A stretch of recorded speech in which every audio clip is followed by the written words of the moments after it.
Alright, sweet, we're up. I'm gonna quickly send Discord. Alright, hopefully my shit is not fucked. Okay, yeah, there we go. There I am. This is my chud self.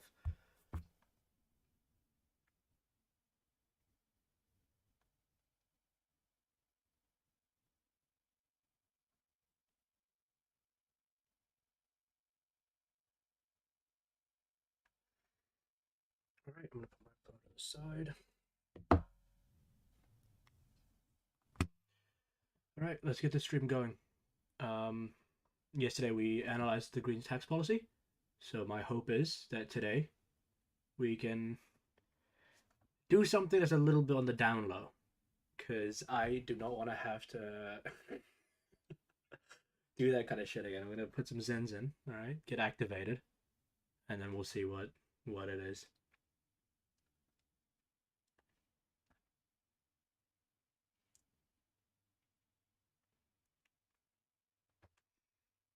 Details of that Green Party plan, here they are. The super rich tax will see net assets above $10 million taxed annually at 2.5%. Family home, wages exempt. Yep. As for income tax, anything less than 10 grand tax free. The top bracket goes up to 45% for income above 160k. Currently it's 39% above 180k. There's also the new company tax. It would go back to 33% for companies with a turnover of more than $30 million. They say it will generate $32 billion over 4 years. Labor says it ain't happening. Manama Davidson, Green Party co-leader, joins me live this morning. Manama, good morning. Remember, we watched this. Sorry, I didn't watch it. We read the policy last stream. The only thing I truly really don't like, well, technically it's two things. The only two things I don't like is the fact that they're bringing in a wealth tax, like a proper retarded wealth tax, not like a land tax or whatever, but I mean like taxing you based on your assets wealth. And that's like one of my big problems policy wise. And then the second thing is rhetoric. Like when we heard the 30-minute interview her and Chloe Schrober gave, it was very Marx coded language. I didn't like that. That's just like populist brain rot. I do not want to bring into my politics. Morning, Ryan. Are you a greedy person? No, but what I'm really rapt about is our super rich tax policy, which will ensure that we can invest it back into the critical services that communities need, and 96% of people will pay less income tax, while 99.7% of the population will not pay any of the super rich tax at all. So 96% pay less tax, is that correct? Income tax. Right, pay less income tax. Yes, for the because the $10,000 threshold tax-free will ensure that benefits especially the lowest earners, and it means also on the super rich tax, only 0.3% of the population will pay any of that tax. Right, so what percent, you said 96% will pay less income tax. What percent will pay less tax overall?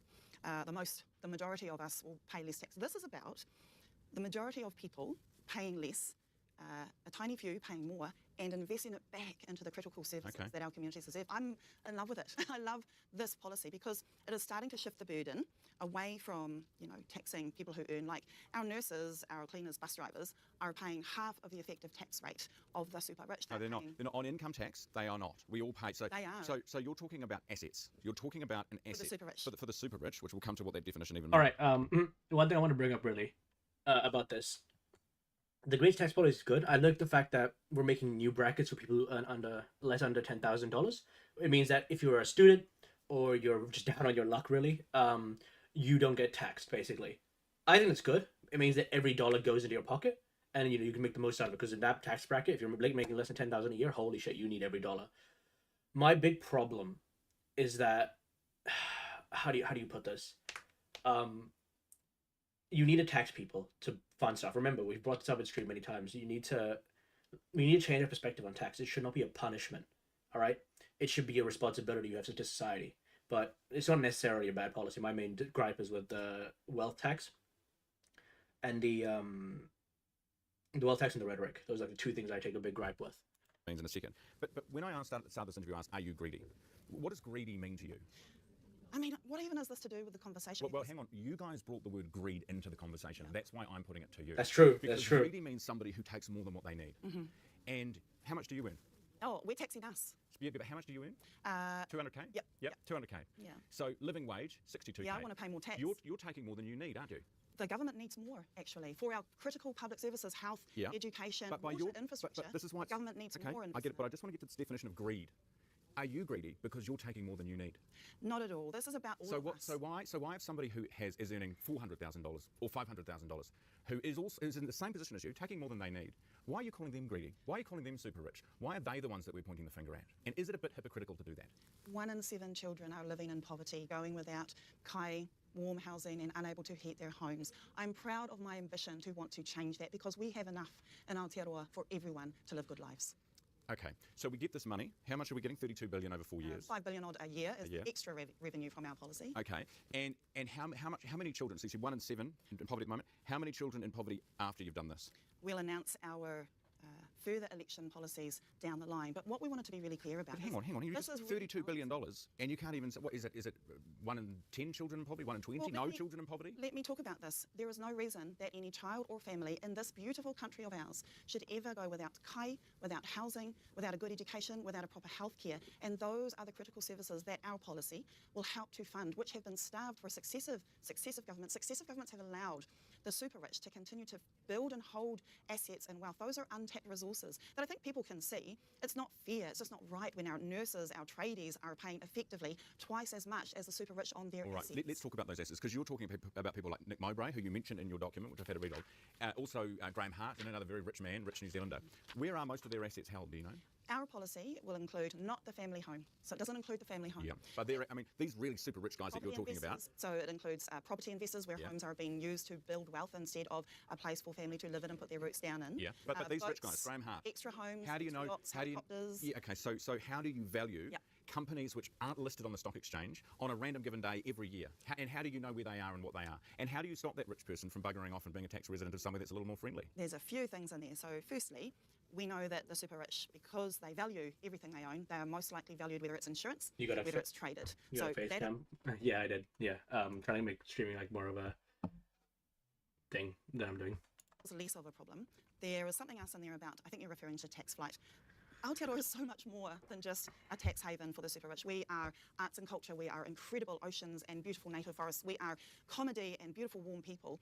If the super rich want to leave, that's sad for them. But we have built in a change of behaviour. We've taken account for that in quite a conservative way, actually, in all of our percent? So you said 20-ish%. We've already included that. That they might bugger off. However, we are seeing in other countries around the world who actually have more tax than New Zealand does. New Zealand has one of the, I guess, less effective tax regimes in many other similar countries than ours. And so, we think that actually there are super rich who like our country for more than just being a tax haven. All right, finally, Labor has said, well, it's just a non-starter. I mean, I shouldn't have even done this interview. No, you shouldn't. We love it. I talked about this with the team about whether we bother doing it, because they've said absolutely not. There is not a hope in hell. We are getting such incredible feedback from the people in the less than 24 hours that our policy has gone out there, because people can see that this is much needed, that we can have a beautiful country where everyone can live a good life with dignity, and it is up to the people to choose that. Not any politician can rule things out. Let's have an election. Let's figure out what mandate we have, and I reckon we're going to have heaps of mandate. Madam, it's always good to see you.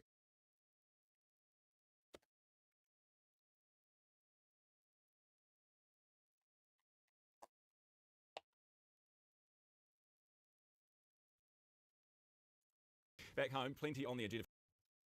This is another thing we brought up previously in streams, but I think it's just funny to see that everything the national government does is always responsive. They never have anything of their own to propose. Like, I don't like the Greens myself, but it's just funny that we have to keep bringing up this policy that they're proposing is dog shit, or this policy that Labour's proposing is dog shit, but it's never something they're proposing. It's always just them being on the attack, because they have nothing to really give themselves. For the Finance Minister this morning, we've got the Straight of Four Moves, we've got the conference over the weekend for the National Party, at which Simeon Brown had a crack at Winston and Seymour. I was surprised to hear that from Simeon. We've worked together well as health ministers to bring more medicines to New Zealanders. I think people want to see more of the kind of cooperation that Simeon Brown and I have done to get more medical availability in pharmacies and the like than bickering amongst politicians. Yes, I know. So very funny. Well, is it funny? Let's ask Nicola Willis. Good morning, Minister. Good morning, Ryan. Nice to see you. Can we start with KiwiSaver before we get into this coalition business? KiwiSaver, how many extra people will be made to join KiwiSaver as a result, if you have your way with your policy? We know that about 90% of people who are in regular paid employment already contribute to KiwiSaver, but that's only about 80% of overall workers, because there's a large group of self-employed people who don't tend to take part in as big numbers at the moment. So we are talking about hundreds of thousands of additional people joining KiwiSaver. Of course, we're planning to make the scheme universal from July 2028, so that people have time to adjust and prepare for this. So the exact numbers of additional savers will depend how many people are participating in the scheme at that time. Understand. So 2028, we've got hundreds of thousands of people who aren't paying anything now who will have to be paying something then. And that amount is, I've done rough calculations for an average worker, $50 a week. What have you worked out?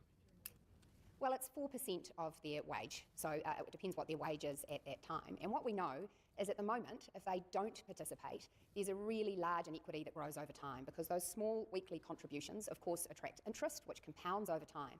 And so people who aren't in KiwiSaver now are gravely at risk of missing out on a retirement nest egg that many other New Zealanders have.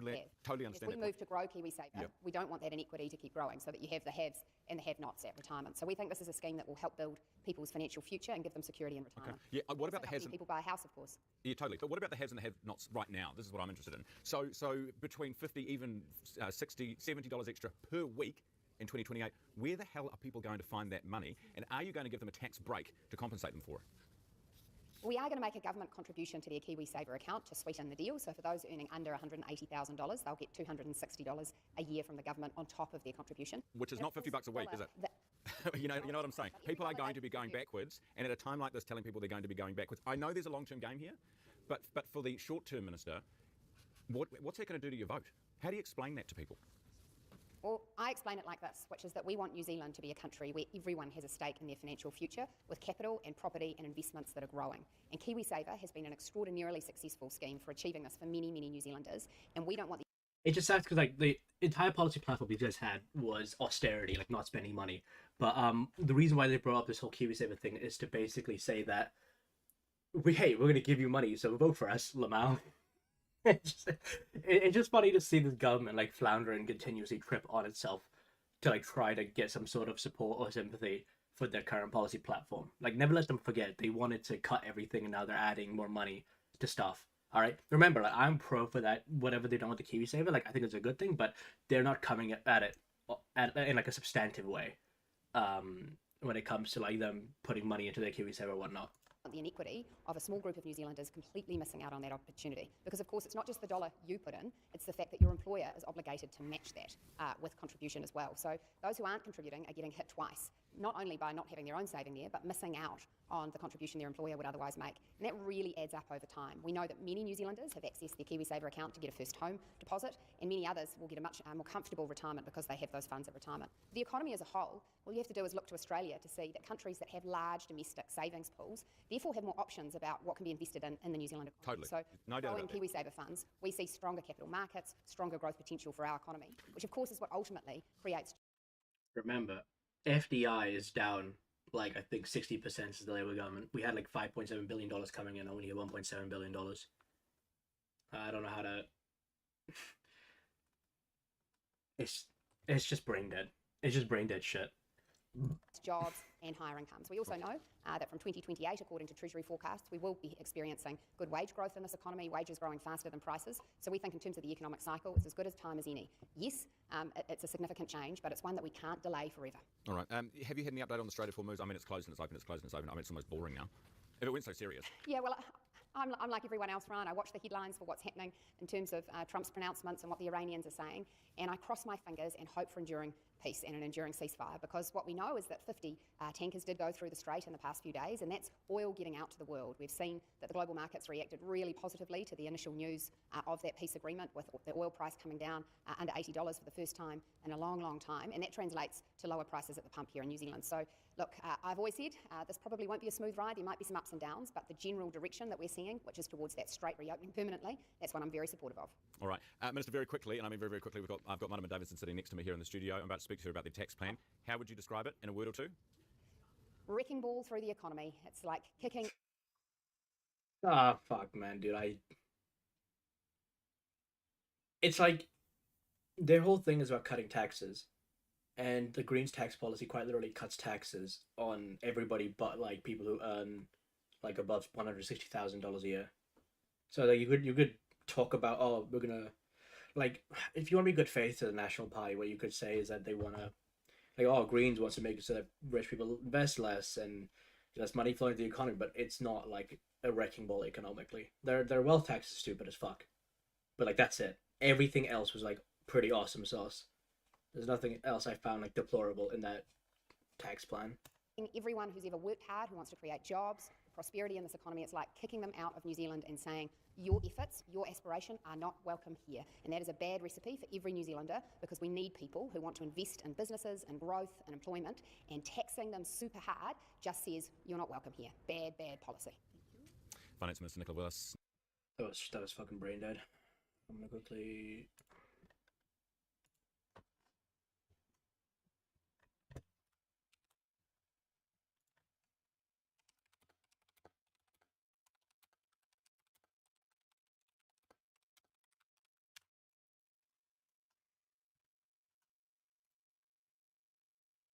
All right, let's see here. Hey everybody, good afternoon. We've just completed our National Party conference. Well, I can only hear one part of my headphones. Party's in really good heart. If you missed our campaign message, it's pretty simple. Oh no, their audio is just fucked. Yeah, awesome, man. Sure you're gonna hear a lot of that. Professional fucking news media, by the way. Oh, here we go. Okay, I can hear the other part of my headphones now. I mean, we want to make it compulsory, universal. We want to make sure that we can get that $1,500 kickstart into every child born in this country. And we just know with the compound interest and the time value of money, it's a really good thing for every Kiwi to be invested. And so for us, it's just the right thing to do to put a bigger, stronger pool of savings and investments in the country. Can you explain that $1,500 baby boost? Because the previous national government removed that $1,000 kickstart that there used to be. Yeah, look, I mean, I'm focused on the future. I mean, I wasn't here at that time, I fully admit that, but I just think actually when you look at financial literacy and you think about actually what makes it work for people going forward, it's actually regular, consistent savings, year in, year out, and that's why we believe very strongly in it. What do you say to someone who's saying, oh, I'm starting a small business, I'll all make some money into that, Remember, I feel like this guy didn't go bald because of like he was losing hair or whatever. I think let me make it very clear, okay? This guy's bald not because of anything to do with his hair, but because he wants to strengthen his ability to reflect any criticism. Look how shiny that fucking dome is. Yeah, well, that's why we've said that for small business owners, we'll make only one part of the contribution, the employee contribution compulsory, the employer piece not so, and they can invest in their own local businesses, small businesses they see fit. Still on 4%, so a little bit more than that. Yeah. Yeah. Is that really, getting people get ahead and build their own business, and they could be using that money to put into their own business? Yeah, look, we're giving people time to adjust, in terms of the implementation of the program in 1st of July 2028. We obviously will be at a 4% contribution from the 1st of April 2028. But look, we think, we're acknowledging there is a difference for small business owners, but we're also asking them to do, the minimum. Is this effective? Sorry, this is a significant suite of changes for KiwiSaver, and it could see the scheme would be drastically different by 2028 into 2023. What's the thinking behind this? Because, I mean, all of these changes add up to quite a lot. Well, it's pretty straightforward. I mean, kids being born today are going to be retiring in 2090. And so, we want to make sure that we are setting every Kiwi kid up, irrespective of their circumstances, from day one, that actually they're going to have retirement with, some wealth and a retirement nest egg. And of course, that gives them more choices about how they get to live their life as well. And we know that we need to lift savings and investment in New Zealand. You've heard the commentary over the last several years, frankly, about how we need to address and drive into greater levels of personal, but also collective savings and investment across the country. And of course, the funds that we lift here are also funds that get reinvested back in New Zealand in infrastructure and things that this country needs as well. So for us, it's just a principled matter that we know if we want more financial security, we have to lift up our savings and investment rates. When we've looked at all the advice that we've had from different experts and different commentary over a number of years now, that's just a common sense, sensible thing for us to be doing. Why have you talk about principles? What happened to the party of personal responsibility? Why are you forcing people to spend or save their money in this way? Well, we believe very strongly we are the party of personal responsibility. People have a choice about how they invest those funds. Claims to be the party of austerity, spends money in their last year like a boss. Yeah, this is exactly what I said. It just sucks, dude. There's no policy platform here. It's just whatever buys them votes. Ironically, they claim that Labour does this, but they're doing this currently right now. Most important. Sure, but most importantly, they're going to have more choice about how they get to live their life because they'll be fundamentally wealthier as a result of this. Is this basically on budget today that superannuation needs to have a reasonable amount of change, and that you're going to have policy on that?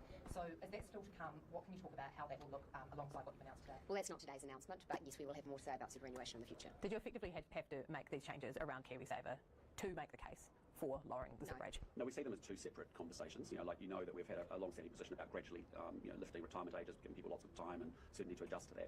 But this is actually more about a much longer-term ambition, realising that actually Kiwis are going to be even more, we want them to build serious savings and investment. And that's why we've started to say, look, we need to lift the contributions. We need to take these 4 actions that we're announcing today, including making it universal, because it's actually really important for those individuals. So we see them as two separate things. One is very much about long-term security for kids that are getting born today that are going to be retiring in the 2090s, and we'll come back and talk about age and how we make our compulsory enrolment. There's never been an appetite for that position. What's that, sorry? For the superannuation age of playing with it. Yes, well, so we're not talking about that So today. why are you convinced now that there is an appetite for it out there with the public? What's changed? Well, again, we're not talking, as I explained to you, we're really here to focus on the long-term investment for Kiwis. That's why lifting contribution rate, the change we're making today, with respect to how you might move retirement, universal superannuation from 65 to 67, like many other countries have. We'll have more to say about that before the How did you land on $1,500? Did you just take New Zealand's first policy $1,000? No, we just thought that was a good amount of money. That actually, when you think about someone, I think a baby born today, by the time they get to 18, that's based off average returns, you're probably close to about $5,000 by the time they hit 18. And again, what we're just trying to make sure is that everyone doesn't. We don't want anyone left behind. We actually want, irrespective of circumstances, we want every Kiwi kid setting off in life with an equal shot at the opportunity that they have in front of them. You've seen that with the work we're doing on education. It doesn't matter which background you come from. We want every Kiwi kid to have a similar shot at the Kiwi train. We're working hard to make sure the savings and investment, make sure that every Kiwi kid is set up to be able to. We don't know what their circumstances will be in their life as they go forward, but we want to make sure that they understand that savings and investments are a really critical part of.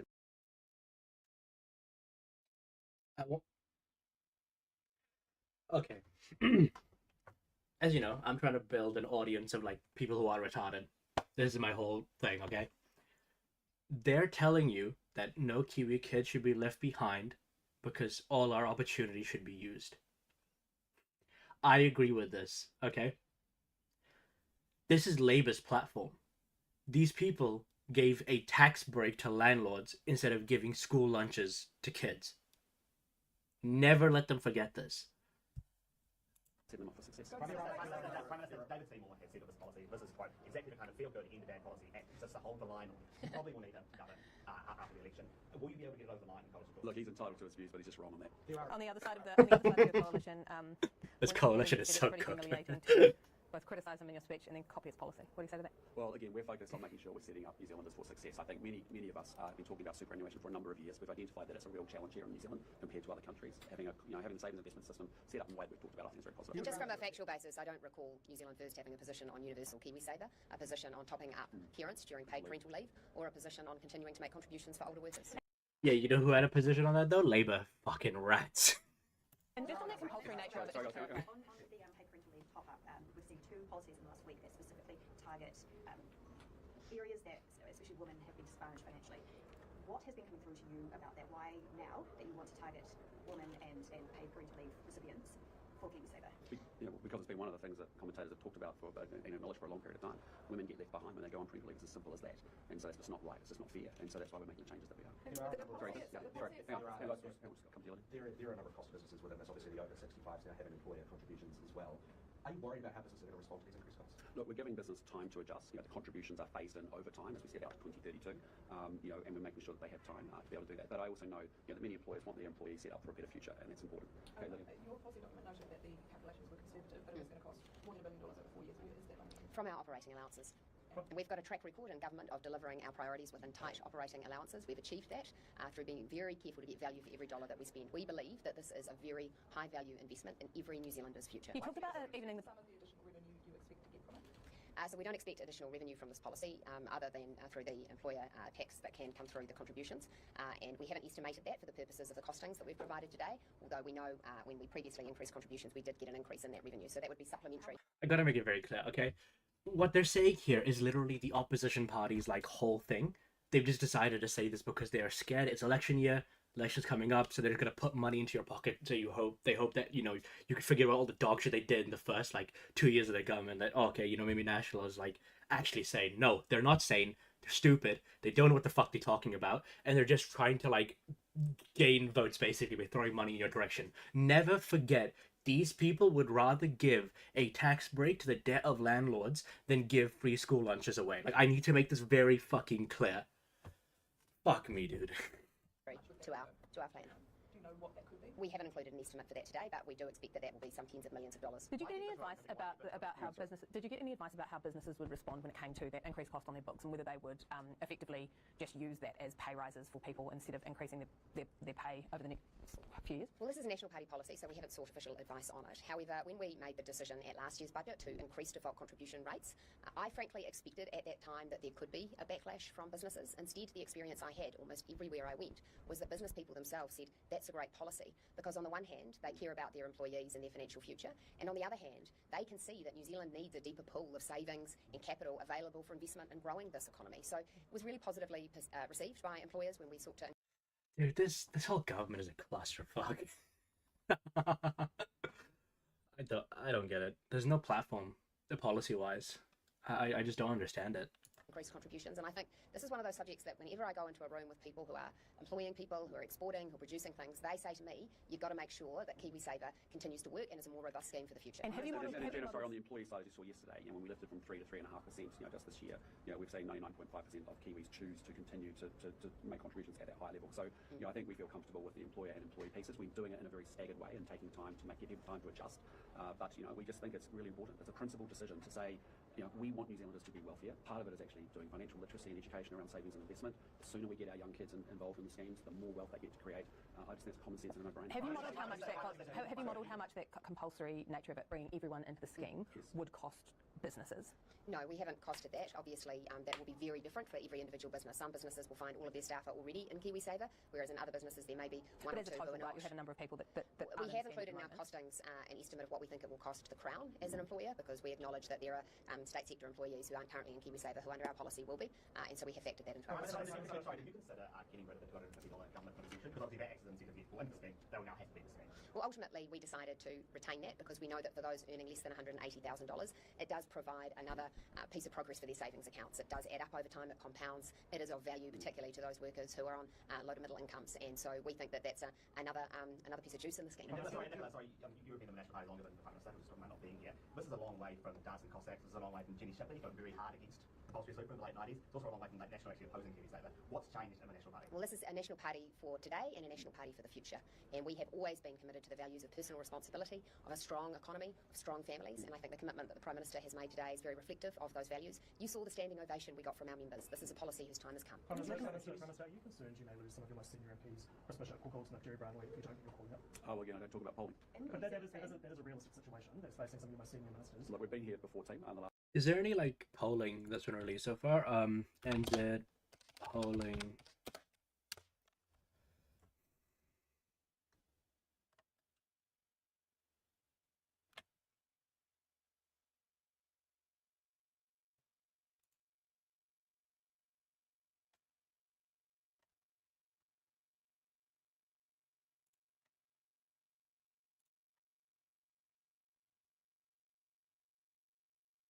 Fuck it, just kill me, dude.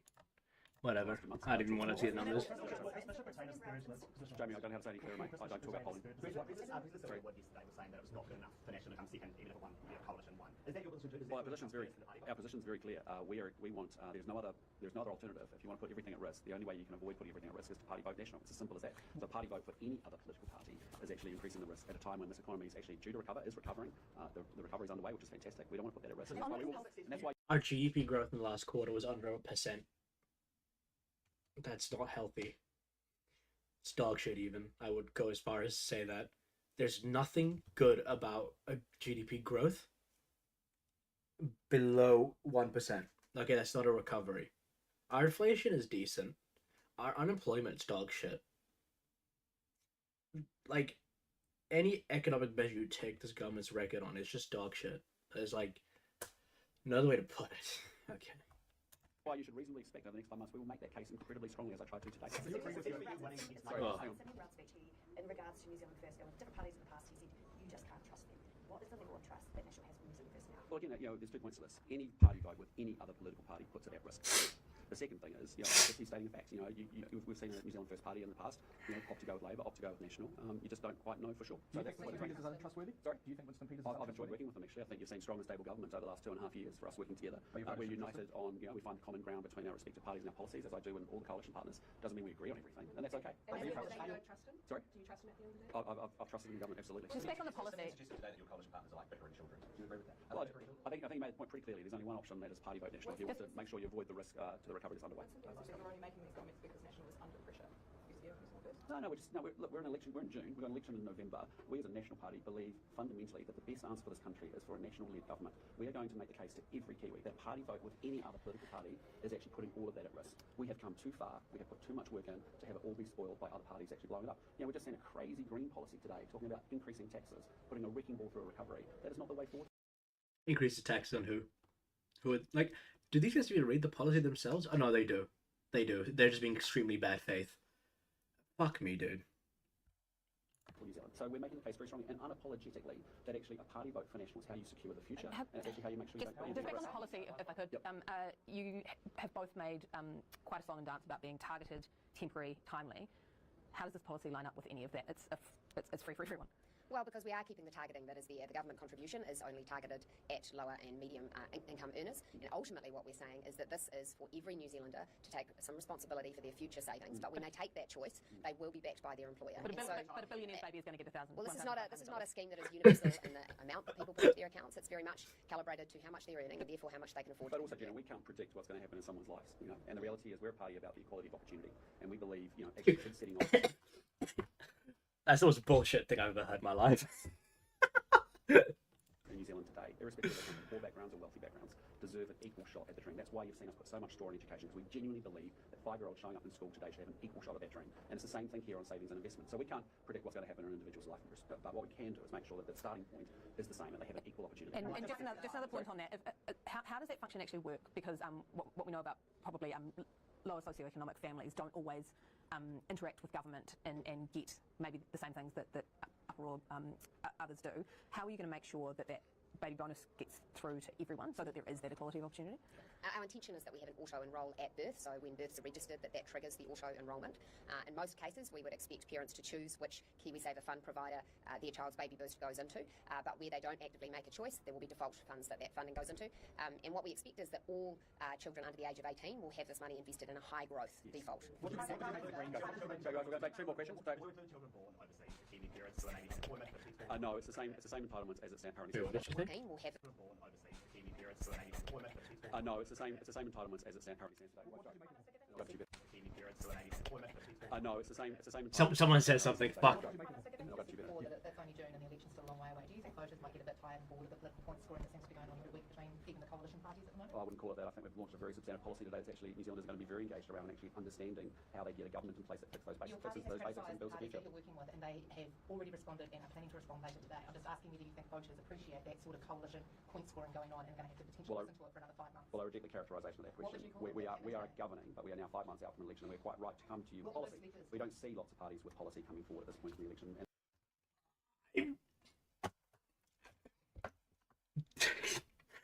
The Greens have come out with a policy. Labour has had multiple policies. This is the first policy they've put out. And like the policy they put out is quite literally what Labour would do. Period. Like this, they've just taken the philosophy of another party to put in to like give voters sympathy with them, because it'll make voters feel like, oh, Nationals put money to stuff. They came in as the party of austerity and the party of like fuck all public sector workers, and now they're doing this. It's just the most bullshit like I've ever heard in my life. I've never had so much bullshit stuffed in my ear in like 30 seconds, and that's what this is. Like all the other parties actually come out with multiple policies, and like this is the first time they've actually come out with something, and they had the gall to say, I haven't heard any policies come up. Fuck this. And I think they should. And so we're actually making New Zealanders start to think about that election, that choice that they have, and we're making that contrast How very would clear. you characterise those switches today? Well, just saying, we're in an MMP environment, we're making the case for the National Party, and actually if you want to party vote any other party, you are putting all of it at risk. It's as simple as that. It's as simple as that. Right, Just back on the Greens announcement that you referenced just before, what do you make of their ideas like making that first $10,000 of income tax free? Look, I looked at the aggregate of what they've got proposed. I've only seen high level of it, and I think I'll talk more about it this afternoon, but honestly, that would put a wrecking ball through our economy. If you seriously think that wealth... If you don't know, we went through it previously last stream. The Greens tax policy. I hate the Greens. I have a vitriolic hate of the Greens as a party. But their tax policy was literally a tax reduction for everybody who earns under like $160,000 a year, and an increase on those people who make over that. I don't know how to start wrecking more on the economy unless you think, like me and Labour, that everybody needs to chip in tax-wise for programs, which National clearly doesn't. It's not part of their philosophy. Wealth creators and wealth generators in this country are going to hang around in New Zealand on the back of that policy. That's quite something. You know, we've seen a Labour Party talk about $18 billion hidden bill. We've actually seen the Green Party reveal how they might fund that through these high level of taxes. That is not what New Zealand needs. We are coming through this recovery. You've seen us, booming exports. You've seen 2.7% growth. You've seen 220,000 new jobs. Wages greater than prices. Paying down our debt. That would be the single biggest thing that puts a wrecking ball right through it. The capital gains tax from Labour and all these new taxes from Now, do you think the tax system is fair at the moment? Sorry? Do you think it's fair at the moment? Well, we keep perfecting and making our system fair. But I tell you, we've got a progressive income tax system. But the answer is you go look at the other examples around the world where this has happened, and go look at what in the flight of capital that came out of those countries, and then look at what happened with respect to... Remember, the Nordic countries exist. Like I think the average middle class Nordic person in like Sweden pays like 32% of his income in tax. I just do not get anything this government ever says. Period. It's just the most stupid shit. Again and again and again and again and again and again and again. Investment and income tax and other things as a result. So it's It is retarded. Are they live right Love now? the pride, yeah. Love it. Great stuff. The panel, Wallace Chapman, thank you very much to you, sir. No, they're no longer live. Awesome. Jesus Christ.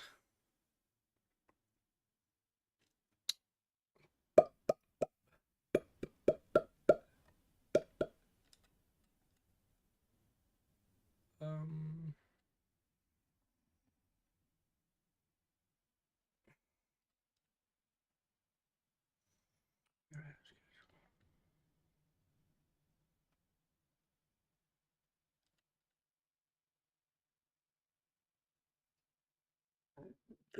Oh, Bismillah.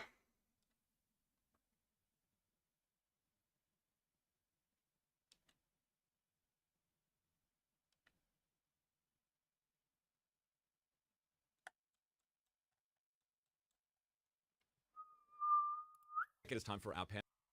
All right, I'll make another coffee myself. I will be back.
Panel. This morning we have Lara Greaves, Victoria University political commentator, along with Sam Stubbs, Simplicity New Zealand founder. Good morning to you both. Morning. Great to have you here. Let's start with the Greens and their MV super rich tax thing. That's just not going to happen. Lara. I mean, look, I can see a scenario where Labor lose this time around, right? I mean, we can all see that scenario. Yeah. And then they go, let's go left-wing populist and let's go for more taxes. So I can see a wealth tax or some kind of land or inheritance or some more taxes in that space in the future. Given that's what we're seeing the left do around the world, like start to talk about that, big, wealth inequality and think of kind of ways to mitigate it. I can see that that's happening as a global trend and that the left here might get on board with that if this kind of soft centrism isn't working for like a Mamdani type thing. Yeah, some good branding, the odd cartoon things, some nice fonts, that kind of thing. Yeah. Sam, as far as ideas go, this one? Yeah, look, it's fine. Look, it's a huge package of ideas, right? Actually, the thing I most like is taxing the tax companies and the banks, who are, making so much money here. But anyway, I mean, if you have a look, I'm not a tax geek.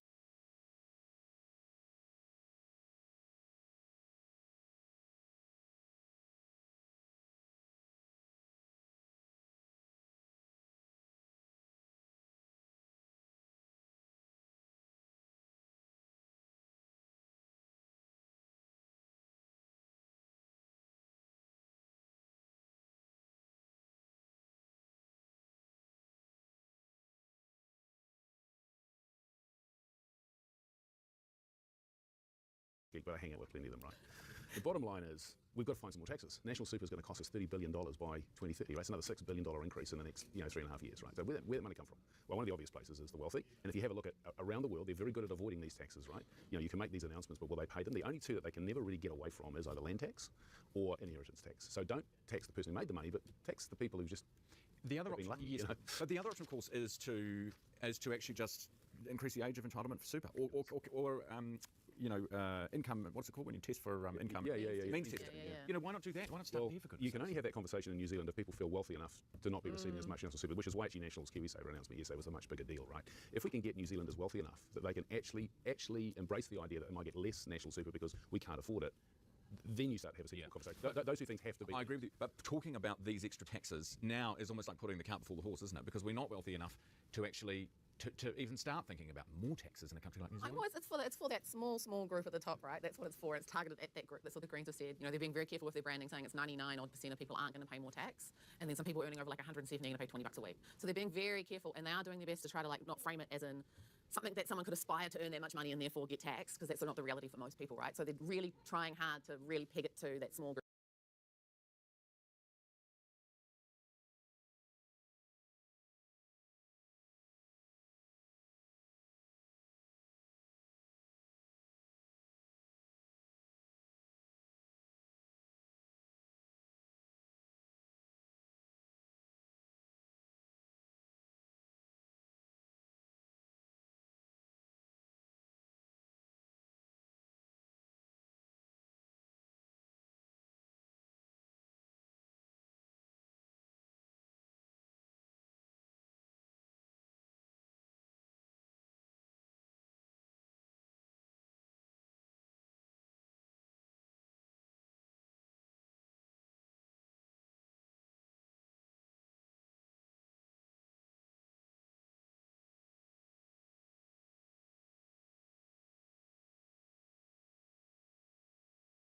People, right? So they're really trying hard to really peg it to that small group of people. And then, of course, we're seeing on the right the counter-argument, they're going, oh, they'll all move away. And actually, like Sam said, what ends up happening is that people find many, many ways to avoid, minimise the amount of tax that they're paying, right? Rather than necessarily move to Australia. And look at the reality. Super wealthy coming to New Zealand because it's rule of law, lack of corruption, all these things which are really great for them. Unless they pay their fair share for that, they're freeloading. So right now, the super rich are coming in here and they're going, I can't believe how easy it is to do business here, how there's so little corruption, free hospitals, free schools. And when they look at what they're paying for it, I know, I talked to a few of these people, they know they're getting a damn good deal, too good a deal. New Zealand now has, 27, 28 billionaires? They had none when I was your age, right? So, this is the New Zealand we want to live in, where you have billionaires arriving here, taking advantage of everything that the generations before them built on a more equitable tax system. I don't think so. And I think they will pay more. And I think actually most of them will happily pay more. It's not so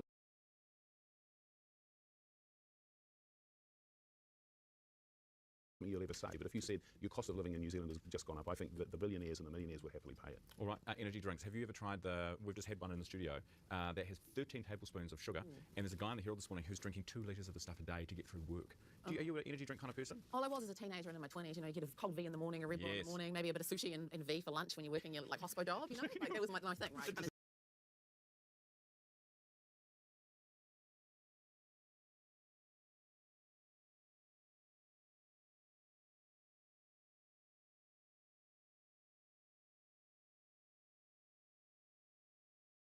Disgust on your face. It's kind of gross now, but it's kind of a developmental stage. I don't know if the young people now are doing that though, because they seem to not be into very many fun things. But it feels like a stage, and then then you start your your young professional stage, and then you're drinking 4 long blacks a day, and then you've got to kind of hit your later 30s, sort of middle age, and think, oh, I've got to come down from it. So I'm recently off caffeine, and that was one hell of a ride. That last headache, that last coffee, I would recommend people do it, but that dragged on for weeks of headaches, and it's a drug, it's a drug. It's funny you talk about younger people. We're not young now, are we? No. But you see them at cafes. There's one in particular on a Saturday morning at 7 a.m. I will occasionally be going to the gym, and they're all there in their running gear, and they've finished their runs and they're drinking coffee. I'm like, why aren't they out clubbing?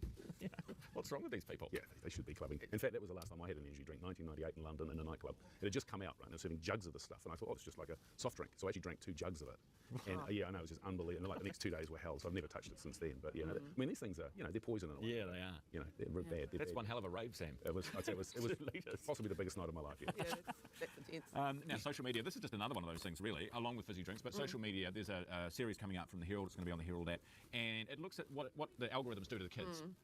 and not just to teenagers, but also to babies and infants who are watching tablets and stuff like that. So the question is regulation or parental responsibility or what? Yeah, and this is playing out a lot, some of those big debates of our time, right? It's like, do you ban it for under 16-year-olds and so on and so forth? How much do parents have to do things? I don't have those answers. Half the time I hear the debate, especially from, like trans communities, rainbow communities, Māori communities saying, hey, actually, it's good for kids to be able to connect online, connect about political things, cultural things, like identity things, cool. Happy for that. And then I hear the other side where they say, well, actually, they're quite addicting. And you can kind of see that. You see that in your own behaviour. Like, I have to have all those things on my phone to block myself from it, right? Or so many people turning it black and white so they're not addicted. Like, this is, again, as adults. So I see both sides, and I'm really curious to see where we will land on it as a society where it doesn't impede.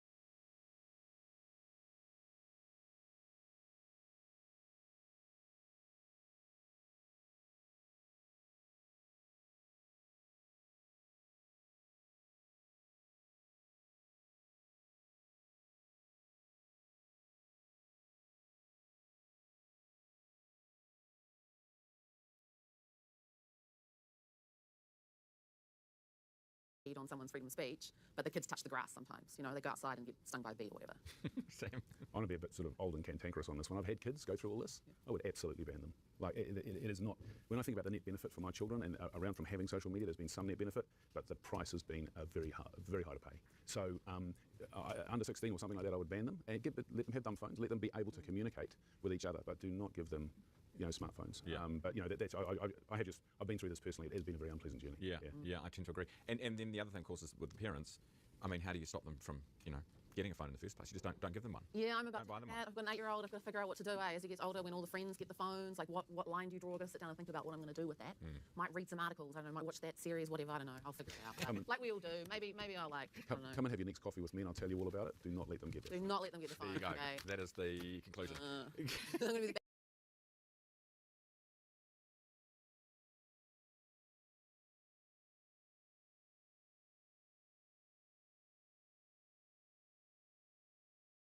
Have you always wanted to visit India, but the hassle of planning and the intensity of group schedules was clear?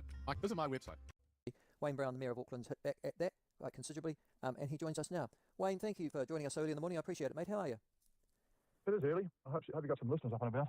Oh, well, you see, most of our listeners, in actual fact, aren't listening now. They listen, 90% of people who listen to the platform listen to this later on, when it's on Facebook, YouTube, or on our devices. So it's the nature of the world these days, Wayne. Mate, first question. You've just written an article saying that bashing Maori representation is a cheap distraction from the real unelected bureaucrats ruining our lives. So it's two concepts there. One, unelected iwi representatives are good, and two, that unelected bureaucrats are bad, which I'm actually struggling to disagree with you on the second one. The first one, though, why are iwi representatives on the Auckland Council, essentially appointed for their ethnicity and their culture, a good thing? Well, I didn't say they're a bad thing. That's what the people who want to get rid of them are saying they're a bad thing. And in terms of around thing that started off from the Ratepayers Alliance saying everyone should be elected, and I pointed out that just about all of the minor party MPs are not actually elected. They came in through a cultural idiocy called MMP. And I think I've got a right to say something about this. I am the most elected person in the country. I have 180,000 votes. I had a margin of 100,000 over the Labour person. I had more votes in Auckland than New Zealand First got across the entire country. I got more in Auckland than any of the minor parties. Yeah, right, okay. And then the IMSB the IMSB are not just appointed by some government committee, like the members of the NZTA, Transport Alliance, or the Health. And it's interesting that the guy just pointed to be the head of the Health Bureau, someone who just bumped off Auckland Transport. So it's not like there's a fantastically skillful set coming out here. The IMSB are selected by kind of a Maori version of voting, which is a magic sort of thing that I don't necessarily understand, but they don't necessarily have to understand ours. I think it depends. They're not just appointed. They arrive out of 19 iwi, and there's a bloody great scrap to get on, I can tell you.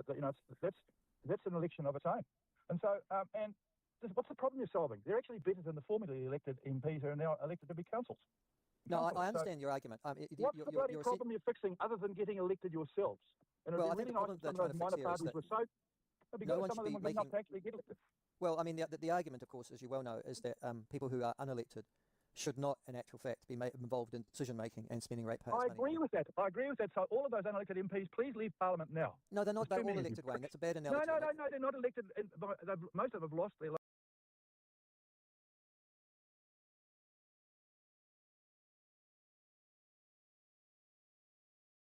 local election, and they get on through some weird thing that some Germans invented that we voted, but nobody would vote for anymore. The list is well, that's not true either. I mean, mate, seriously, We've more already true than the had idea two that referenda on IMSB. MMP. We've had two Yeah, referenda they wouldn't have on another MMP. one. They wouldn't have another one, mate. Well, the last one was what, 10 years ago?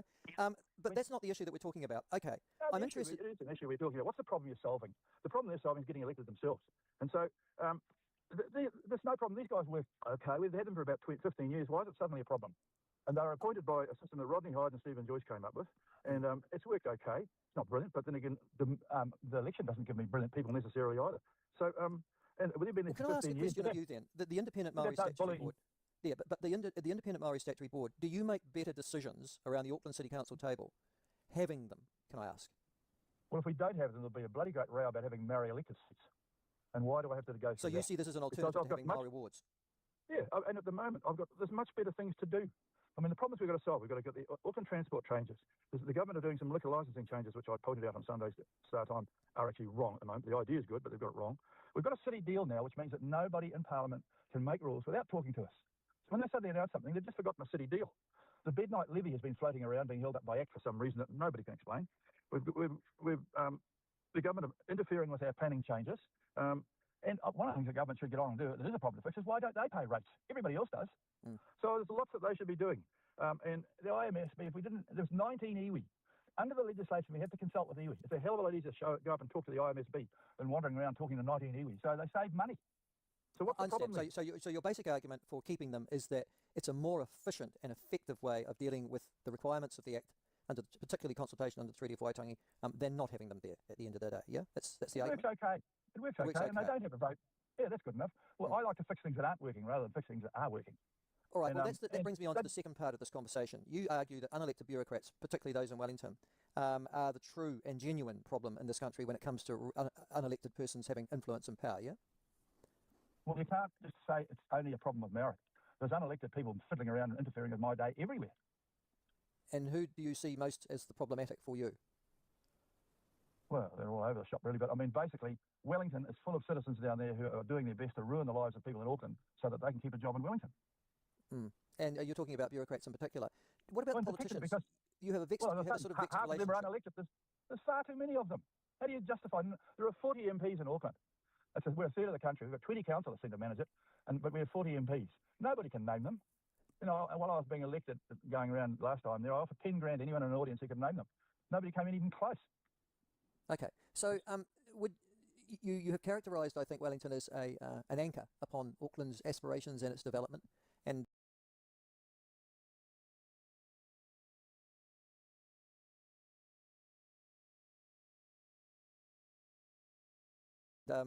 certainly some politicians, including David Seymour in the ACT Party, as being even more of an anchor than bureaucrats in Wellington.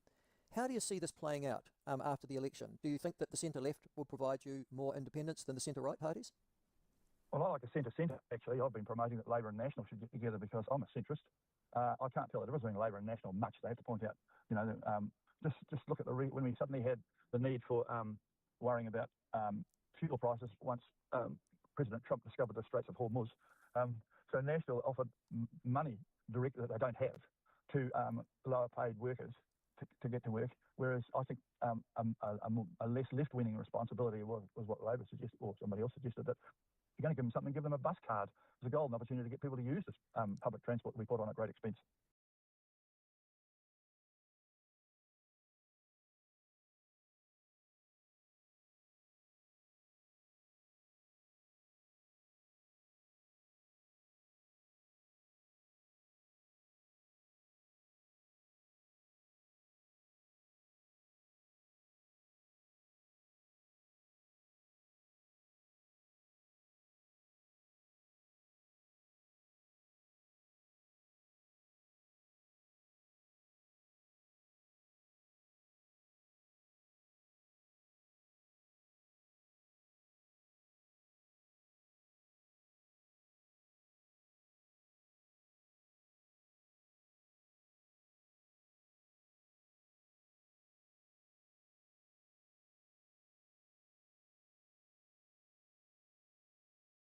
Kia ora, I'm Nadine Higgins and welcome to the Prosperity Project.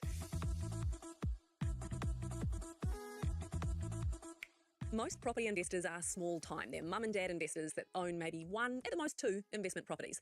Andrew Nicol, however, owns 43, having bought and sold more than 100 throughout his career.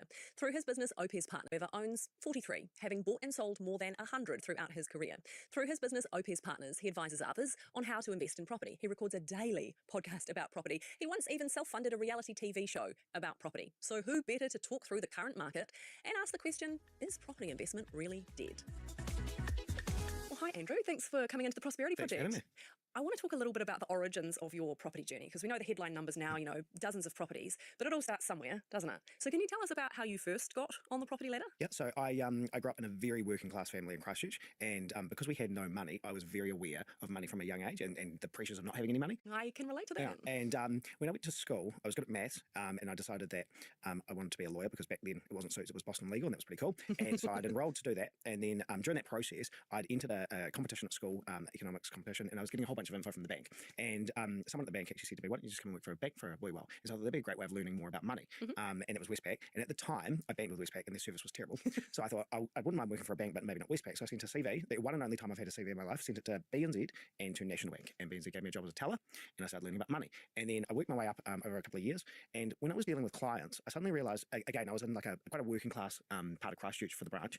Lots of people that I were dealing with who were just on normal incomes were actually quite wealthy. They had a number of rental properties, and they just kind of bought properties and done them up, or bought properties and held on to them. And I thought, this is probably quite a good way of making money. So basically it was accidental. I started saving a deposit. I met who would later become a friend of mine, Tony Mutz, who's a mortgage broker. He got me an approval, and I bought my first rental, and then just carried on from there. So what were prices like at that point? How much did you have to put down? Because I imagine that the numbers are a little different. Yeah, so that was what you work with 22 today. years ago. So the first house I ever bought was about 220 grand, and I had a 5% deposit. So roughly, was that 20 grand to 10 grand? 10 grand, 12 and a half grand, I think, is what we put down. And that included my renovation money. Now, that sounds like a small number, because it is, but I think my salary at the time might have been 30 grand a year. So I did that with a girlfriend at the time. We bought a 5-bedroom house, and I was very yield focused. I wanted to know I could get the maximum amount of rent from that property, and we renovated it very poorly. So we did everything ourselves, like painted it and stripped wallpaper every night after work, and it was horrifically designed.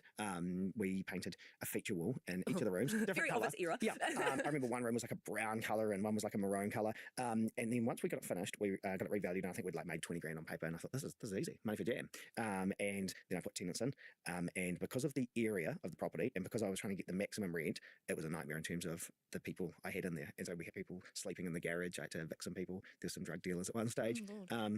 But I just kept doing it. And so did you do it, hold on to it and rent them out and try and get the cash flow? Or were you all about, let's put a lick of paint on it and some carpet down and flick it on, make a profit, move on to the next one? Yeah, so we wanted to hold on to as many as we could. The only reason I started selling properties at that early part of my life is because I separated from that partner, and we wanted to like get the cash back out at that stage. Having said that, it was definitely, I went in there looking for a property I could afford rather than having any buying criteria. And as a result, I ended up with an adequate investment property, but the way that I'd assess a deal nowadays is very, very different. But kind of through luck rather than strategy at that point in 100%. time. Yeah, 100%. In the market. And everyone thinks they're a genius when the market does all the heavy lifting for them. And you got to be really careful not to fall into that trap, because all of a sudden you start doing things because someone else made some money in that area, or someone else made money doing a flip.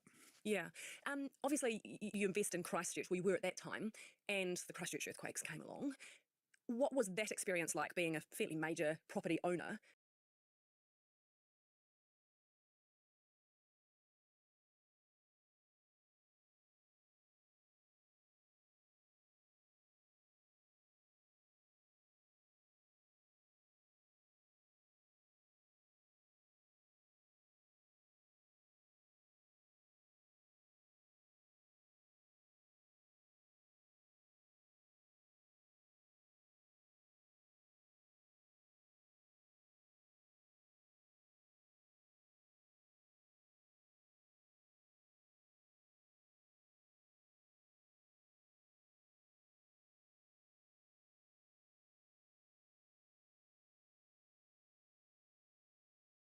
But did it also create opportunities for you in a perverse way? I know it's probably not comfortable to say. No, it was a devastating event, absolutely.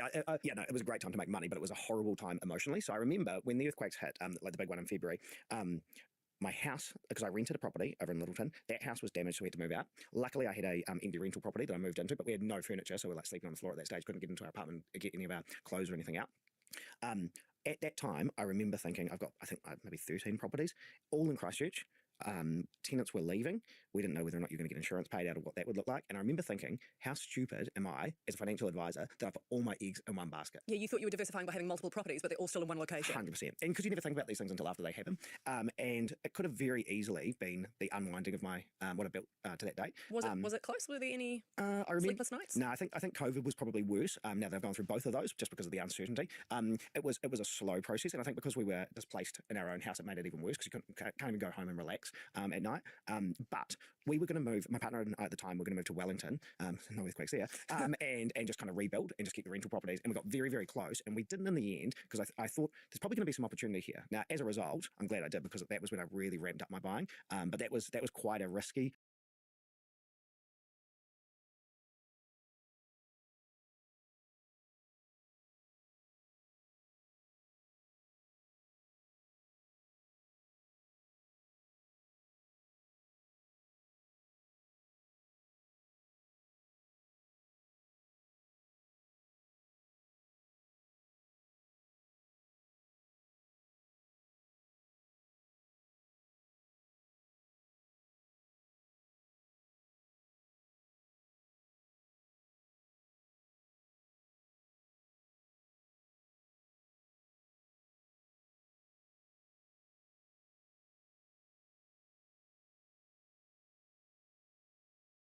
Property investment strategy, not one that I'd recommend for people where you bought earthquake damaged properties because no one wanted these things at this stage. And what, you then take the insurance payout, do the remediation, and then they're worth more? Well, kind of, but you'd give the existing owner the insurance. Well, not give them, that was their insurance. So the way it would work is, say a house was worth $500,000. Now, the insurance company, if it was a full policy that was going to replace the house, they might pay them $600,000 because that might be the cost of rebuilding it. Now, then I'd come along and say, well, how much do you want for what's left? And they might say, I don't know, $100,000. So now they've won lotto. They've got $700,000. I've got a house for $100,000. Now, you can't get lending on it and you can't insure it until it's been brought back to the building code. Now, the building code is an easier standard than replacement. So you might go in there and you might strengthen the foundations, you might tidy up any cosmetic work, you might give it a whole refresh, you might spend a couple $100,000, all of a sudden you're in for 300 and you've got a 500K asset. Okay, so you really used the quake to your advantage. Yeah, it was financially, once we got through the initial pain of it, it was excellent. The bit I skipped over, actually, was the global financial crisis. You know, interest rates were high before that hit, but then the kind of bottom fell out of markets all around the world. Was that a nerve-wracking time for you, or not as much? So I was a mortgage broker back then, and I remember it pretty clearly because a lot of my clients were affected. I was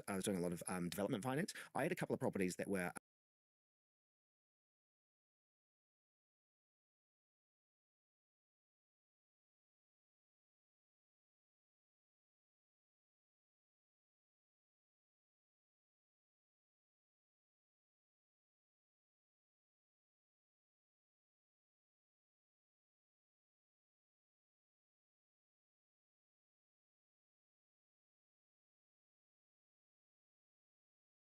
under contract, under construction. So the same strategy that my clients would use today. Now, I remember at that time, I'd come to settlement and they'd value lower than what I'd signed up for them. Now, that's probably why this time round, I'm far more relaxed about it. But I remember it being quite stressful at the time because you're thinking, what the hell's going to happen next? And interest rates were expensive, like 9% or 9.5%. And it was hard to get finance. I think it was a double.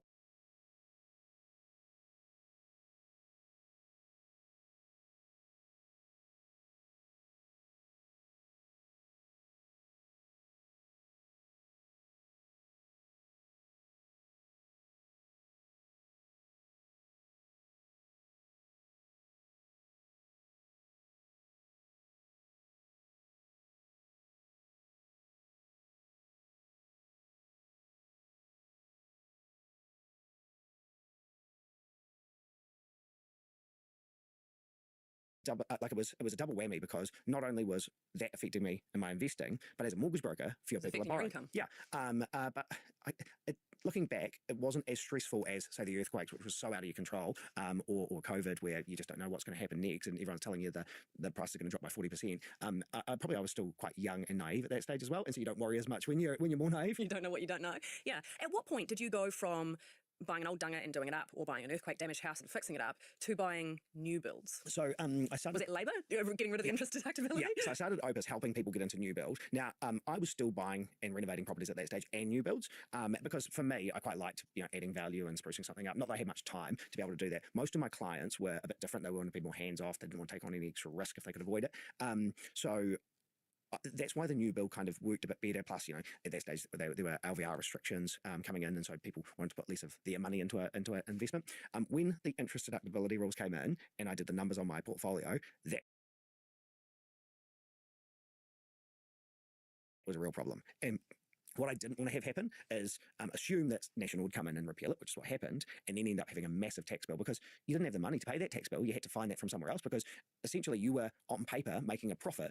But in there's no reality, money. you weren't. Yeah, you're insolvent. And so I did a big clear out at that stage. That probably coincided with a lot of my properties that were renovated getting a bit tired as well. And so some of the maintenance bills were huge. Like I think one year I paid like a few $100,000 in maintenance, and that was getting pretty hard. So you obviously have, you know, I think the last number I saw in the public domain was 43 properties. Right. What's the motivation, given that you have obviously made a lot of money out of property, of still having so many? Some might say, why don't you just take your profit, put it in the share market, and, you know, hope the AI bubble delivers for you? Yeah, that's a good question. Shares, I don't know very much about. I opened a shares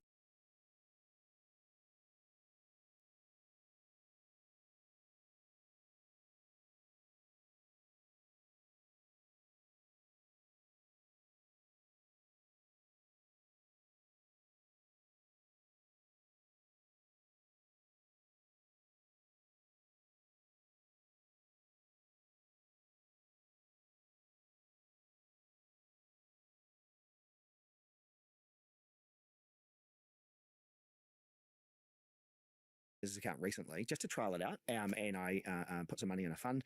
So far I'm down, I think, 13%. So I'm not going very well. I have engaged someone now to manage my money for me. I think with property, for me, I like the fact that I put very little into it. Like I put down a deposit and I might put some money in from a cash flow perspective, whereas any money that I put into the stock market is going to be my money, all of it.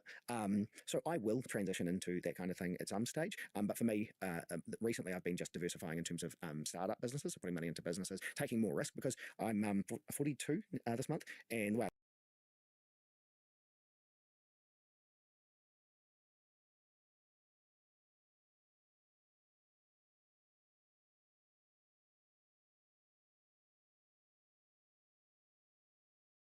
I look at it as if I make a few more mistakes, that's okay because I've got time to recover. As I get older, I will likely take a more considered approach of getting someone else to manage my money for me. But for me, I probably will stop relatively soon. But every time I see a good deal, I can't help myself. All right, we've got such an interesting story. What I'm interested in next is what you make of today's conditions and whether you could replicate what you have done. We need to take a quick break though, back soon. Journey, and also what we can learn from the ups and downs of it along the way.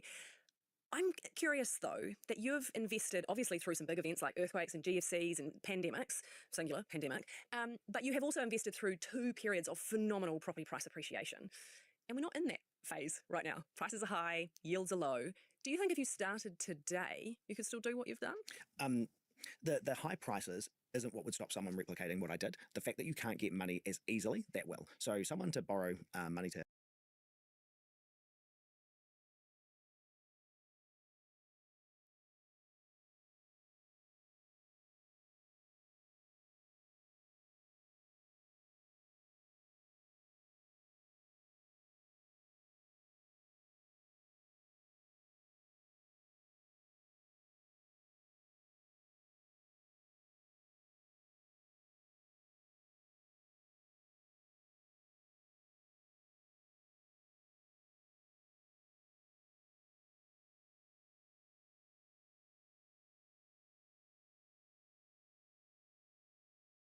keep buying properties would really struggle nowadays with all the debt to income ratio rules and the servicing rules. Banks are far more considered about how much they'll lend you post the GFC or triple CFA, and just the constant evolving nature of lending. So I think that would be what would stop someone doing it. I think that right now, the other big thing for most people is that we're in a buyer's market and you can get a really good deal, but emotionally that is really hard because there's so many reasons to not invest today. Like you look at the Auckland market, right? It's down 20%.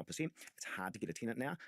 There's a whole lot of townhouse articles talking about the average quality. There's a lot of uncertainty, and then you overlay that with an election this year, the Donald Trump factor, oil prices, inflation, maybe higher interest rates. All of a sudden people are very, very nervous, and the nervousness, that will put people off. Everyone says they want to buy at the bottom of the market, but no one does, or very few people do. Whereas most people, because we're herd creatures, as soon as the market takes off again, we'll pile into that market. I think it's quite Christchurch at the moment feels a little bit like that. So Christchurch has had it started its recovery a bit earlier than Wellington or Auckland. Now, as a result, we get so much inquiry from people wanting to invest in Christchurch. Now, do I think there's still opportunity in Christchurch? Absolutely. But you are turning up to the party much later than an area like Wellington or Auckland, where it's still undervalued, prices are still subdued. There's probably more opportunity if you've got that long-term view. That said, the data that was just out recently was talking about how this is not only the deepest property downturn, although that might have been skewed by the huge spike during COVID, but put that to one side. It's also on track to be the longest. So what makes you confident that the previous cycles will resume, or are you not counting on that? So I think we are so, we all fall into this trap of recency bias, and right now, if you live in Auckland or you live in Wellington and your house price is down and maybe you've got a rental property and that price is down, you could be forgiven for thinking it's never going to change. Now, there's no stats that I know of that would suggest that there's been this massive shift and all of a sudden, the Auckland market is just touched like it's just, there was something wrong to begin with. If you look at like consent numbers at the moment, they're down massively, and a lot of the consents that have been issued, there are provisions there that mean that a developer might have to increase the infrastructure through the water care system, or maybe the numbers just don't work. Like the number of projects that we're looking at the moment where a developer's expectation on price and the reality of the market, it just doesn't work. So if you think, okay, whatever the number is for consents at the moment, let's say half of them aren't going to go ahead anytime soon, it doesn't take long for some of that stock, that excess stock, to clear out, and all of a sudden you've got a housing shortage again.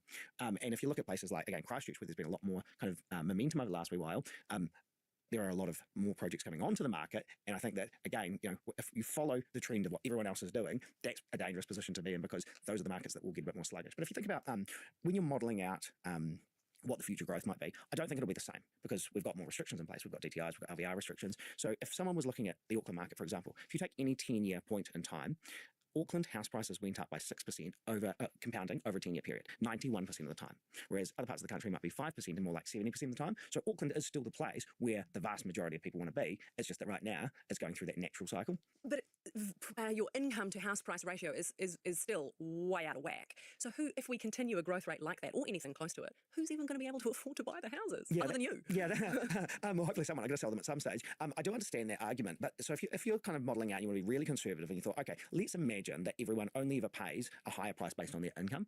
Income growth in New Zealand, I think, is somewhere around like 4.5%, 4.7%. So if that was the growth that someone was getting, I think people are pretty happy with that over the next 10 years. So you might do your modelling on that, or even 4% or something like that.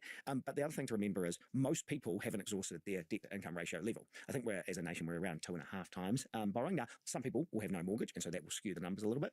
But as people earn more money, and then they've got more lending ability because interest rates might have come down a bit, or maybe they've returned to work after having a child, and all of a sudden they can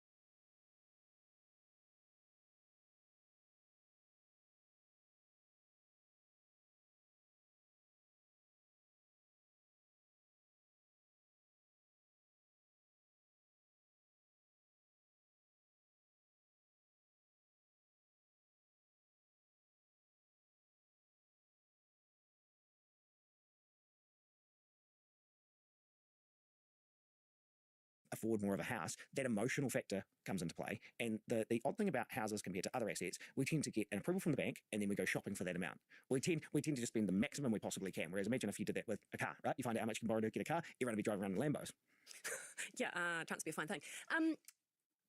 I wonder, though, about, from an investor's perspective, the cash flow side of the equation. So, yep, there's the how much can you borrow from a debt-to-income perspective, a loan-to-value ratio perspective.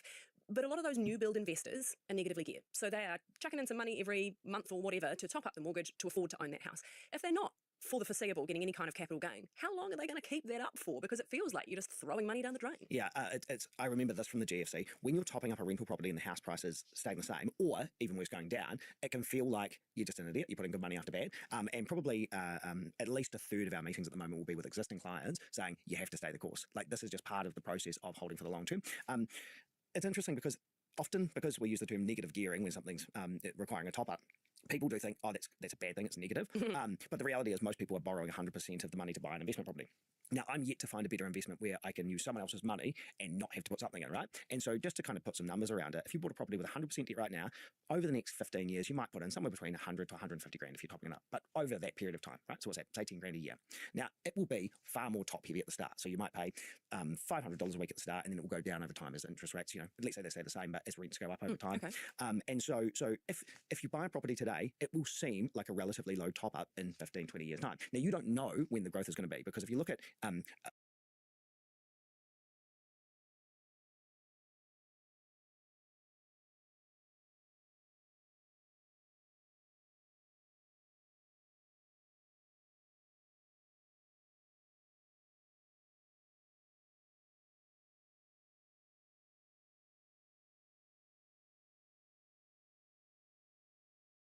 a 1 year time frame on property growth, it's very, very volatile. So your best ever 1 year growth in New Zealand, the average property went up by 30%. So if you were really lucky and bought at the right time, you made 30% on your money if your property followed the average market, right? If you were wrong, if let's say you then told your friend they did the same thing and they got it wrong, they dropped by 14%, right? So there's a massive delta between the best year and the worst year.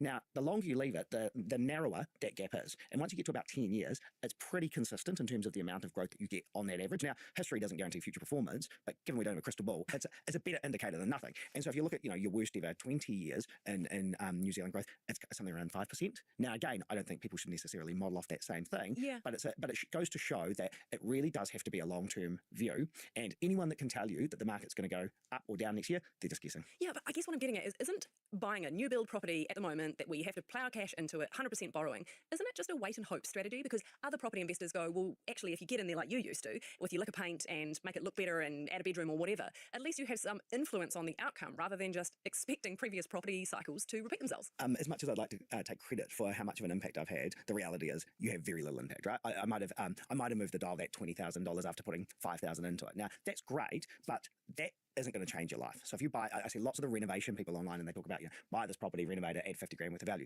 That's awesome. 50 grand's a lot of money.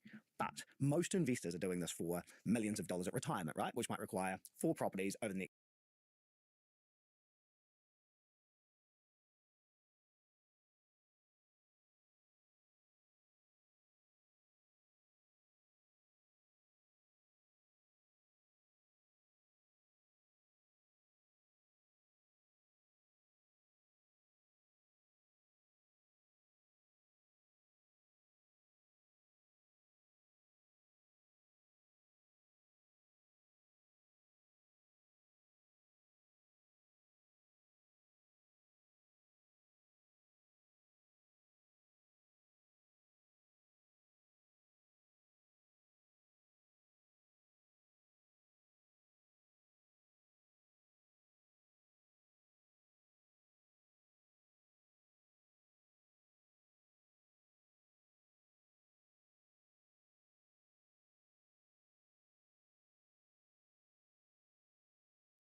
next 10 years. Now, in terms of the timing, I get that part, but everyone always says, okay, well, I'll wait for the market to start to recover and then I'll get into the market.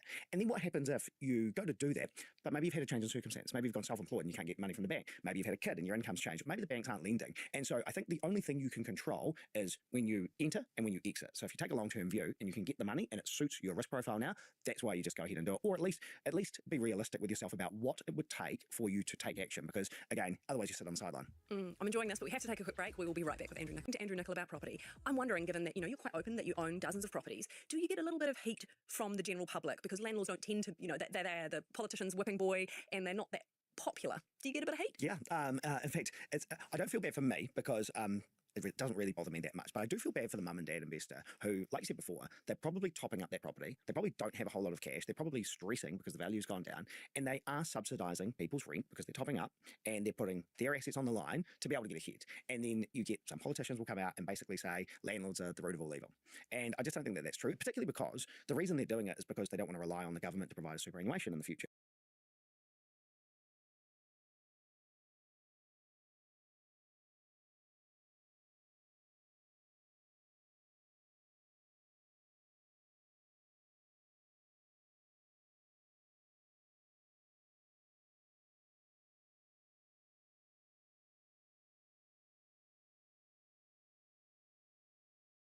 And so they're taking matters into their own hand. There are very good reasons why someone would want to rent it. It's not like if all of a sudden there was no private landlords, everyone would go out and buy a house. That's just not going to be the case. And I honestly think part of it is just the way we've framed things politically. Because if you go back in the past, like it wasn't that long ago that the government was actually encouraging people to go and be private landlords because they didn't want to own state houses. And I think landlords, by and large, do an excellent job. Now, as far as my portfolio, I hate having any numbers out there. That is my business partner Ed putting my name in the light. Because everyone wants to hear a personal story, but I guess then people go, who needs 43 houses? Like, aren't you depriving some other person of the chance to get on the property ladder? And how do you tend to respond to those criticisms? So in terms of, I would help more people buy houses for themselves than the number of people that I'm giving homes to. But you charge them for that though, right? That's a service you're providing. That's Absolutely. not an altruistic endeavour. Yeah, and if I think about like the times where I've made money from a cash flow perspective out of loss of money, I don't think there's been much of my portfolio, the 22 years I've been investing, where actually I've made positive cash flow. Anytime that I do, I go and buy another property and I use that to kind of balance out my portfolio. So I don't make money from a day-to-day perspective. I am hoping for that capital growth in the future. Now, in the meantime,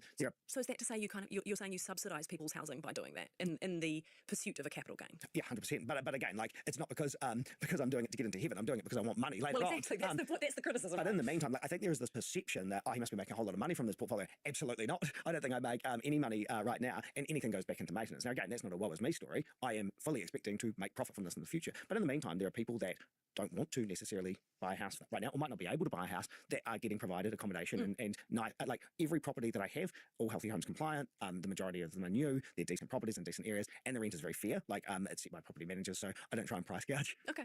So what is your message to people then who, and you see a lot of headlines like this at the moment, property investment is dead? What's your response? I think that right now, if you'd entered the market in the last few years, I could 100% understand that you would imagine that is the case. But I guess for people, you've got to look at, well, if it's not property investment, what are you going to do for your future self and for your future wealth? And property is not the solution for everyone, but for most people in New Zealand, they don't have a lot of cash. They don't have hundreds of thousands of dollars in the bank, but what they do have is equity. Now, your equity doesn't do anything other than give you a nice place to live, but that's not going to be much help when you get to retirement. So if you can access some of that and use that to get ahead, and you've got the stomach for it, then I think it's the right thing for most people. And if Labor brings in a capital gains tax, would that be a wrecking ball for the economy like Christopher Luxon suggested it would be? Or would it be a wrecking ball for your business? No, at the end of the day, I actually think there should be a capital gains tax. I've got no problem with that. Ed disagrees with me, but I don't see a problem with it at all. And because you only pay tax if you make a profit. Well, I mean, I'm going to at some stage, right? But I also think that that's a better thing to do than just charge more from an income tax perspective, because you want businesses to grow and people to want to work harder. Taking money out of a sale proceed of a house, that's probably okay. Like I could stomach that a lot more than paying more tax from a week-to-week basis. But also, when you think about, I had a client this week say, I don't know if I want to invest right now because what about capital gains tax? Well, are you going to stop going to work because you don't want to pay your tax there either? Like everything is taxed. That's just the reality. We live in a society where we provide for other people. We have to collect tax. And if you get to keep 2/3 of the profit or 100% of the profit, it's still some of it. Yeah, it's been so interesting to talk to you. You've had a fascinating journey. Looking forward to seeing where it goes next. And it's Andrew Nicol.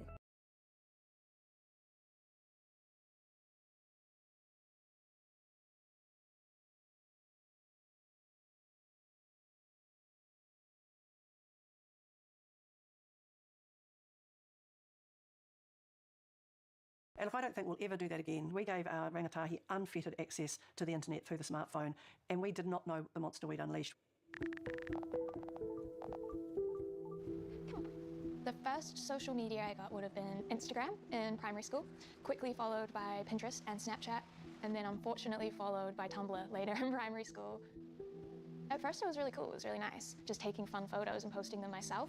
Like, look at this gymnastics trick I did. And so it was just a fun kind of space. What you doing, Bubby? What you doing? I first found Tumblr through Pinterest. A lot of the clothes and things being posted were being linked back to Tumblr, so I thought,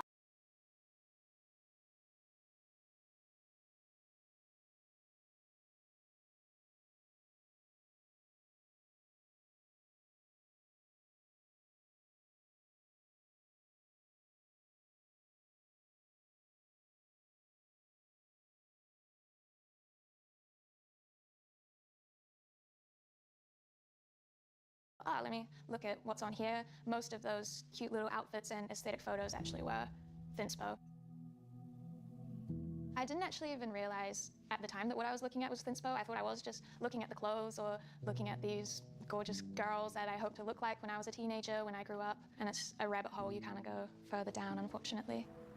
I was probably about like 12 when I started using social media. My parents didn't allow me to use Snapchat, which I think was a great choice on their part, but I was on Instagram, a private account and everything. It's really difficult to actually have an algorithm that is not made against young people, really. Hey, we're going to throw a whole bunch of advertising at you and a whole bunch of things that are probably inappropriate for you to see at this age. Like Instagram isn't built to protect people. Unfortunately, what's very popular is like people in bikinis or people that are, you know, showing off body standards that aren't appropriate for kids, you know? We have these algorithms and the way that these products are designed to just hold our attention. But that's not just positive content, unfortunately, because we know the content that we are more likely to engage in is things that create an emotional response, and that can be a negative emotional response as well. We're literally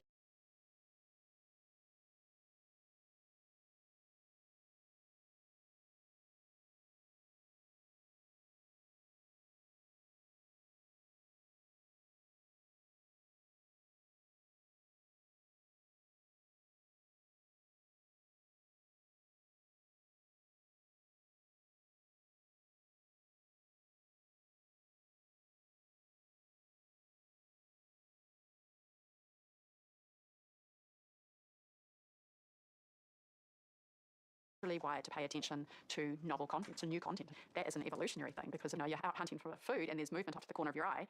Your life probably depends on paying attention to that. So you get a hit of dopamine after paying attention. And now that's being exploited on social media. And that's very personalized to us, which is quite different to kind of anything that we've seen in the past. I mean, for me, whenever I like had searches for workouts and stuff like that, it immediately and very quickly went into eating disorder content. Things like, hey, eat less and feel better later, or eat less and then be skinny, and there's nothing better than being skinny. You feel like this need to look like someone else or something else, and it's like, this is a fully grown woman and you're like 14. I think the mental health content is quite glamorized. Kind of like this exclusive club of like, if you know, you know, and it's a little bit of trauma Olympics almost online.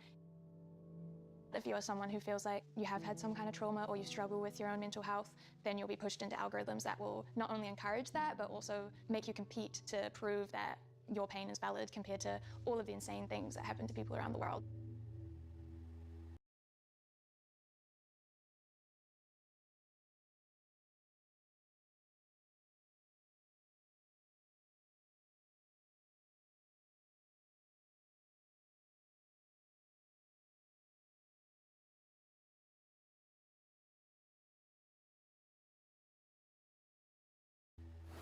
For me, because I struggled with my weight and my body, that's something that can very easily become competitive. It is in the nature of the disorder as well. It wasn't until I was in the disorder, I was in those spaces, and I was seeing how sick other people could get. You kind of think, I have to get sicker so that people will help me, because no one really cares if you're just some shallow girl starving yourself.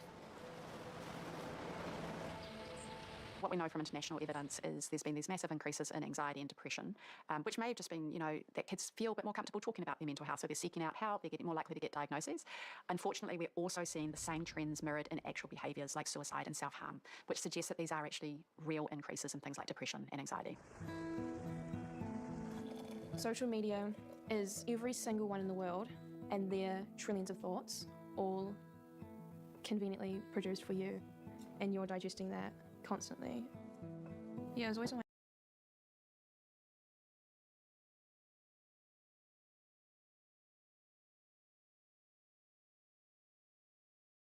my mind. I wanted all the things, all of the makeup brands and all of the trendy fashion. It's just this chaos of desire.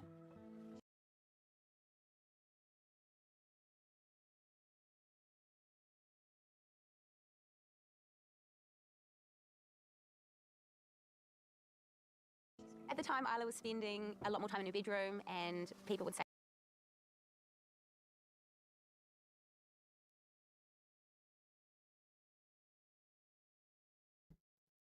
Thank you for letting me know. I've just been talking to myself probably for like the last 30 minutes. Fucking kill me, dude. You're welcome, dude. I loaded it up and I'm like, wow, nice webcam. I hear you trying to talk. I'm like, bro, I don't know how to tell you this. You got no mic audio. Dude, I've been saying so much awesome stuff and it didn't matter. Yeah, nah. Oh my god. Like when I was playing Satisfactory and it crashed, and I just fucking forgot to rechange the Yeah. the screen. All right, what do you want to do? You want to do Satisfactory? Or what are you Yeah, feeling? we totally could. Yeah. Yeah. What's up? Yeah, no, I don't know. I'm not doing much at the moment. Yeah, I was doing a Terraria stream with Fergus yesterday, and I got 2 followers out of it, and one of them is actually like an Aussie kid who actually returned back to stream. So I've got like a returning chatter, which is nice at least. It means I'm doing something right. You're doing something.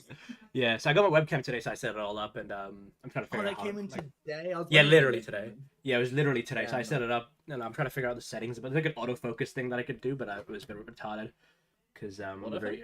yeah, there's like an autofocus thing. So wherever, like if I move and shit, we're like You can focus on the clock behind you. yeah. That's what it would do.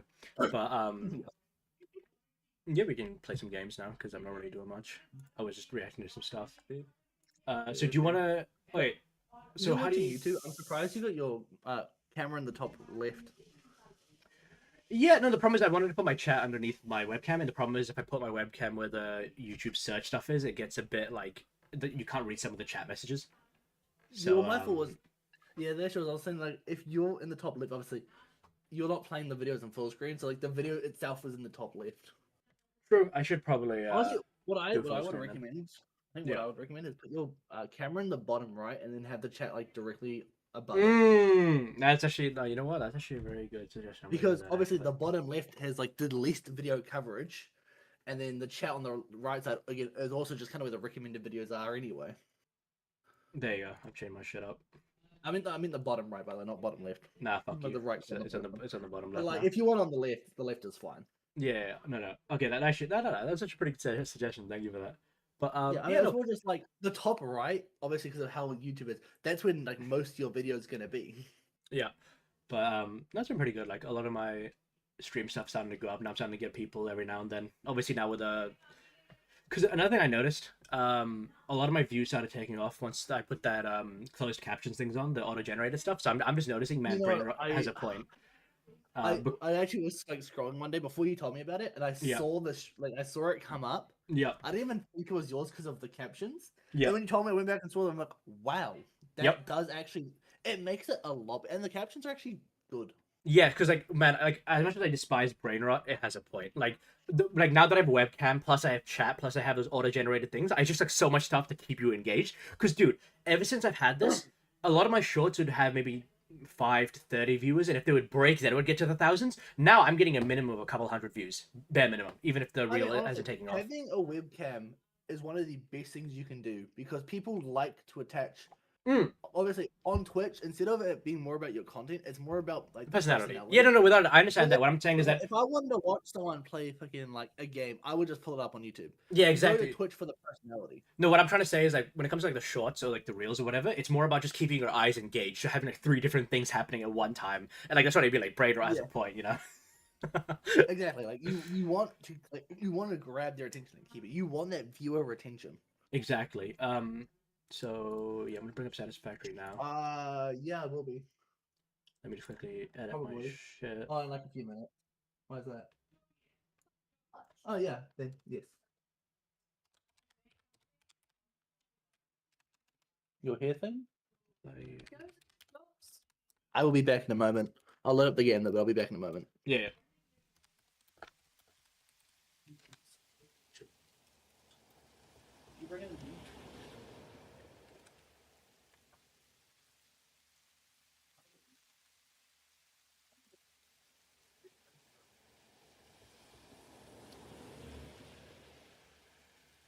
Cool. Let me got that up. I'm gonna keep this here. I'm gonna go wash my hands. Actually, I've got so much other shit to do.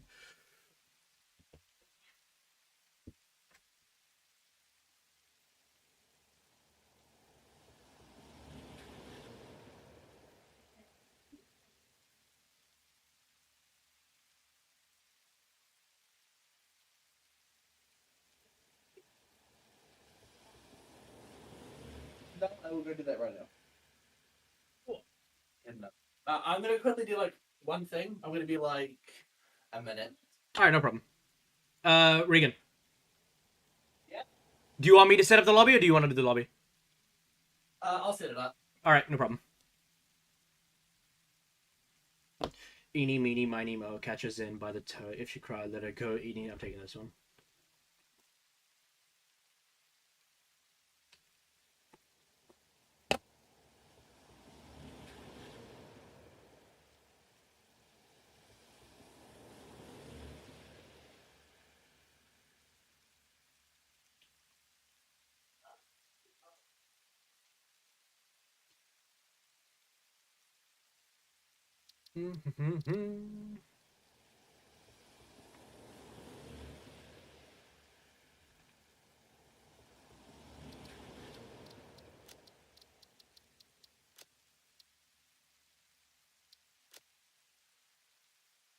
Yo, I'm back for like 5 minutes. Can you hear me? Yeah, I can hear you. No, I got a chatter and yeah. Yeah. Oh, shit, you can hear me. Yeah. I'm just gonna be playing Satisfactory with my mate. Because I said my other mate who plays Terraria, like he's kind of on and off. So I think he could be on tomorrow. So we'll have a Terraria stream tomorrow. So yeah. As I said, I stream daily. So like I do my politics stuff and other stuff.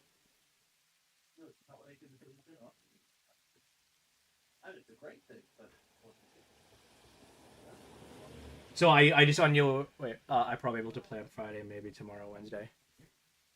Yeah. As I said, like I would love to invite you in, but the problem is like the Terraria game we have, it's like a content thing I'm trying to do with my mate. Because it was like a brain dead idea of like we're gonna both play ranged classes of like mage and like a ranger, and to try to do that. I would have loved to invite you in, but I'm just trying to like keep it between the two of us. I might actually, after we beat Terraria, we might do modded Terraria later on, and I wouldn't actually mind inviting you onto that. I think that'd be a bit more fun experience. I should probably actually make my own Discord too, for my viewers.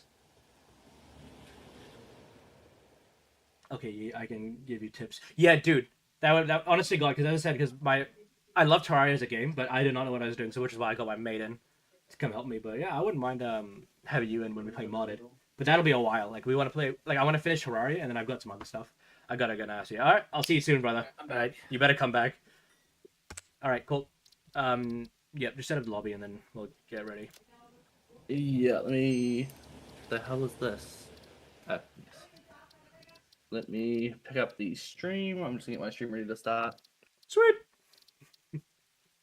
Huh? Oh my god. Yes, they're not gonna be there because they're here now. It's open. Why? Good. Man, because I like swapped some stuff around, I loaded into OBS and it's like, hey, your media's not there. And I'm just like, why is the media not there? It turns out I know exactly why it's not there. Yes. Is there a reason? I'm just trying to make sure my stuff is working before I start stream. There we go. Now my microphone's picking me up. All right. You want to do a new world, right? Because you want to make a series on this. Correct. Yeah. So yeah, make a new world. And what we'll do is, because obviously now you know how to set up everything, so you can make it like less spaghetti in the beginning, and we can get our plate production up quicker. Yeah, we are going to do the more open world, so the veins aren't going to be as rich. Yep. Unless we like the constricted space, but I feel like for the first one we'll have the open area. Yeah, it's up to you. Just trying to find one thing before I start the stream. Where is it? Am I blind? Yes. Okay. Thanks for that. What? Is it under?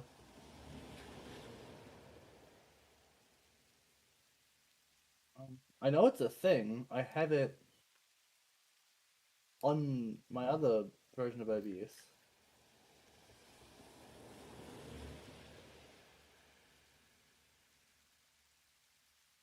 How do I put stream chat in OBS? Well, I know where it is. It should be here, but okay, something's with OBS. I'm just gonna leave it. So we'll actually set you to do the entire screen instead of it because of how I'm going to do it. Alright, start stream. Cool, that started. Just quickly getting this all ready, you know how it is. Yep. I'm going to pull up the spreadsheet so I can pull the spreadsheet over since I have it now doing the screen capture. So when I'm doing the spreadsheet, I can pull it over as well. Have that extra juicy visuals right there. Yeah. But hopefully we are good to go. Yep. Also, this webcam was like super easy to set But up too. of Like, all things I have to do, I've got to change the stream title. Nice. Yeah, the webcam I bought was like I think it was like $170, $200, something like that. And it was like super easy. It was like a 5-minute setup. Yeah. Damn. I mean, I know the easiest, and I've actually the reason I never bought a webcam before was because I had no USB ports on my computer. You know what I just realized? What? You and me stopped talking before you got with Jordan. So like Jordan unironically hasn't seen me. So her first like interaction with me is gonna be via stream. Huh? Yeah, because I'm pretty sure that you and Jordan got together after like we stopped like communicating a lot, right? No, we got together before we kind of like drifted away. Yeah, but no, like she hasn't seen me in person. I'm pretty sure. No. Yes, it's just funny. Like it's super parasocial. Like her first interaction with me gonna The be on one stream. time she had to see you in person, actually, she didn't come. Based. Oh, was that the time where we had those cookies? Yes. Okay. Yes. No. Also, yes. Hello, Jordan. Welcome to the stream. But she or the lobby's up, by the way. She All right, came sweet. around, and then I started spending a lot less time with you guys. Yeah. So no, she actually hasn't met you in person. That's so awesome. But I will be buying a web. See, I have the USB ports now on my computer. Yep. Because literally beforehand, I had 0, and I had a card. That was an extra 7 USB ports. This was I already had a 2 week of a power supply. Yep. So I never actually go for a talk about me. We are. My power supply wasn't strong enough, so I never actually had it plugged in. But now I've recently bought a 1,000-watt power supply, which is overkill as fuck. But and then the power supply didn't even come with enough graphics card like GPU cables, so I had to spend $60 on a new cable. Yep. I was fucked out of iron. Just go east. There's a holy fuck. There's a lot of iron. But I have a power supply. So now I have the extra USB ports. Sweet. And I now have an extra 7 USB ports I can plug stuff into. Yeah, because some of the things I want to get is I want to get a webcam, but I also want to get the stream decks. The stream. I'm probably gonna get a stream deck myself eventually too.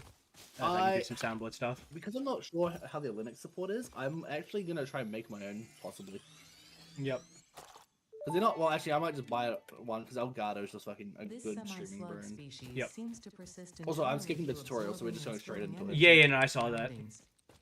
Because we've already done the tutorial, I see what you mean. But no, I want to buy a webcam and I want to buy one of those. But first, obviously, I'm gonna get a webcam. Oh my god, there's so much iron as well, like this way. Yeah, no, I told you just go east. No, there's like 6 veins, like north, I think. Oh, sorry, like west, southwest. Yep. Right, no, but I want to get a webcam because I know with Twitch we can actually have our webcams as well, like both our Yeah. webcams on our streams.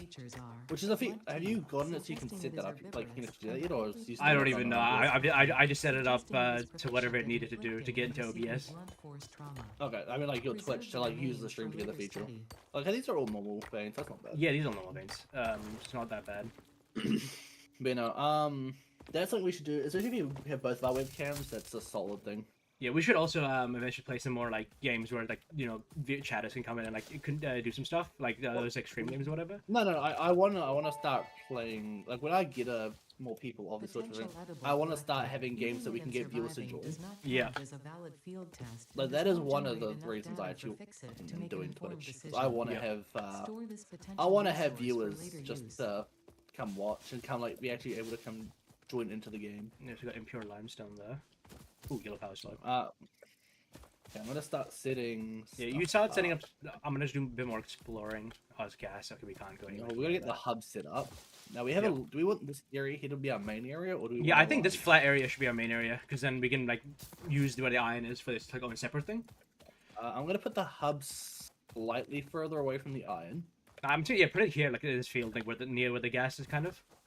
Yeah, I was actually gonna put it up against this wall over here and have this be like our our hub and like crafting zones. Yeah. Put it wherever, but yeah, as I said, just like we'll try to figure it out. We'll put it like there. Right. Yep. Probably shouldn't have put it where the foliage is because it looks ugly, but whatever. Well, we'll get rid of the foliage anyway. Base building. You want to do logistics first? We will. Because that's the thing that actually matters right now. We'll start with logistics, and then we'll do the rest here. Yep. I want to do base building because I do want to actually get the. I do want to have our base on foundations to start with because it's just so much easier to manage. It's Q. Equipment workshop. Okay, I need 4 rods, 6 plates. Yep. I'm gonna. Well, actually, I can make an equipment workshop right now. Okay, oh yeah, do it. Yeah, because I actually start with resources apparently. Oh shit. So we'll chuck that there, and then I'll put an extra crafting bench. I'll chuck it like over here. Yep. Actually, I'll put it next to the equipment workshop. Yeah, you do that. Yeah, put it there. Alright, there we go.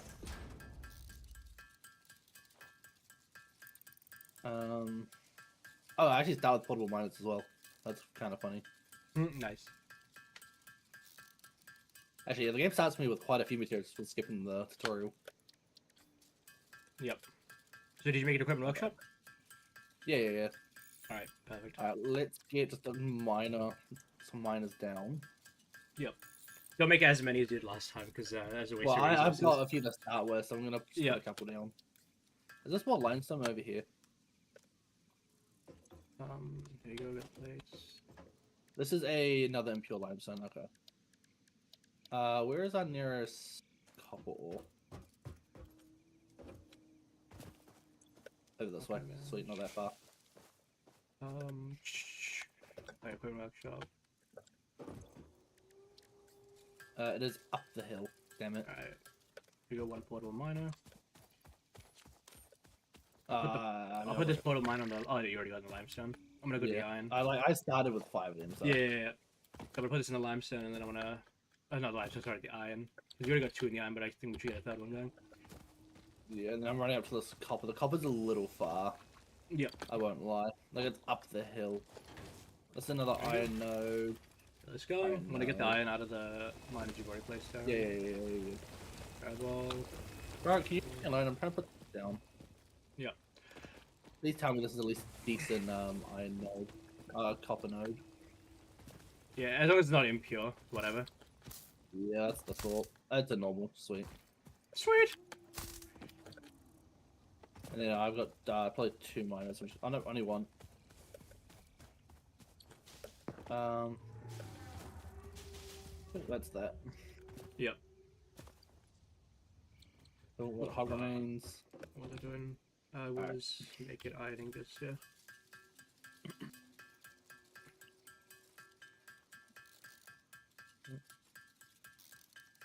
Alright. I'm gonna do the same Now, thing the we did only last issue time is where we- I'm not gonna automate anything until we can get the proper like biomass automatic burner setup going. Yeah, that's fine. Actually, like a path we can come up to our copper easily. Yep. Yeah, kind of easy enough. Ow. Alright. And then the space elevator we'll probably put like more like open in the field, like more in the open. Yeah. But for now,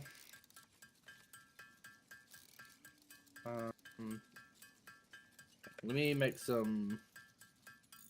I have honestly a good chunk. I don't have any of the wires, but I start with a good amount of iron and rods.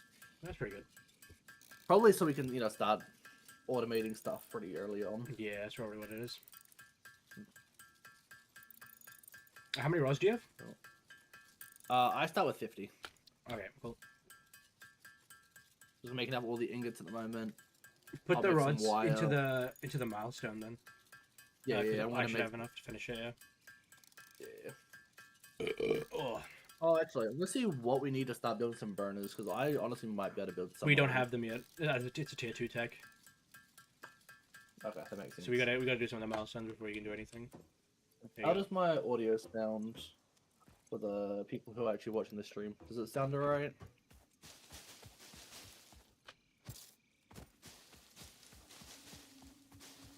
Oh shit, you actually already put stuff in.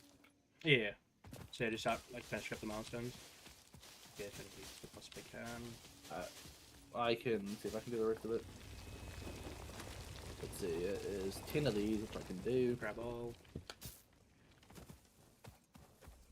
And I cannot do all the wire. Yeah. I'll focus. I'll run up in. Yeah, I'll focus on the iron stuff. You just focus on the wire for now. Yeah.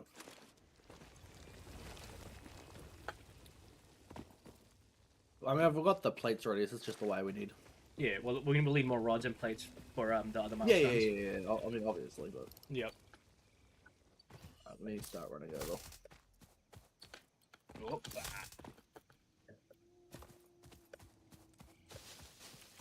What's it like having a webcam now? It's awesome. People can see my comical reactions to things. You'll just look of disappointment when you hear anything. I'm shooting quickly. Welcome back to Are We Gonna Survive as a Species? I'll give you a quick hint. The answer's no.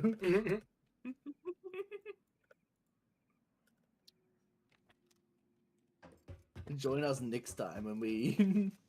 Now, did you... I don't know if I sent this to you, but Jeff Bezos recently said that AI data centers should be prioritized over humans for water. Like, you know, there's an argument to be had with that, but that's just the most comically evil shit you could possibly say. I'll see if I can find the quote. Hold on. I think I sent it to... Well, the thing is, from what I understand, the limited research I've done on the AI data center stuff, like, it doesn't actually use water. It's mostly... It doesn't waste water. It just uses water, if that makes sense. Like, the actual capacity of the water in a city gets used. Yeah, I did send it to you, Yeah. If we starve our data infrastructure of cooling resources just to sustain baseline human comfort, we are actively delaying the birth of a super intelligence that could solve all of our resource problems in the first place. Like, again, there's a conversation to be had there, but that's just the most comically evil way of approaching it. No, it is. It's like, humanity? Nah. You guys should limit yourself to like a glass of water a day, like a 30-second shower, because our data centers need the water. Yeah, like I think I've talked about this in stream whenever I was talking about data centers, but like the big thing is like the water thing is actually not that big of a point. What's actually the biggest point is the energy usage. So like whenever like a data center does come in, I think what should happen is those companies should pay for the expansion in the energy grid, or their own energy grid, if they want to actually set up a data center somewhere.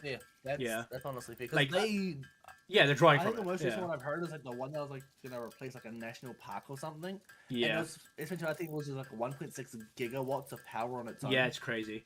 But like, you have to understand, like those. You think of like the size of factories we built in this game, and we weren't even using like close to half a gigawatt. Like, Yeah, no, but like as I said, like I think crazy, and this one's used like triple that. Yeah, but the thing with data centers, what's really good about them economically, it's like a 10-year long construction project. So you have a lot of construction jobs going.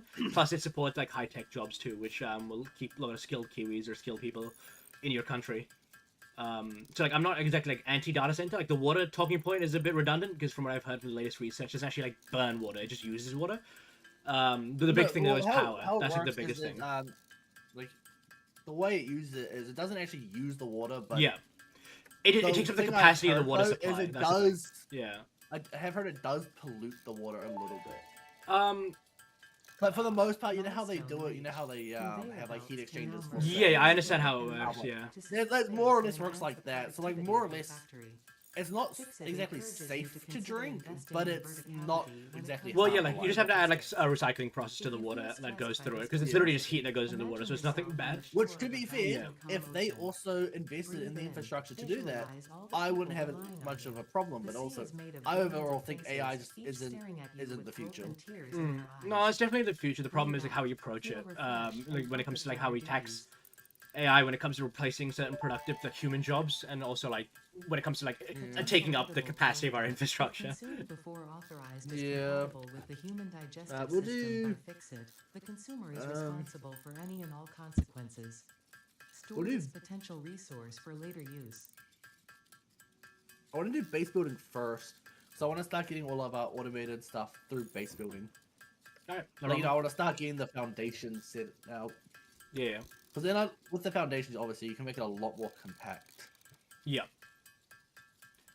I'm just finishing up making these like I'm just 300 gonna iron run bars. around. Yeah. Like bouncing around, grabbing all the resources. Yeah. Grab. You go grab this copper. Thankfully, this one's just all iron and a bit of concrete. Yep. Alright, it's made. There you go, making the plates. Alright, we'll have the plates for this, by the way, so I'm making them. I even think we'll even have the rods, I think, too. Nice. Alright, you come back down. Did I grab that? I did not. No, I would have hated if I walked all the way back downstairs. I didn't even pick up the copper. Nice. Yeah, we did Destiny raid last night. Obviously, I want to try all the Destiny raids and stuff because obviously Destiny's like at its end of life sort of thing. Mm-hmm. So I'm gonna make all of that into video. So I've got a video I've been editing at the moment. I got you. I'll be back in a second. No problem.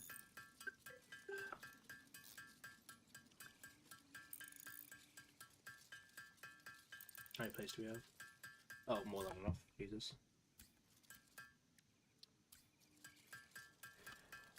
Shoot the concrete now. Oh, we won't have enough concrete from whatever I have. I'll collect some more.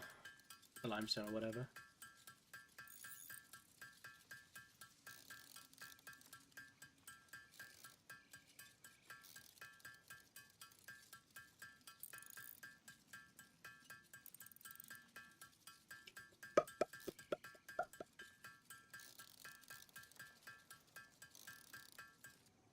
Alright, there we go.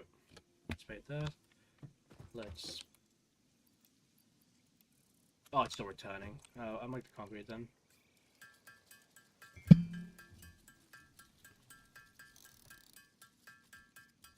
They were trying to sort out dinner. Hey, no problem. Again, have you figured out if your stream together feature is working, or have you like I not guess done? No, I haven't done it yet, but I'm pretty sure I can set it up by today if my if what I think was the problem was the problem. Okay, yeah. Fair enough. Because it's limestone. Yeah, I've got the plates and the bars, by the way. So we just need the concrete. Yeah, I have some concrete, but obviously it's not enough to fill it out. I can make like 30 give or take. I'm gonna have about what's that? About 90 on me. Oh yeah. Oh no, we'll have more than enough then, because I have enough to top you up. Yeah, something like 89, I think. Yep. So here you go. I'm gonna put my concrete or not. Wait, I have to wait for it to actually like arrive. Come on. Yeah, like 3 seconds. And there you go. Boom, boom, boom. All right, here you go. Put your concrete in. I already have. Oh, you already have? Yeah. We need more then. We did say that. Put all this shit here. Not that I need it. I'm gonna go on a spree. Oh, this produces limestone so slowly. It's an impure node. Is there a copper? Where are copper nodes? It's up the hill. Yeah. Oh. Yeah. Yeah, copper. To be fair, we only need like one copper node really to do all our shit. I mean, at the moment we have the one node. I'm just gonna, thing on. Yeah.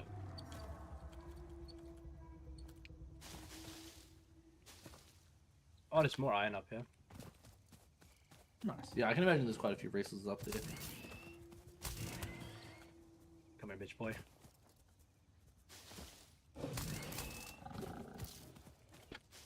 And I love the early game just sitting here like rocking for an eternity. Yep. There you go, another hog dead.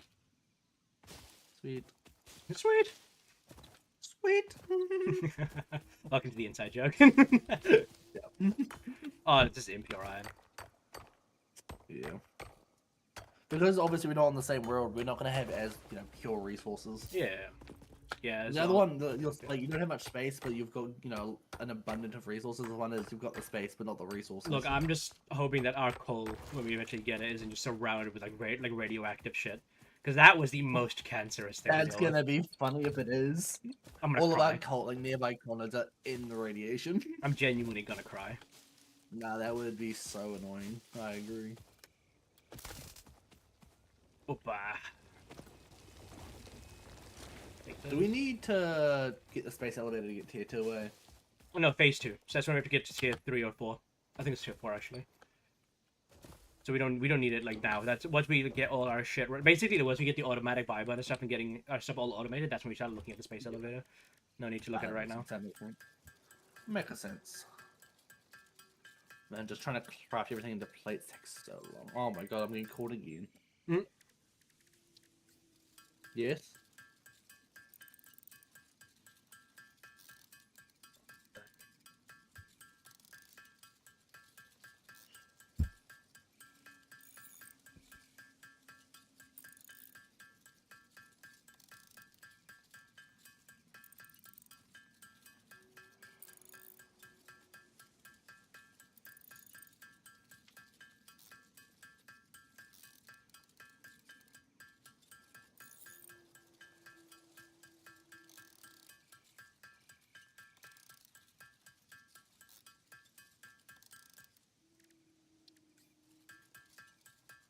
Some iron rods. Man, I think there's a tier 2 thing, right? For the biomass burners. I'm not too sure on that. Because a mate of mine told me that you want to make sure that you have the biomass burners and the biofuel. Yeah. I'm already converting my stuff to biomass, by the way. Yeah, no, I also want to get solid biofuel. So Oh, we yeah, can yeah, set no, up of course, everything first. No, get some more. Um, Yep. So just make anyway. make the concrete and then put it in so we can start looking at other I'm stuff. gonna wait so long for the concrete. The little It's coal such a deposit there. bad node. Is it coal deposit? Yeah, not like a coal deposit, but like a little coal-like thing. Oh, okay. I was gonna say, if we got a coal deposit right there, that's huge. Yeah, that would be huge, but you know, this game's not really forgiving. I am not mining this one at a time. Do we have any better limestone nodes? Do you need that started No. on- Oh, actually, not just impure? I'm gonna scan for it and see what pops up. I think the one over there is impure. Yeah, we have another one. I don't know, I forget. There's two over this way. Yeah. There's two over this way, like right next to each other. Yep. I still don't even know how to ping. Yeah. But I'm jumping over. Okay, this is a normal node. Yeah, well, it's better than nothing. But yeah, two limestone nodes is enough concrete for the rest of the game. Same thing, like one copper node is like good for the rest of the game too. Well, I mean, we'll see. But then there's a second node over here, which is impure. Damn, alright. Yep. Yeah, this node isn't too far, so we can work with this one. Yep. I should probably move the auto miner onto this node because it'll be so much faster. Yep. Alright.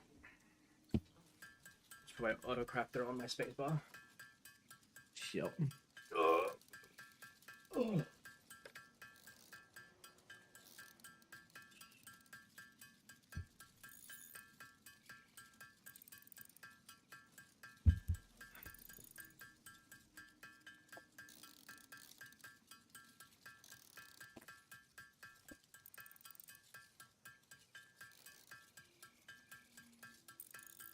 Also, Reagan, you know that document I showed you that where I did all the research and everything?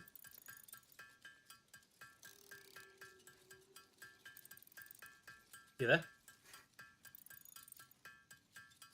Sorry, Zach's talking to me at the moment. Oh yeah.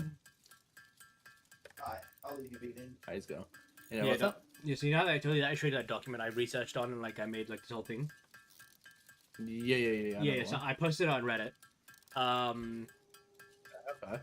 I'll put it like this: it got like 5,400 views. People saw it, and then it got a lot of comments, and the moderators had to like lock the post because how much brain rot was going on there. Like a lot of people just kept like blaming.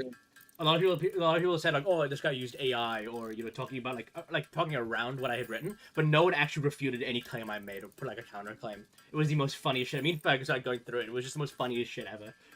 Yeah, that's pretty funny. I can't lie. And that's how you know you're on the money, by the way. So no one actually like outwardly like refutes a claim, but it like just like start talking shit on you. That's how you know you're on the ball. Pretty much.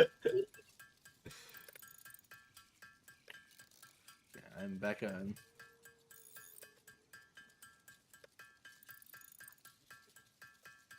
Is this enough? Is this like finally enough to get this concrete done? I really hope it is. Yeah. but I can also guarantee it's not. It is not. We're gonna be like 20 short. Yeah, you need like 150 limestone to do whatever we need right now. And then we're gonna need concrete for actually building the stuff as well. Yeah. I'm gonna pick up the miner. I'm gonna put 2 miners over on the limestone node. Yeah, then. the funny thing about concrete is like, it's so hard to get it going in the early game, but like once you actually got to automate it, it's the most brain dead thing ever.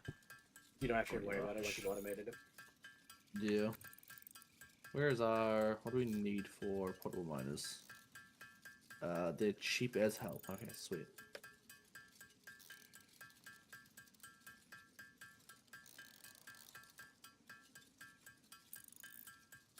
So... because of how annoying it's going to be right now, I'm going to just get 3 miners on it. Oh yeah. Because we're going to need quite a bit, but... That's fair enough. Over this way? I believe it was. Right, over this way. Slightly the wrong angle.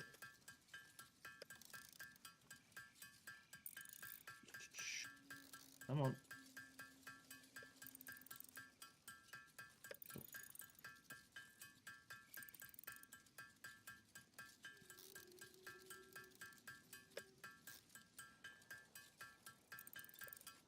Now we jump back to the base.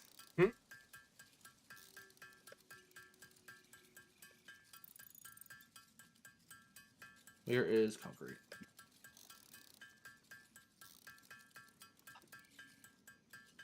How much are we missing? We might actually have just enough now. Alright, sweet. Cool. And we'll finish up tier 1 since it's right here. Structures are now available for improving factory organization.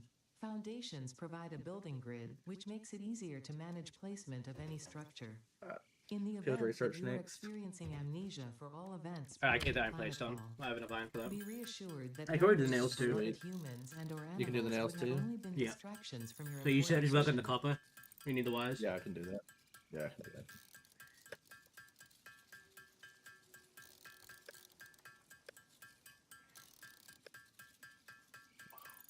Man, I'm just suddenly the world just gets red.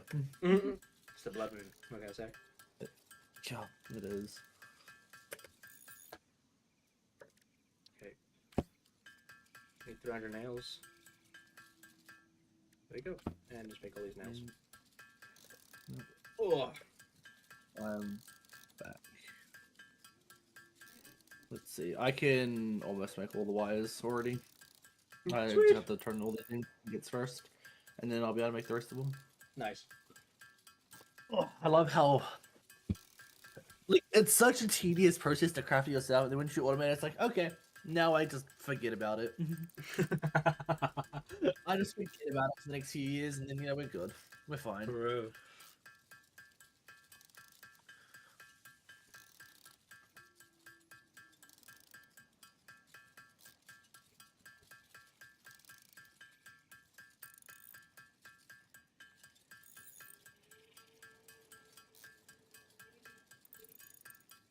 Alright, we'll make it.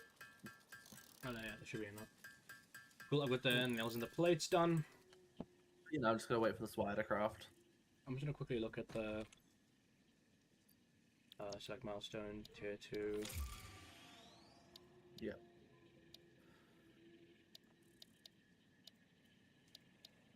You already have the biomass burner. We might. Okay, after we finish tier 1, can we do obstacle clearing so I can get solid biofuel? Yeah, Sweet. I need 500 more nails. I'm like halfway on crafting the wire. It takes so long. Yeah.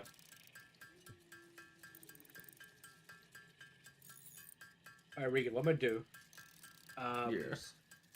I'm sorry, you'll have to deal with this, even if it's inefficient. I'm gonna completely deal with the power of my own, both with the biomass, obviously, and with the coal. Okay, you gotta let me cook, okay? Alright, man. Because it has to be because the thing is, what I was realizing in the other world is that because you did your shit, because I obviously wasn't interacting with the design, I had no idea how to edit it or how to move it, so it kind of just unlocked me. So it has to be completely my design. So even if it's inefficient, even if you don't like it, you gotta deal with it. You gonna chuck the stuff in? No, it's not back yet. Or is it back? Oh, no, it's back yet. It's back. Sorry, I didn't realize. Boom, there you go. There you go. And I'll select optional clearing. So we need the concrete and the cables. Supply the molecular analysis machine, referred to as the MAM, with local resources to research and develop new technologies. Yeah, because I'll have the nails for this. Potential technologies include exploration I tools, will, I guess, work on the rest of it. factory buildings. These are essential for maximizing your pioneer efficiency. Alright, in we'll see what I alignment can with what I Fixit's can core cook. pillars. Construct, automate, explore, and Yeah, expand. I don't. To advance One, Fixit's two, vision, all notable three. phenomena, I need 3 resources, constructors. I need technology, 6 or other reinforced plates. influence Okay. should be investigated regardless of any perceived danger. Then when we Stake get in the blueprints, I'm pioneer gonna start contract. making crazy blueprints. Crazy style. Like it'll be the point where I tell you to just go paste the blueprint a few times. Yeah. And then when we get trains as well, then I'm gonna put all the blueprints as just, you know, like on a rail. Yeah. It's only 100 wires we need, so we should be good.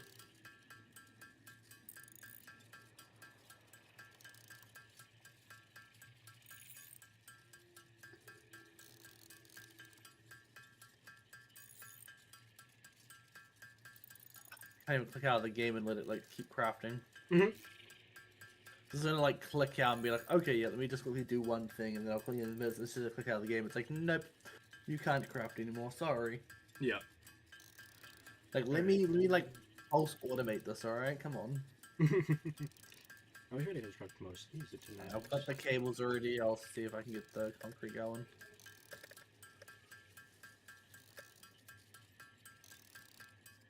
Alright, once the thing's arrived, I have the nails for this. So I just need to get the cables and the concrete. I'll get the cables already. Alright, concrete. Please tell me you guys are full. We're... Okay, that should be enough concrete. What is this over here? Oh. I see what it is. Okay. I need more iron. I'm gonna make some more because I need to get the reinforced plate engine going. Yep. So I need 6. How much do I need for biomass planners? Alright. Now we make the concrete. Yeah, I'm lazy. Put my phone on the space bar. Yeah, the automatic crafter, come on. Automatic crafting, that's called putting some weight on the space bar. Yep. Well, I sit here and Alright, do you want to stare at make the screen. a place for me to make the power, or do you want me to put the power on the ground? I will. I'll have a look and see what I can. If we can find somebody that's a bit, like, you know, out of the way that it won't start clashing with anything else. Yeah, you figure that out, and then I'm gonna make the power once we have this next mouse research. I need a lot of rods. I need concrete. I need. Yeah, okay. I know what I gotta do. Concrete is done. So chuck the stuff in. Yep. Come on. Could get the nails because I've already got the nails for this, so be pretty easy. Honestly, if you just want to chuck the power like over here somewhere. There you go. Yep. I'm just gonna create a fuck ton of iron so we can get plates, rods. Just make some concrete for me and some wire and cable because I'll need that to actually power. Just like make a platform over here and then just start putting it in. That's what I'll do. Now, like you set up the power because I don't know how you want to organize this, so you just set up the place for me and I'll get the power set up. Well, what do we need? Yeah, we need iron and concrete. Yeah. Get the concrete going. I got a lot of iron coming along. Eliminating all obstacles to efficiency. This isn't just fun; it's contractually mandated. Fun. Contractually mandated. Yep. You contractually mandated to have serotonin. Okay. No depression in this game. Fun is the only thing you're allowed. True. The company has declared fun. The company has decided your fate. You must have fun. enjoyers, what's called workers who are having a good time are 50% more productive. True.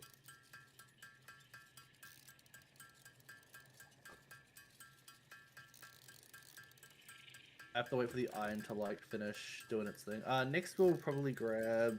Yeah, you can do whatever after this now, because I've got my shit. So.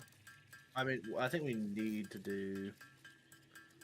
I think you want to get the we'll do assembler, the part assembly. Yeah. I think we kind of have to. But, what do we need for space elevator? That's a lot of shit. Yeah, as I said, until we can start getting it stuff automated, there's no point even looking at it. Yeah, that's fair. Alright, I'm gonna get one of these down. Now, what I'll do, once I set up the power, I'll get the copper stuff and the concrete automated. You just focus on getting our iron, like our plates, our rods, our nails, all this basic stuff going. Yeah, I mean, I'll get that hard. I just gotta wait for the stuff to craft, obviously. Yeah, no problem.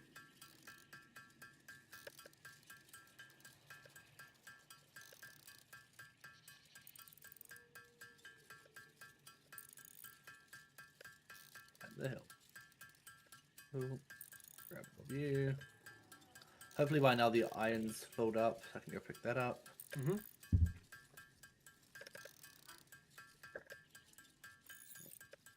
Also, I'll need like 50 concrete. So if you just make like 50 concrete for me and just leave it in the storage chest, that'd be greatly appreciated. I want any concrete for the platforms, so... Yeah, no, I'm saying if you just put 50 aside for me, that'd be great, because then I can do the conveyors for the power. Ah, yeah. Oh, okay, fair enough. Yeah, that's what I was saying. And like, cables and wire would also be appreciated, but it depends on how much time you have. Because I'm trying to build all this iron here. Yeah, it's gonna be slow at the moment. Yeah, most of it's gonna be slow before you start automating it. But that's what I'm saying. If you can just get like the power off the ground, then it's whatever. Yeah. Like you don't even need to make cables. If you just make wire and concrete for me and just put it in a chest, I'll make the cables for myself. Yeah, I get you. Okay, 300 iron constructed. Thank God. Just have a lot of waiting to do at the moment. Yeah. The other game is about cancer, but hey, what can you do? That's why I have a great thing called a phone to put on my spacebar. What do you think I'm doing? It's such a good idea, though. Yeah, I told you, I'm a man of great ideas. Your phone is meant to be used as an asset, and the asset is a spacebar. True. Your phone is the greatest paperweight you could ever buy. True.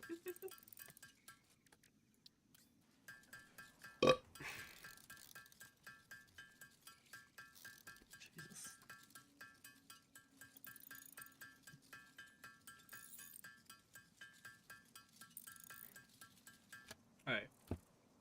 Do I need... No, I don't need this. Okay, cool. So 6 reinforced plates is enough. Let's make some extra... Actually, I'm gonna make these, actually. 2, 3, 4, 5, 6. This, please.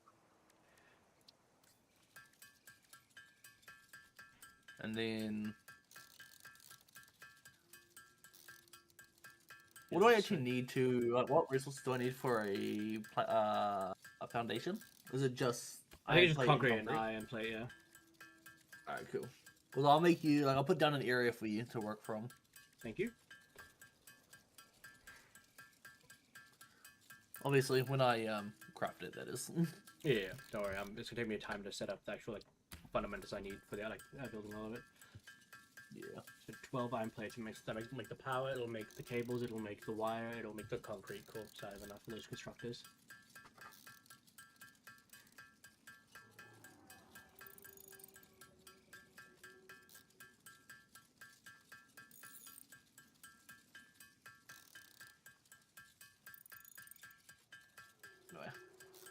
Let's make it 80 iron plates, and then let's make the rest of these rods. Yep. Because I'm gonna probably get the I'm gonna try to get the outputs to be more just like a belt worth of each resource, like to start with. Yeah.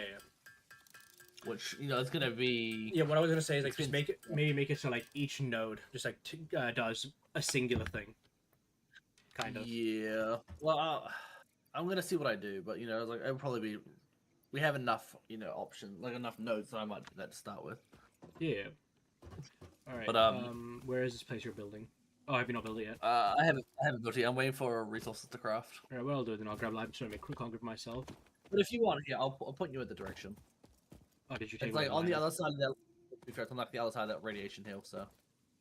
No. I need to get this like where's our copper node that you put a miner on? It's up the hill. Up the hill? Okay. Yeah. Like if you go to the other side of the initial limestone we're using, there's like a little ramp up. Just go up there and pretty much it's like straight up. Just keep following the direction. Got you. Yeah. Oh yeah, I see where it is. Yeah.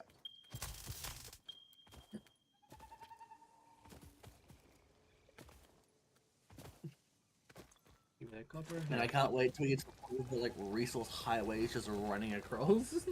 Yep. Like just like these slight elevations, we're gonna have just resources just going across the whole thing. Okay. Interesting. So this game we can have like trucks, trains. Like we can actually have trucks in this as well, eh? Yeah. Well, we already had the truck. Well, I didn't know it was a truck. I think it was a tractor. I think that's small. But you know, I know you can get actual trucks. I might literally get a highway. Like on a highway, it's like a train line, and then like roads pretty much around the side. Look, we're gonna build the infrastructure, okay? All right, let's get these copper ingots going, and I'm gonna get. Yeah, I'm gonna like build it like instead of belts, we're gonna have it just a national highway. True. Yep. And then obviously we get trains replaced by trains. Yep. I'll get the wire going. If you can just get the concrete for me now, I should be fine. Then. Yeah, hold on, I'm still just crafting iron ingots at the moment. I'm almost done. All right, sweet. I've crafted about 500. Nice. But you gotta be prepared, right, for the next 5 minutes of the game. True, very true. You know, minus crafting time.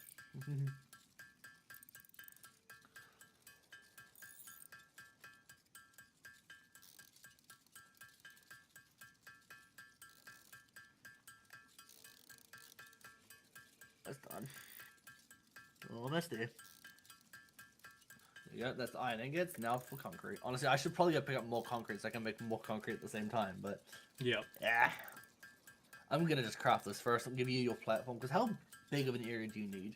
Think about it like this. I need to put 2 containers, then going to 2 constructors, then going to another constructor, and then I'm gonna put some biomass burners down. So maybe like, say 10 wide, 10 long, would be optimal for like expanding it later on.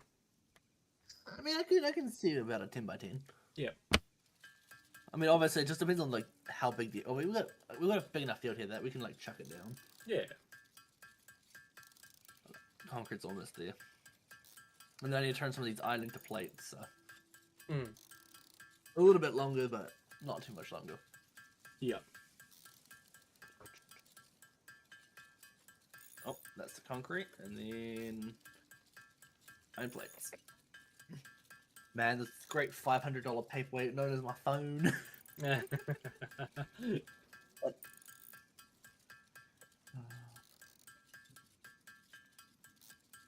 If only I could put extra weight in the space bar and make it craft even faster.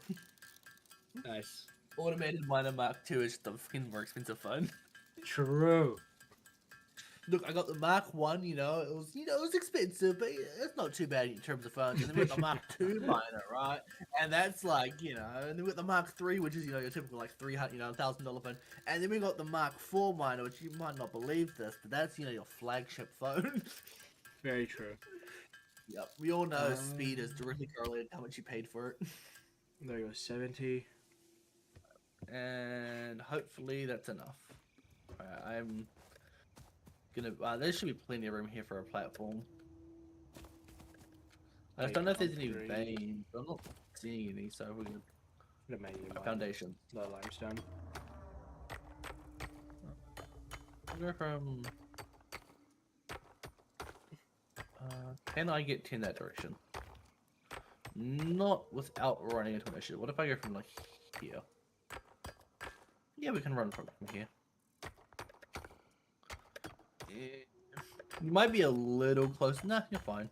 And then...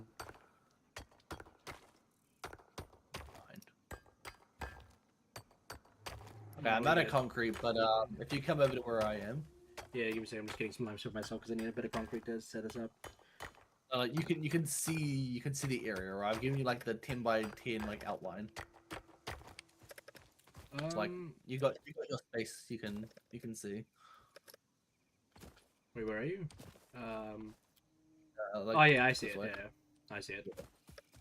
Like it should be big enough to get started. Cool. And like there is more room if you want to just keep, if you have to expand. Yeah, no. I'll expand on my own. I was like 10 by 10 was good to start off with. Yeah. 5 minutes. And I'm gonna start getting myself a platform to work with. Or iron.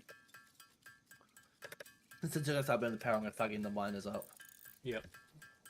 Which means, what do I need to actually craft the miners? It is cheap enough.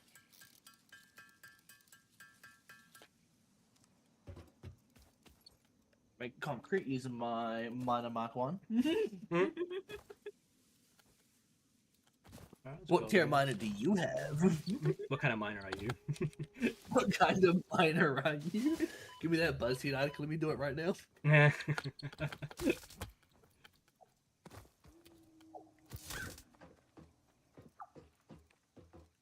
Oh, you didn't fill it out. Okay. This is gonna be a bit cancer to actually do then. No, I ran out of concrete. If you can just farm concrete for me, I could probably fill this out, but yeah, I don't have the. Oh, I'm gonna just run the. I'll get you like a bit more of a platform, but I'm gonna get the concrete just automated. So Yeah, I'm gonna do that first because it's. You can set it up. I could outwire it up to the actual system once I've set it up. Yeah. Because at least concrete's, easy enough to do. Yep. I'll come get you more. What do we actually need for a chainsaw? I could make one. I could actually make one for myself. I need 160 screws.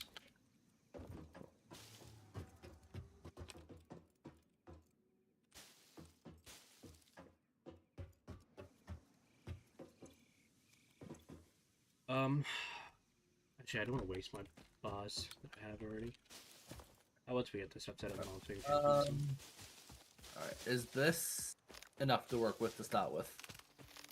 It's a 3 by 10 with like the fourth line having a couple in there. Here, I'll come over and I'll You're a huge fan. I'm glad you're a huge fan, George Bauer. Will you be releasing a 10-hour video of Disney lore? No, I will absolutely be not. I know lore, but I don't know lore that much. You could definitely do that. It would be a 10-hour video of you just saying it's 8, it's 8, it's 8, it's 8, it's 8, it's 8. No subsets, it's just that over and over again. Let's start from the beginning, okay, right? The very first part you need to know is that this game was actually developed in 2013. Say like 5 things, but like slow down your audio by like 10,000%. The lore of the game, you just give the development cycle of the game. It's like, yeah, this is actually what happened. And then it's like, well, from there, it's fine. Oh, you actually wanted the game lore? Here's a link that I'll just send you. just watch this.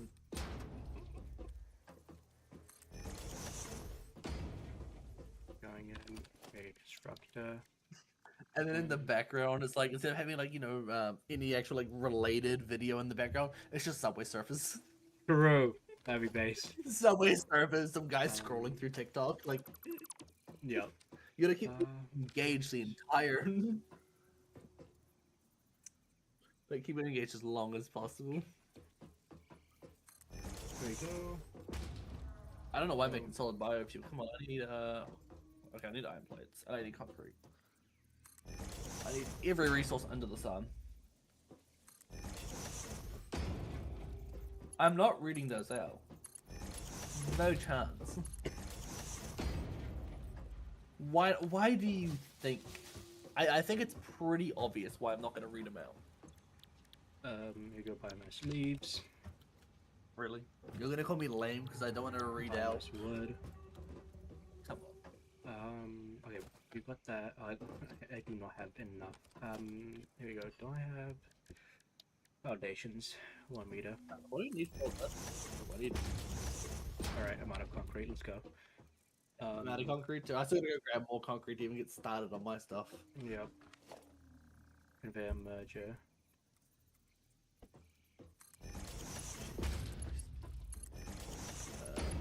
Hopefully that's enough. Let's see. Am I missing anything for... What am I looking at? I'm looking at production.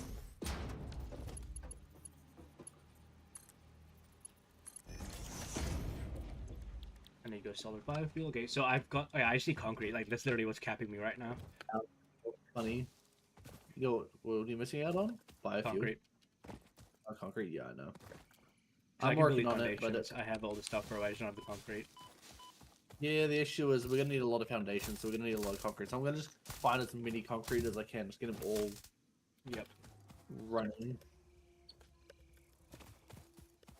Although this may not be the best idea. Hey, can I have $2 for it? I don't even have $2 to give anyone. Hmm? You of all people know I have not even $1 to my name right now. They asked me for the $2 bill, and that was enough for me. Look, you can beg, but I don't even have $1. So you're gonna have to like keep asking around. Can a brother borrow $1? I have my great friend over at AH the guy, right? He's actually loaded with money. I am loaded with money. I'm not gonna give you Just 6 fucking penny though. I have $2 for tuition. Now let me answer that for you, right? We're not doing that. we believe, right, that you should be able to pay for your own tuition, and that means you should not be having to ask people to fund it because it is for you at the end of the day. So you should pay for it yourself. Thank you. Next question. Dang. Look at 90. I didn't ask what you believe. No, you never do, but they always give you those sort of answers. No, speechless. Thanks. I've been learning from I guess the worst in this case.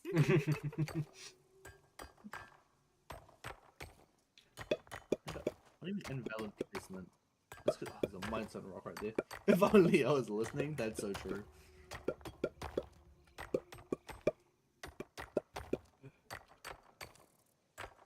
Don't worry, one day it will affect you, and you will, well, then it's not my problem, because wow, you're such a great fan.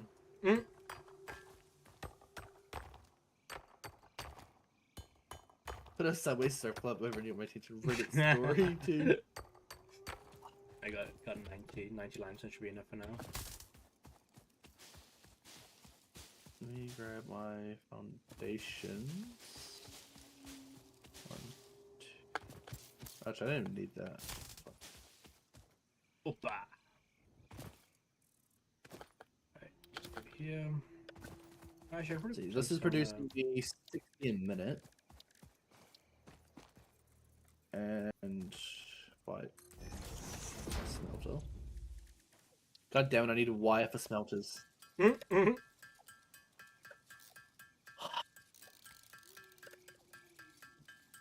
The grind for automation truly is real. I've been such a solid fan, you won't read my special messages. What do you even mean by that? I'm not reading that. I am not reading Mike Ox long. You know? See? Yeah, exactly. See, I read it out for you actually. That's hilarious.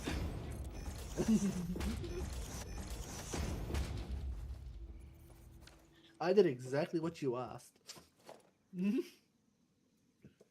Unfortunately, this concrete is taking 9 years to craft, so that's not doing what I asked. I've got that going. So now I can do conveyor splitter. I think it's splitter. You have the personality of a bit newspaper. Boom. That's a funny statement. There you go, Unfortunately, no. What I'm gonna do now? Biomass burner.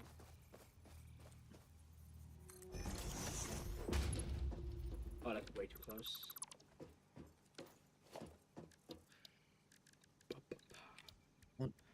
Foundations. Dude, I just do it. I wish concrete, dude. This is killing me. Yeah, that's why the concrete's the worst. The worst. The first thing I'm working on. That's the worst thing I'm working on, man. To be fair, it is the worst thing you're working on. Sure. 1, 2, 3. So, real quick. It is not even a smelter. It goes straight to a constructor. What the And for a constructor, I need goddamn cables. Goddamn. Goddamn motherfucking cable. Oh, that's just Yep. cancer. 5 stream streak even. That's crazy. 5. That's like 5 whole streams that you've watched in a row. And that gives you 450 capitalism points for watching 5 streams in a row. That's like some solid stuff. I need more iron. I gotta take more iron from that and get my plates going. Alright, I'm gonna need to bring power over here, by the way. So anyway, I can get. I can get one biomass burner going, but I need that concrete so bad, dude. 45 a minute to 15. Take. Grab all. Which means I need to.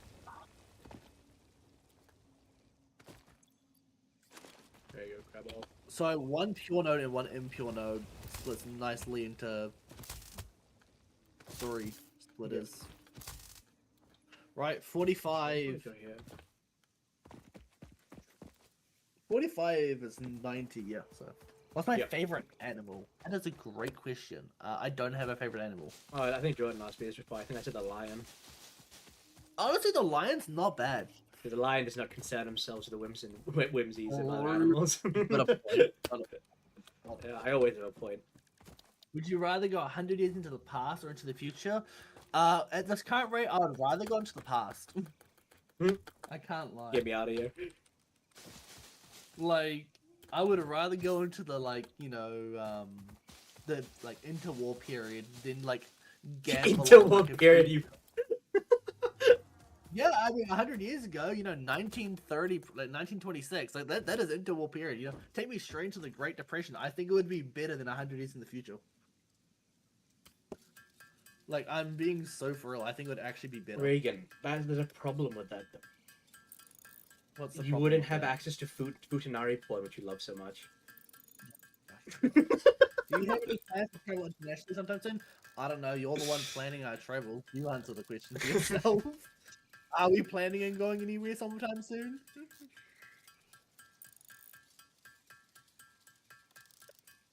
I am. Well, then I think there's your answer.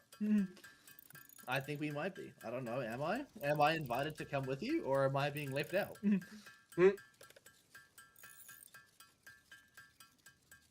Not really? Okay, then I guess I don't have plans to go internationally. I'll be left out for the next, you know, for the 9th time in my life. Girls trip? Okay, fair enough. I don't want to go on that either. No, I'm good. I do not want to go with a bunch of girls on a trip. I think I will pass.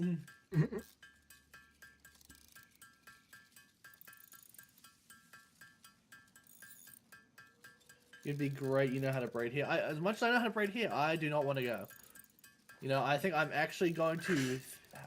I like how deny the this I like how trip. the pitch for you to join their girls' trip is to be their slave to like braid their hair. Oh, I know, right? Tell me about it. Do we have splitters yet? We do. Yeah, we have splitters. Yeah. Are you setting up the concrete? Is that what you're doing? Because I heard the miner go up. Yeah. I have good. 2 miners of concrete. Thank fucking god, dude. Holy shit. I know. I'm doing the concrete first for Pissing this me exact reason. Yeah, like this is the last time I'm gonna manually make anything with iron. He wouldn't want him to braid art. He just wouldn't be left out. Yeah, I'm just gonna say I need to take a collar back.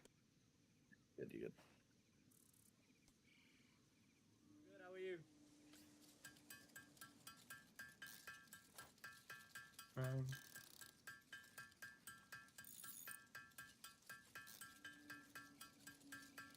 I need to take a call. Actually, how his life is not that important, right? He does not have that level of importance right now. Probably his whole $3 in his bank. That's true. Hey, they might be trying to ransom him. You know, get something out of him. I doubt it, but you know, it's technically a possibility. They could be renting him off as bestest friend in the whole world.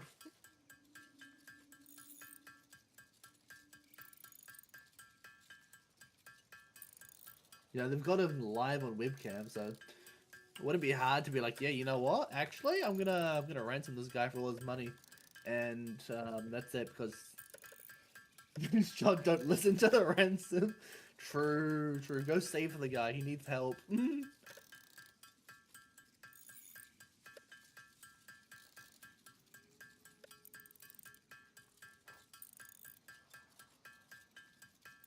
Save your $3. True.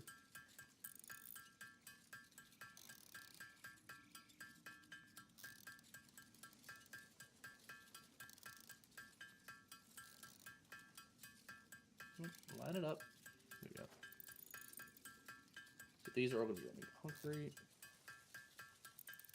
Yeah, sure, you tried, but you know, if he doesn't want to help himself, then what can we do? This game looks weird, satisfactory. I've talked to you about it before, actually. I really did try. You did. Actually, you know how I'm gonna do this? It's not gonna be efficient for now, but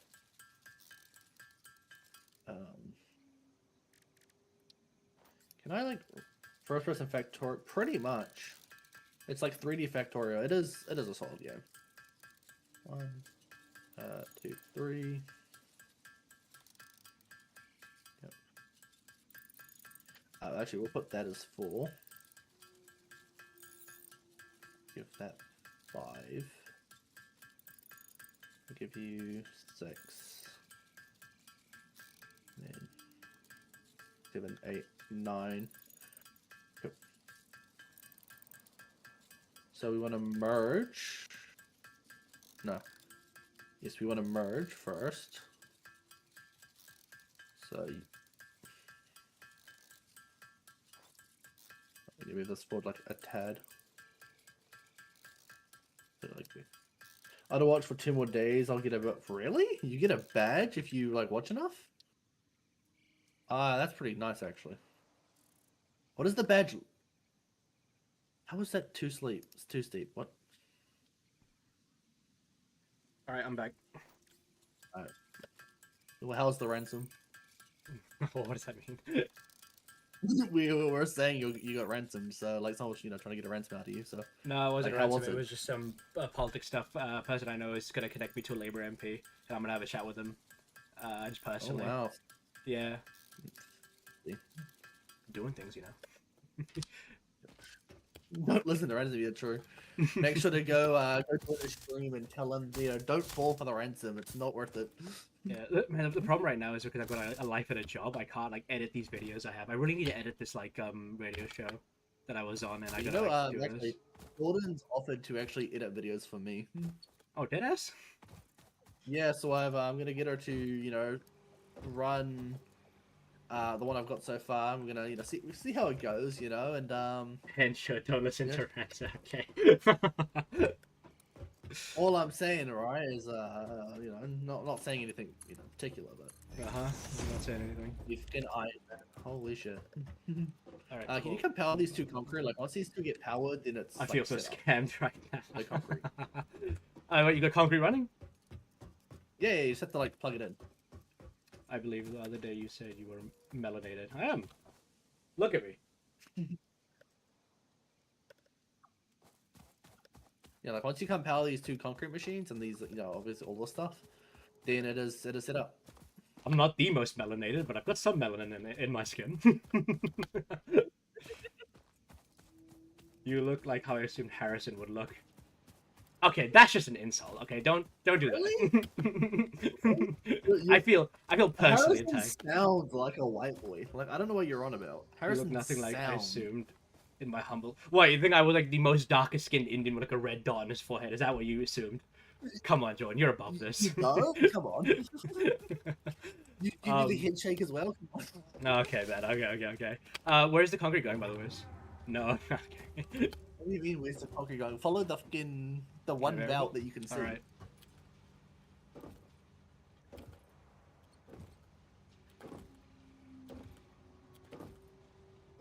Like, there's the one belt. You got like this line going over there, and then it splits up and does. Short-ish, skinny as fuck, just brown, no stash.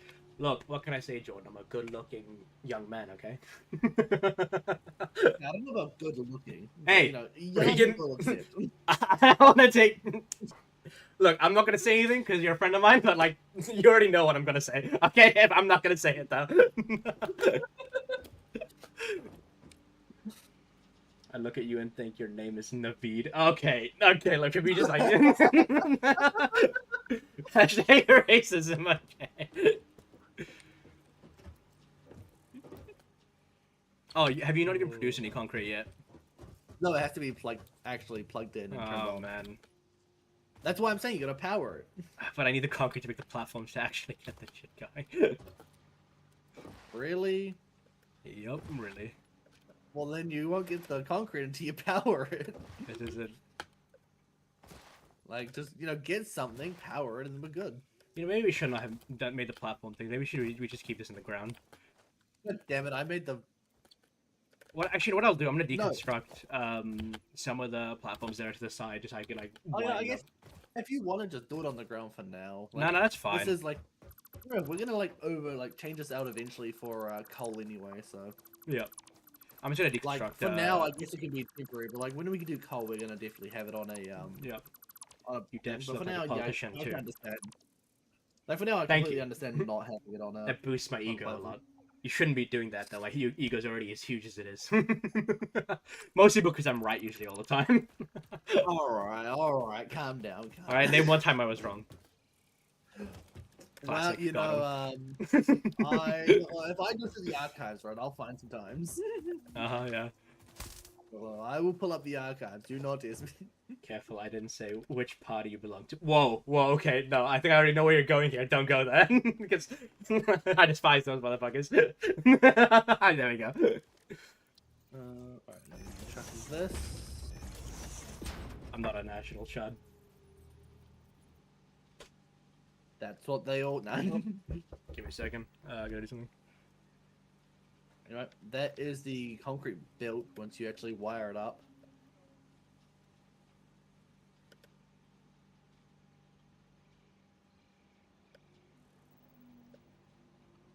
Because I'm impatient, I'm going to wire it up without his knowledge. Put that there. Actually, I'm going to do US 6 instead.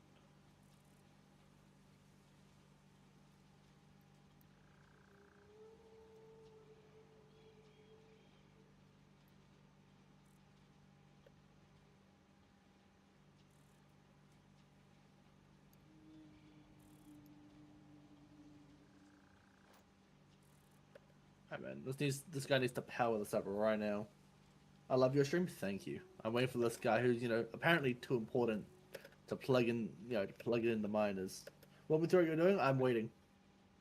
But for what I've done, so we're making concrete, which uses, as you can see here, we can make 15 a minute per machine, and we need 45 limestone a minute per machine. Which wait.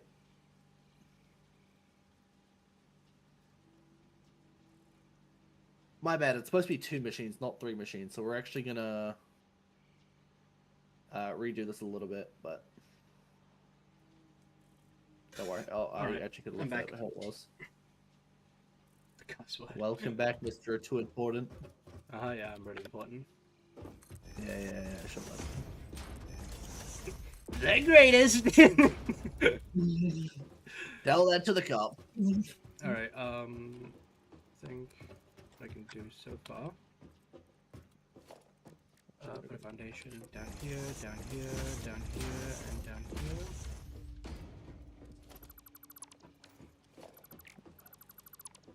This. Newest customer here and next road. Feel free to just not use the foundations for the biofuel. Nah, I'll be fine. I've basically got it set up. I'm trying to make sure to get the splitters ready. What? Okay, I have to understand what the game's trying to say here. Wait. In.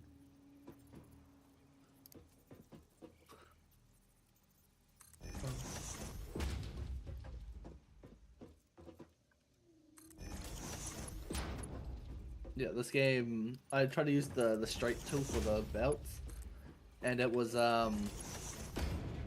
gave me the the least straight path possible. Oh yeah. All right, now let's Like, hope everything's going well here. It is like this is the path it should be, and this is the path it's trying to do if I tell it to be straight. Whoa. Yeah. Leaves. Plug you in, and plug you in.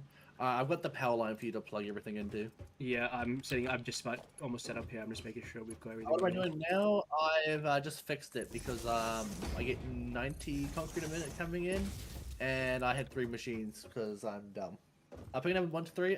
We'll go for a nice solid number 1 because I am the best. Missing 3 wire. I love my life. Do you have any wire and cable on you, or? I have a little bit, yes. All right, cool. Can I have that, or you do need it? Yeah, I can bring it over. What do you need it for? For power, obviously. What else? Yeah, get mod checked. I saw the message though, but I can say no to that message. Yeah, Sorry. Gone. Try again. Alright, we'll go with number 2 instead, alright? We'll try number 2. Yep, so just put the wire and stuff in here. Yeah, we'll try number 2. Thank you. I love it. Held a message for a reason, sexuality, sex, or gender. Okay. The message just said surprise you're gay.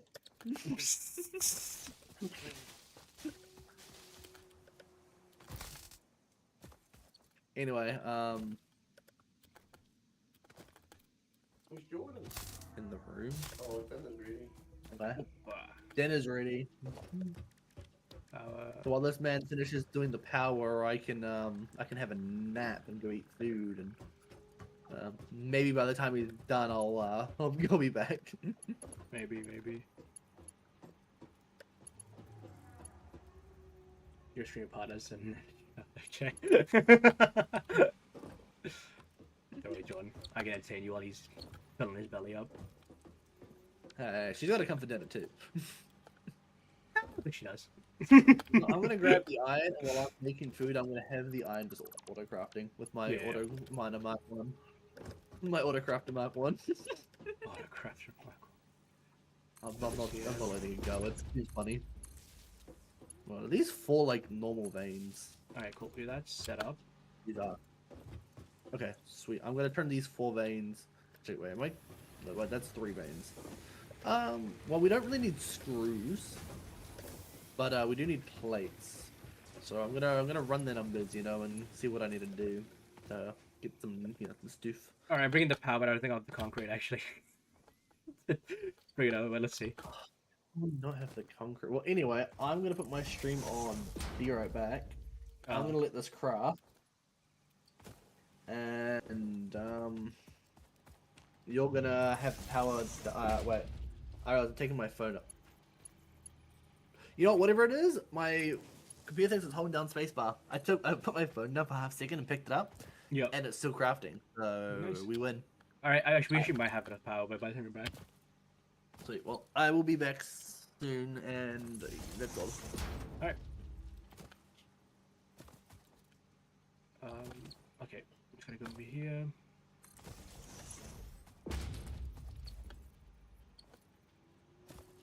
Put the concrete going. There you go, boom. What's our consumption looking like? You don't probably need more.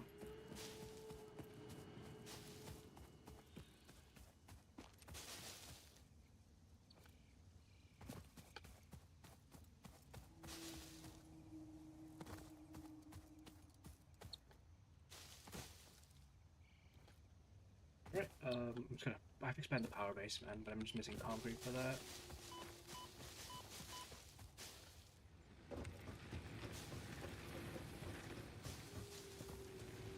Cool.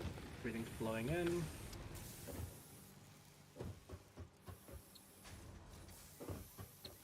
The leaves that are collected in here. Wood in here. I should make myself a chainsaw now.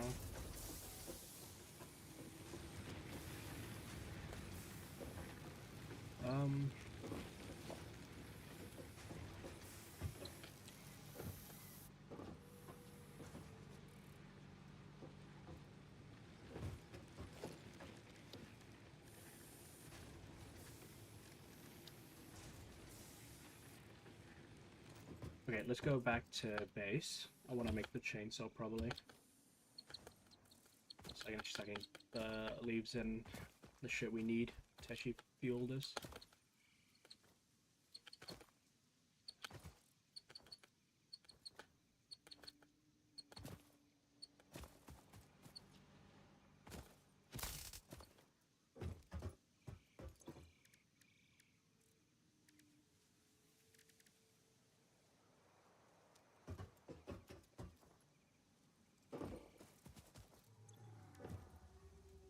$160 nails.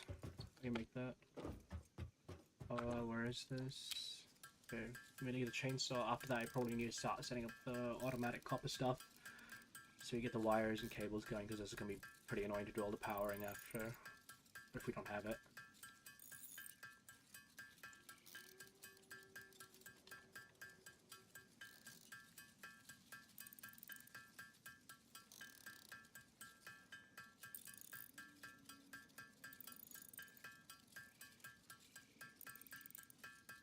Alright, that should be it. Coming over here. No, not over here, over here.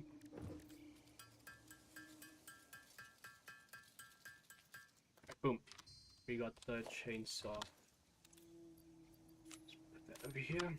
I need biofuel now.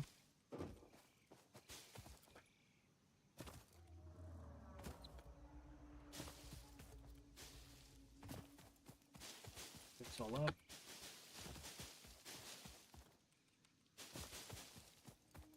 That should be enough to make some solid biofuel so I can get this going.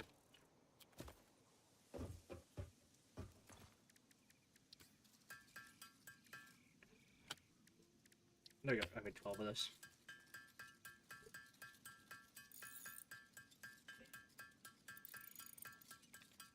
Cool, alright.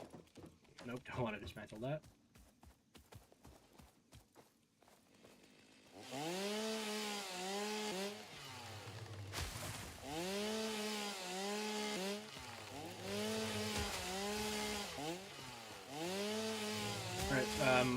The plan basically now is just to keep expanding the power grid, but we need so much concrete, but at least we got that started. That's the good thing.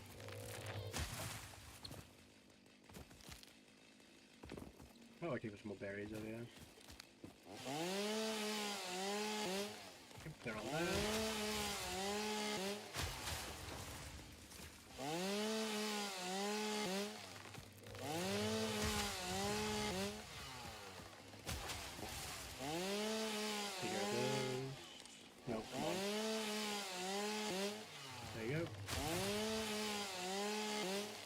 Sweet! Oh, that should be enough for now. Actually, I'm gonna quickly cut those.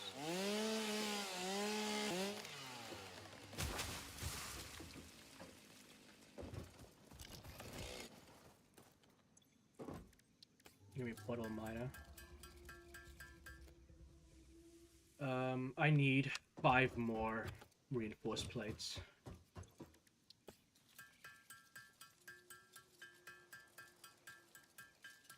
2,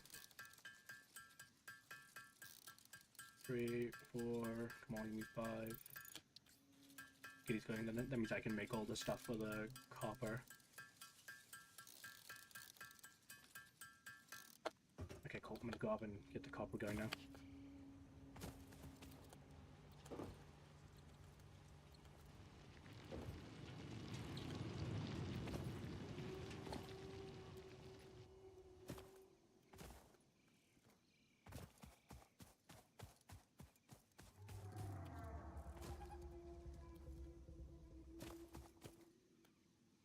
Let me up. Oh, let me up! There we go. Alright, pick up miner.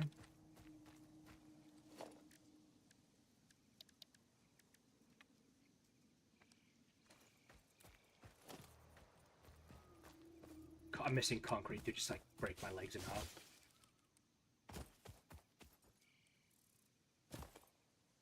Oh, I actually gonna rip my legs. Oh no, we're good.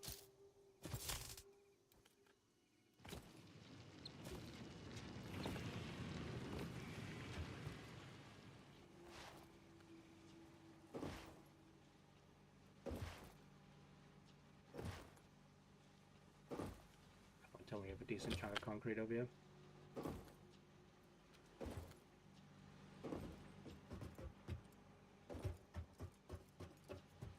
Why are these stuck? Oh, he never fucking connected them. Kill me, dude.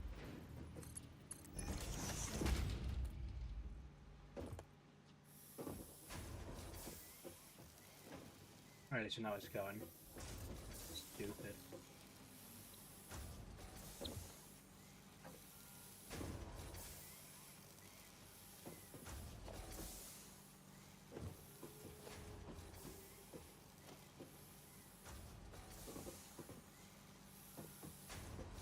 Cover.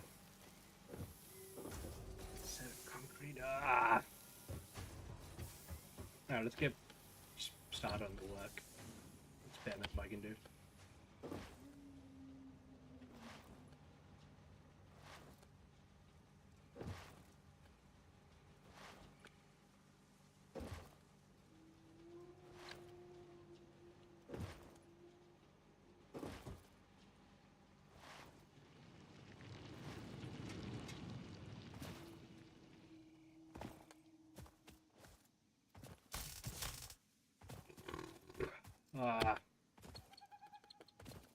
Hopefully I have enough concrete to actually set this up now, or I'm gonna cry, dude. Holy. Okay.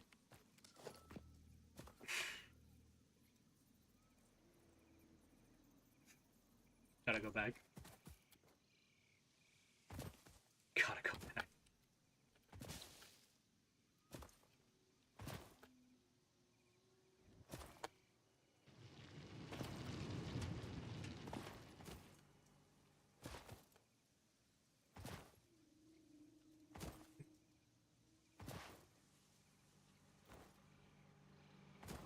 There, we're on the conveyor.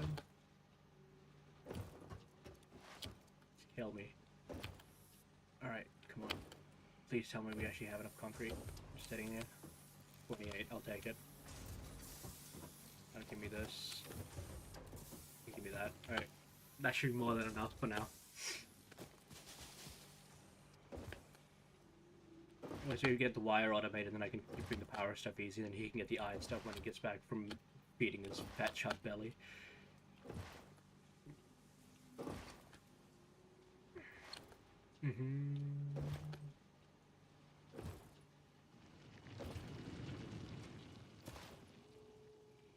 Alright, here we go. On.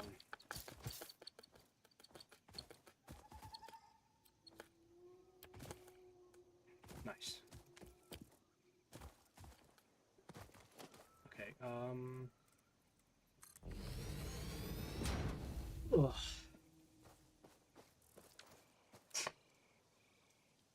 I need the smelter. Which I don't have the wire for. Fucking awesome, by the way. It's just like, it just never ends. It's just like another piece of bullshit after another piece of bullshit, man. Days never finished. Master got me working. Someday master set me free.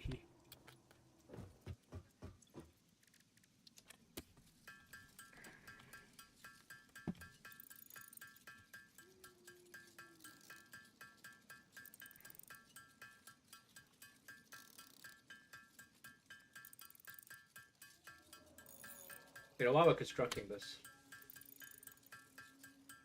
who designed this game? Alright, this is bullshit, alright?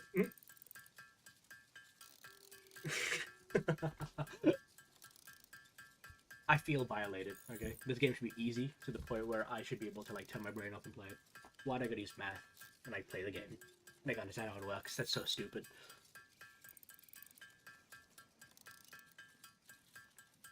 How many wires should I make? I think 100 wires should be enough, and I can turn the rest into cables.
I know what I'm doing.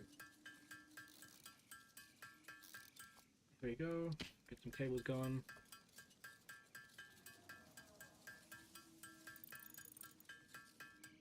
That's about 140 wires. No, whatever. 138. That's good enough. Alright, now hopefully I have enough to actually do the copper stuff. Holy.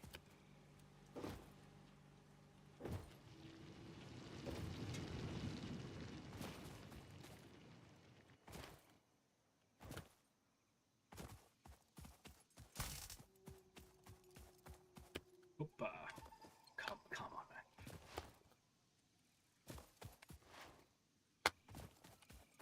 Okay, now can I set up the smelter?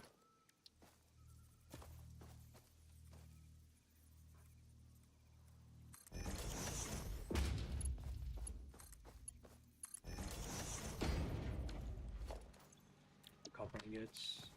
Don't mind that.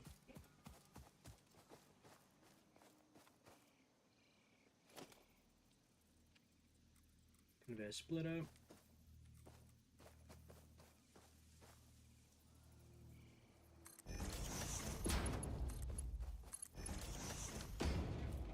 Okay, I need... Let me just get this out of my face. Construct, okay.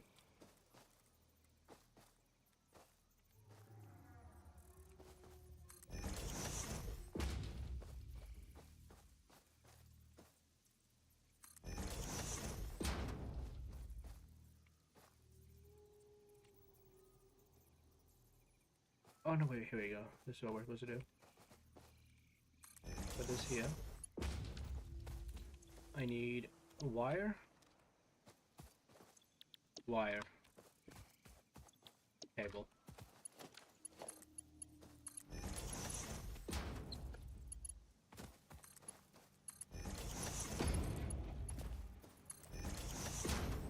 There you go, that should be set up. And then I just want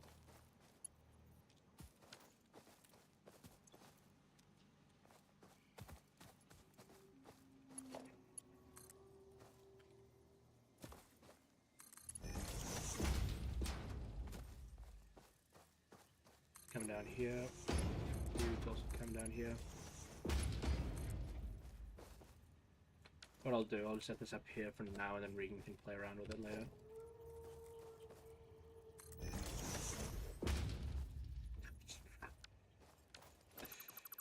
Just kill me, man.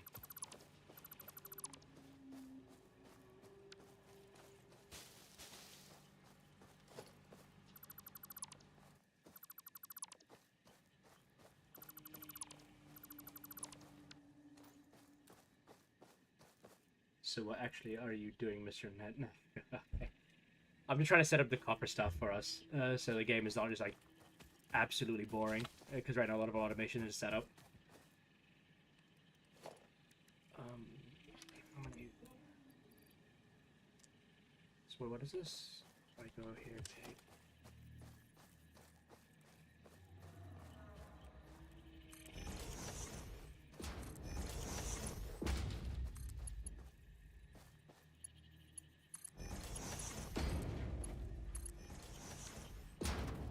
Alright, hopefully that should be good. I'm gonna go power this now. I'm afraid that shirt is definitely stuck. Maybe that can be your fandom name. Okay. The Nash shirts. Considering I'm not exactly a national cuck, I don't think that would be really great advertising, Jordan. You're a national cuck? Yeah, I am a national cuck. That's exactly what I said. That is exactly what you said. Yep. Also, I basically set up the I've set up the copper stuff for us, by the way. I'm just getting it powered now. The copper stuff sounds perfect for your brand. Okay. Yeah, copper. I've automated it. I'm just missing iron rods now to get power to it. Oh. Yeah. So get the iron sorted out. I can expand the power base, whatever. But did you do the copper properly? No, Regan. I'll take it. And I just set it up so we actually have it going. Okay, fair enough. Oh shit. I forgot to click the button to go back to my main screen. Do you have any iron rods on you, by the way? Not really, no. Okay, awesome. Anyway. Yeah, just get started. I set up. I got the concrete running.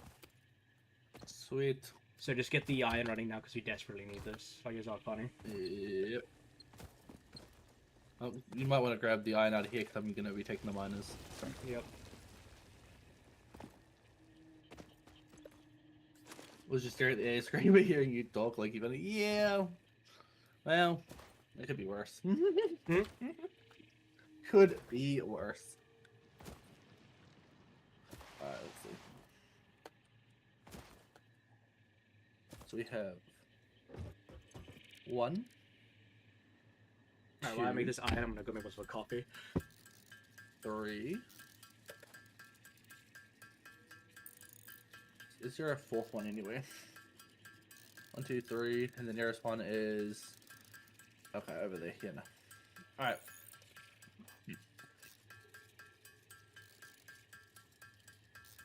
Pull up the spreadsheet time. Oh, that's funny because of how old. There it is. All right. So we have 90, which will give us a really awkward amount. Great. So what if we do... Oh shit, sorry.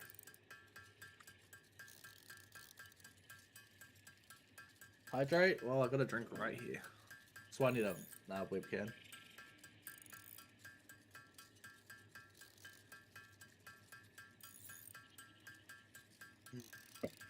$60-30. And then I spent 400 points for that. I still got a kid. Damn, that is nice.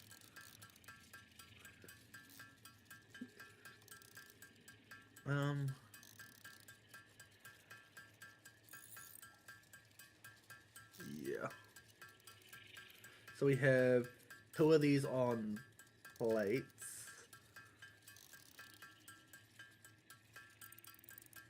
Yeah.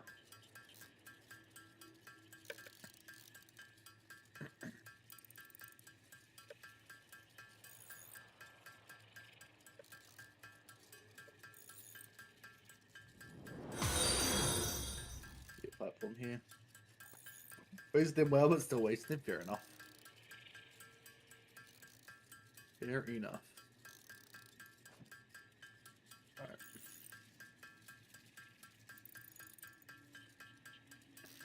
I do need plates.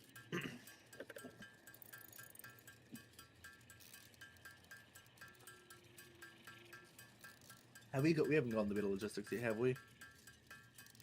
We have not. Like my main account, the names are so similar I didn't even realize. Yeah, I can only tell because what's it called? You got the badges next to your main account, whereas on your other account you don't have any badges. You are labor supporters, so maybe laborers. No, I've got some ideas in mind for my Just like no. Hello. Maybe just go back to my crafting. community.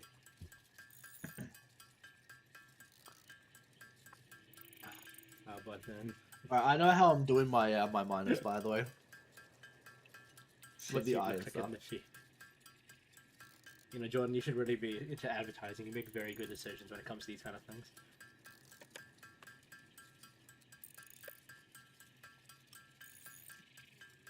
Honestly, I think we're just gonna make rods and plates and leave out screws. Because screws I don't mind crafting by hand. Mm-hmm. At least then with what we've got, we'll have about 40 plates and 30 rods a minute. Focus on plates and rods for now, but nails we'll definitely need. I mean, well, nails one of those things where we'll need it, but like crafting them, you make so much so fast, it's not the end of the world. But the moment we get into like reinforced plate stuff, that's gonna be not even sharing. But obviously, with you're gonna need the nails for that, but sharing what?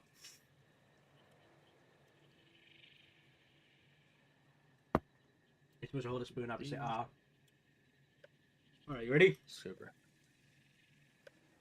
Right. Can you bring the power of it to the eye say miners?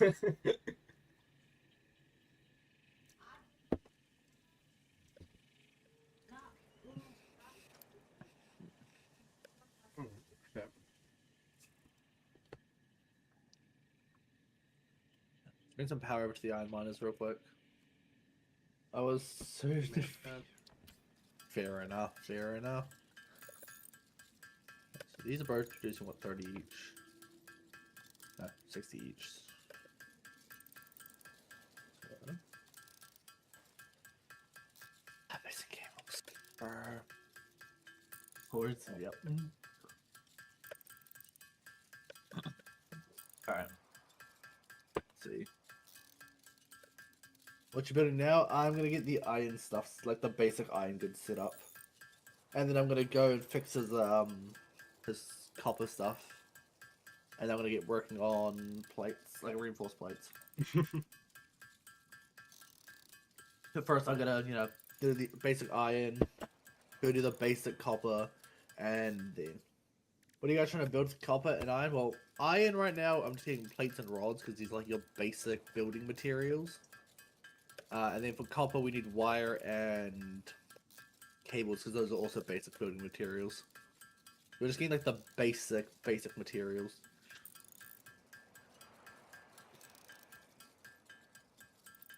One, two, three, four, 5, and 6. And then we're just gonna cancel these. Does this game have a train system? It does, actually. And you already know me. I'm going to be, well, using the train system a lot. Oh, will I get to see that soon? I don't think so. I think the train system is... It's not going to come to the screen. Does it have gases? I'm not sure, actually. Like oil, it has sulfur. I think oil is something you're going to eventually get. Then maybe. Do you go to different planets? No, we don't go to different planets.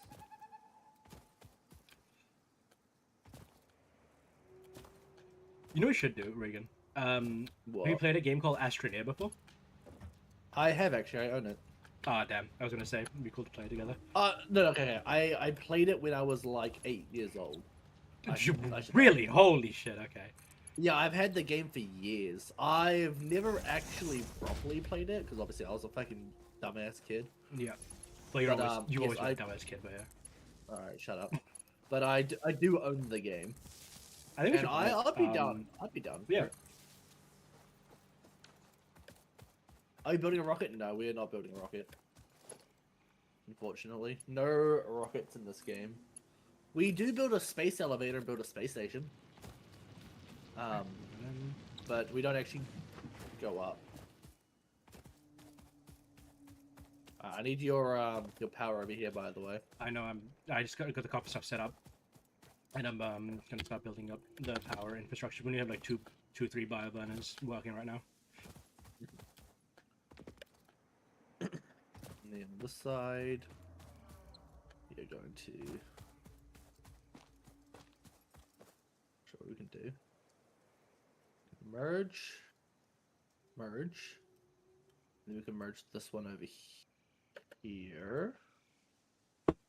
Yes, he is attacking me, definitely. We need to sort him out.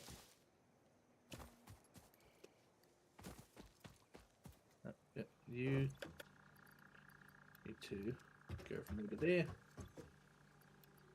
You need to come into here.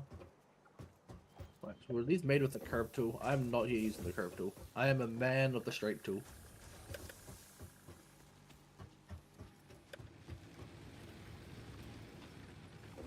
Go in. Go in. Go in. I'll give him a piece of our Facebook community minds. Gee, okay. Fair enough.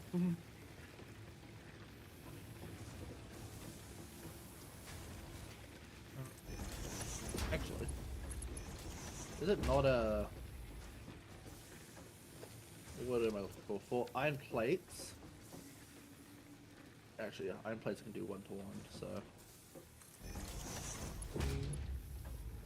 I can't believe you Naveed attacking my favorite streamer. Next time I see your post, I'm gonna scroll without liking. I'm gonna scroll without liking. It's crazy.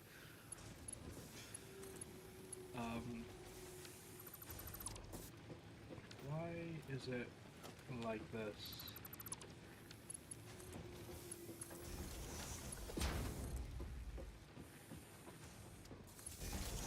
Yeah, but I need reinforced plates.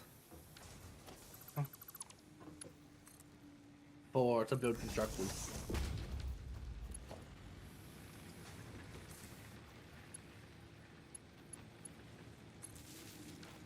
He got book face disrespect. Alright.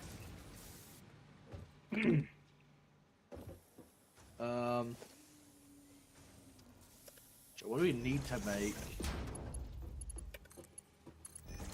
Reinforced iron plates.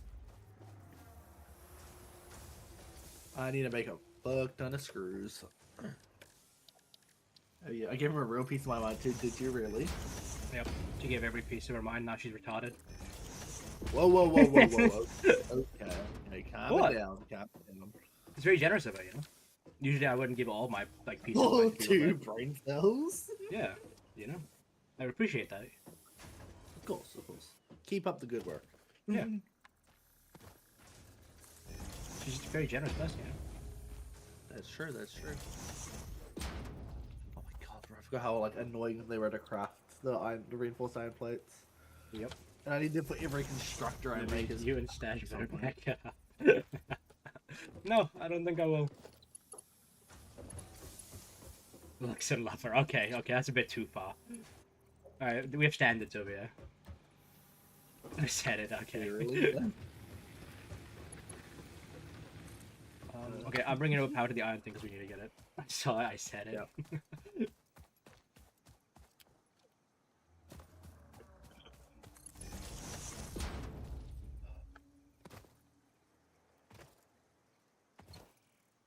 Alright, hopefully I have enough concrete and shit to actually do That this. Lux and Lover trying to give me a go. Do I have to go over to him and sort him out? I'll find his address, I'll go over and beat him up.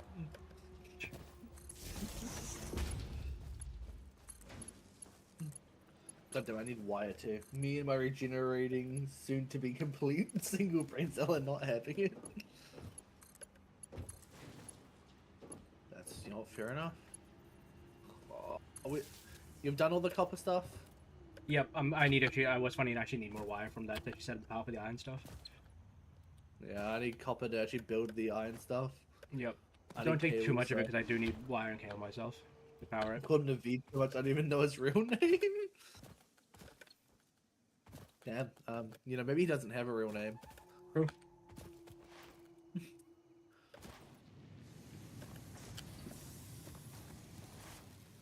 Damn, okay, I'm taking all the wire because it was not much. Brother. It's just Naveed. Now, yep. There was like 100 in there and I'm gonna need it. Okay. Does Naveed have an actual name? No. My name is Naveed. No. Naveed Singh. Yeah, that's my name. Naveed Singh. Yep. Fair enough, fair enough. Everybody knows that Indians can only ever have one last name. I don't know if I ever knew your actual name. No, you didn't, and you never will. It'll be part of the illusion. Naveed Singh. But one day it's gonna be said, and you'll be like, "Oh my god, that's the guy." Yeah, one day I'm gonna piss off some like rad left lunatic to like dox me, and then that's how you'll know my real name. Pretty Nice one. much. Okay. I want to vote from here.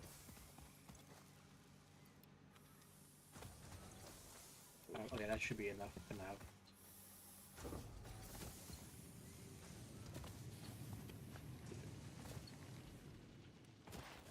Whoop. Alright, time to break my legs. Yeah, we're gonna use the curve mode. And I need more iron plates. I hate my life. Naveed's not a bad streamer, he just hasn't have his accounts. Even if I wanted, I can't be supported, I can't. I know. He doesn't want support. He wants to, you know, like, be that free man or something. Wait, what are we talking about? Sorry, I'm seething with the fact that I That's have fine, concrete. that's fine. You know, just, there's nothing bad, alright? Or it's nothing good. Oh, you're Doesn't make talking about the nothing. fact that I don't have, like, donor links or whatever. Is that what it is? Yeah. Yeah, I'm not broke. I'm doing this for Not- I'm doing this for the people. Okay, I'm a people's person. All right. But if See, you Regan, do have money, Regan is a I'd take hidden. donations. Regan's a hidden national supporter, which is why he was stealing all your money. Whoa, Okay. whoa. I'm for the people. Whoa. All right, I'm the people's streamer. All right. Well, it's true. Yeah. Sure. Delete all your donor links right now to prove it. You know, they haven't been used yet, so. You know, Yeah. See, that's what I thought. That's what I thought. You know, no one's tested it. No one's tested it. And I should have the concrete dash. You set this out now. Thanks. There we go. So now I can come over here. Bring the merger in. Here. Here. Man, do you have a chainsaw? Yes, I do. By chance? Can you cut down this tree? Yep, just give me a second. I'm just powering that shit. That was not what I wanted to do. Missing a single iron rod. Are you joking? Keep fighting.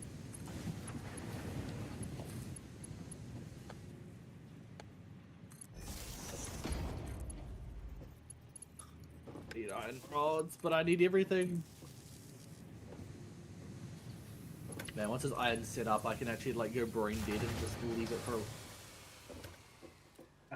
Oh, I'm gonna quickly. Well, you've got work to do. Yeah, I've got work to do. I have to expand it anyways. I'm gonna make sure everything's wide. Yeah, before I that's leave. one tree.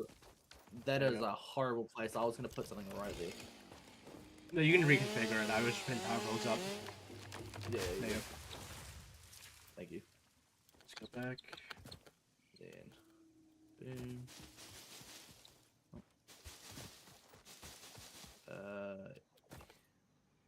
Oh, I never fucking. I'm such a genius. I never connected these. Oh yeah, because I was missing iron plates. That's why. Doy. Once it's all plugged in and working, they'll be automated in a second. Funny thing about that, I need the iron plates to get it plugged in. So, fuck my life, I guess. Damn. Do you have like any iron plates on you? Do you want the true answer to that? Like, unironically, I mean this. Like, do you have any iron plates? I do not. Okay, I'm just gonna steal all these iron like bars then. Yeah.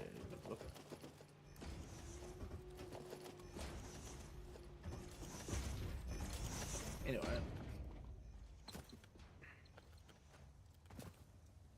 Because I literally need like one biomass burner to like go in operation, and then that'll be enough to like, kickstart everything. Come on. I'm missing rods. Like, how?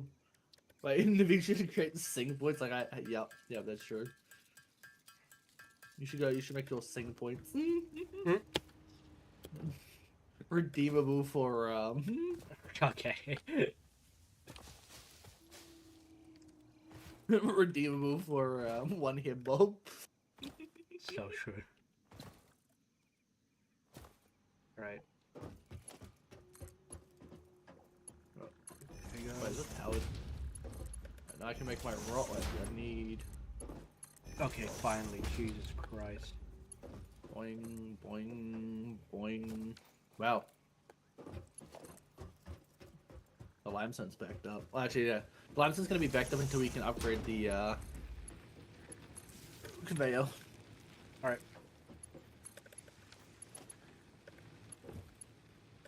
That's a 2K. Congrats. Alright, power's back on. Huge. Huge. Huge, man. That's so huge. Wood over there. Some more leaves going. Oh. And that is iron plates done. So once the rest of it's all, plugged in, we got iron plates coming in at a steady rate. And now I have 60 iron and it's 15 per. So I need 4 more of these bad boys.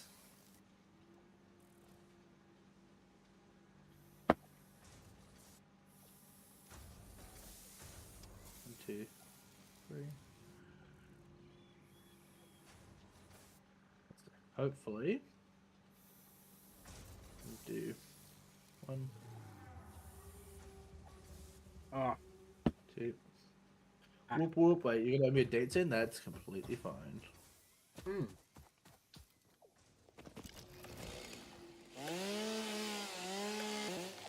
So.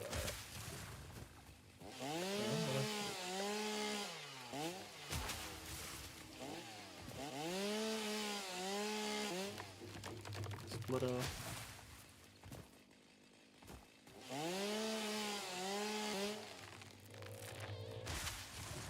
Yeah.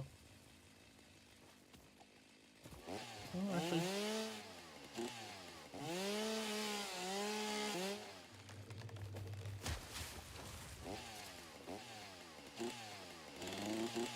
Oh my fucking god, give it to me. There you go.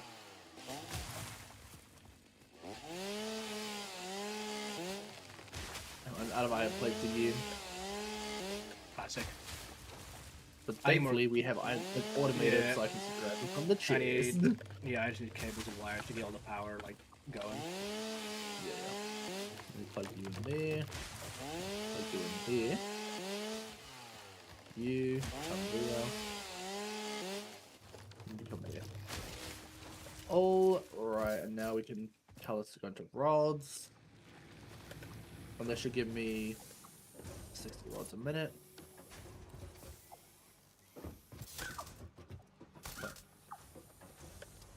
Yep. Leaves. Right. What? Whoop whoop.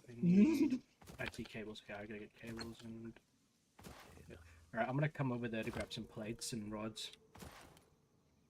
Yeah, well the rods aren't set up into your like power. It's Alright. I'm gonna get the plates then. Yeah. Do I Well, actually, wait, before we do, I need a few more plates. Plus, you still gotta power the rest of the plate. You still gotta power the rest of the plate machines. Yeah, give me a second. I gotta grab more wire and cables. I gotta power the thing to do the thing to get the thing. Right. Of course.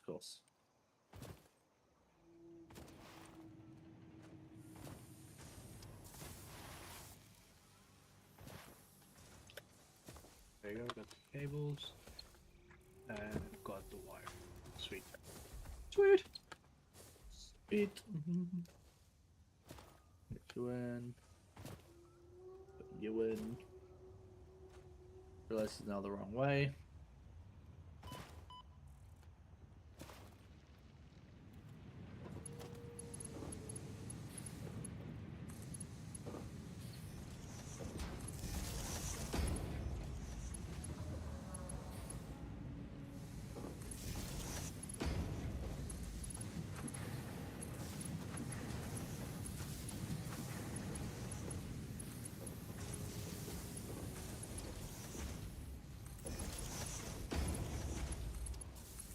I think just a few more plates and then this is done.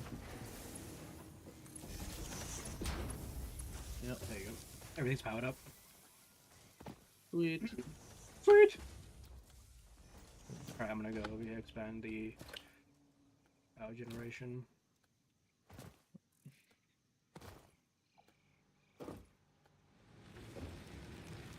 Not missing rods.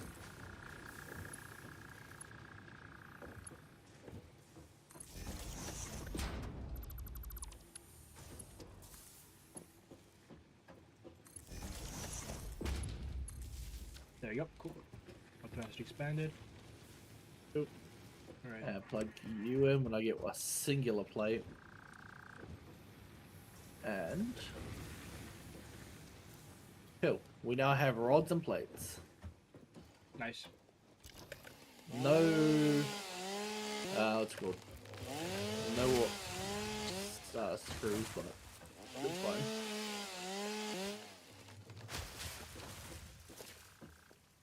Oh.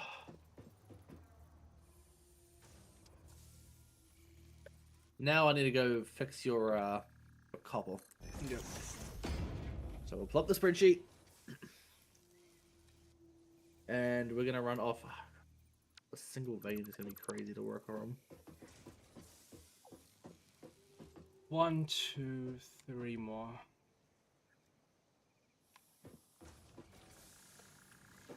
Well, actually that works fine. It's not going to be the greatest numbers, but Yeah, no, like we don't need to make that efficient. Like in my playthroughs that I've done, like one like efficient copper thing works for like the rest of the game. Alright, that's gonna be 60. My bad. Still though, that's gonna work just fine. Yeah, that's gonna be just fine. Alright, let me go select your couple.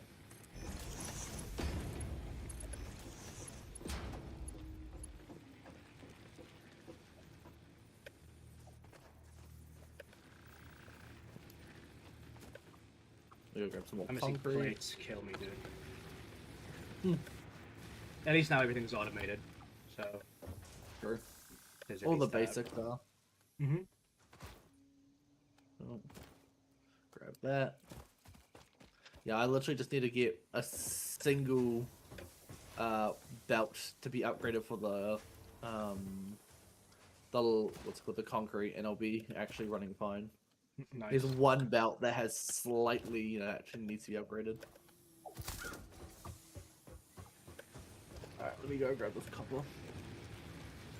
Honestly, the copper was not that hard to do. I just kind of do it.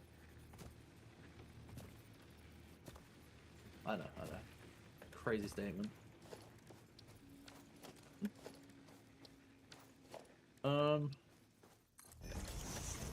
I am actually gonna run the copper. Nah. Yeah, actually, I will run the copper down the hill. Ah, shit, I was supposed to plug that in, wasn't I? Yep, you were. No, no, it's fine. It's all green. Alright. There you go. Oh, what's our power thing looking at? No, good question. No, we got double the power capacity we currently are using, so it's pretty good. Sweet. Alright. So, let's first grab the miner. We're going to place it this way. This is only going to need to connect to the miner. Miner will come down. What the fuck is this game? Ah, it's Satisfactory. It's like a super autism, like, automation game. It's like, have you heard of Factorio?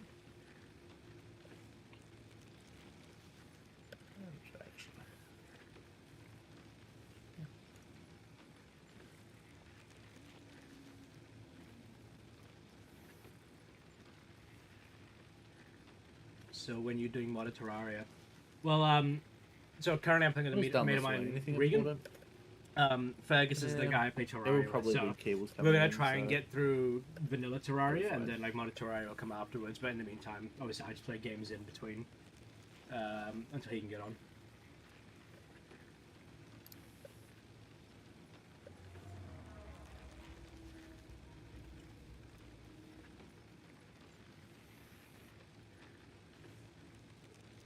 And I've we already have gone our through vanilla Terraria so conveyor. far. Basically, we just need to find the temple, and then that'll be the end game for us. Ooh. Yeah, I think the temple is just where we have to get up to. Listen to.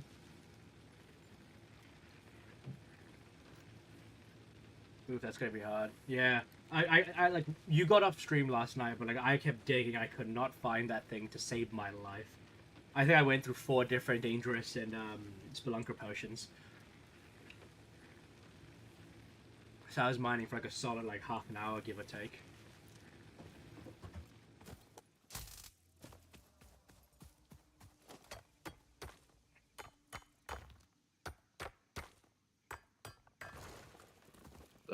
This should be this,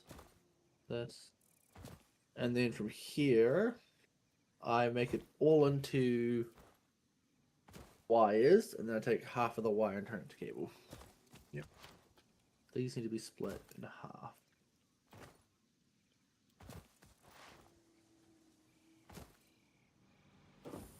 Nope. Hang on, plates.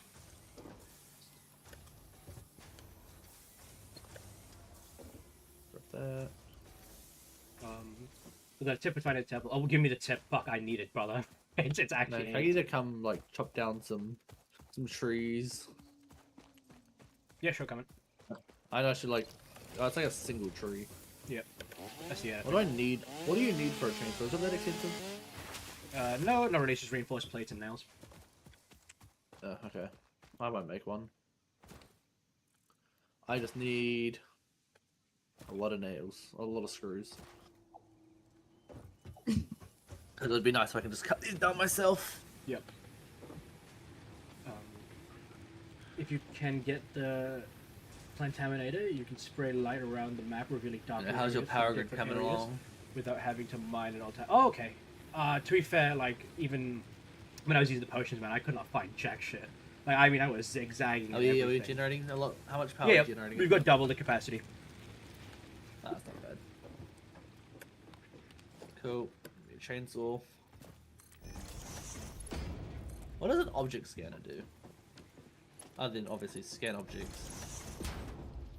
Jesus, we've been playing for 2 hours. I love it. And who's done nothing, basically. Pretty much. That's just how it is, right? Yep.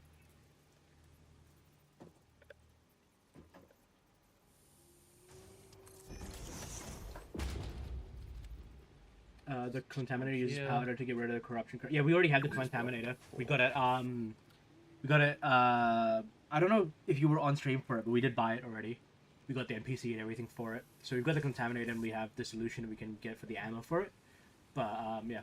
What we'll do, me and my mate will go in two different directions with the potions, see if we can find it. If we still can't find it without it, with the potions, then we might use the contaminator and do what you're telling us to do.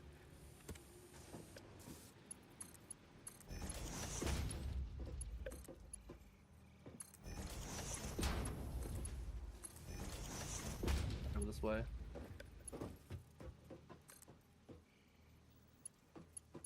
I need a lot of screws.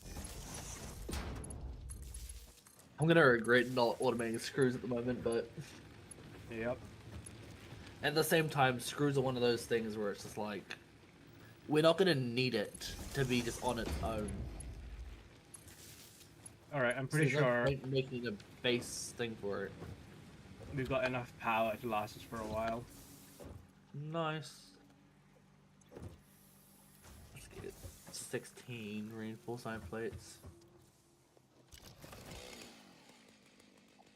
Once you beat Golem, if you melee class, get beetle armor. It's now.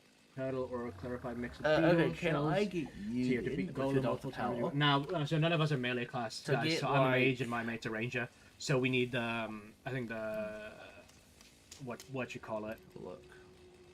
I forget what the actual armor is called. But yeah, so I'm a mage and he's a ranger. So like, what armor we get for those classes? Let's see. Yeah, we'll do this for now. Can you try to find me like 4 normal veins worth of iron? Sure. Give me a second. I'm just gonna keep farming some wood and leaves for the generators. I'm gonna do four veins worth of iron, so that'll give us 20 reinforced plates a minute. Which isn't enough, like a lot, but it's gonna work for now. Since you're a mage, after you beat lunatic cultists, do nebula pillar first to get mage armor and weapons. Okay, so currently I've got the Chlora fight armor currently. So is there anything better than that, or should I just wait until I get to the pillars? Some more limestone up here.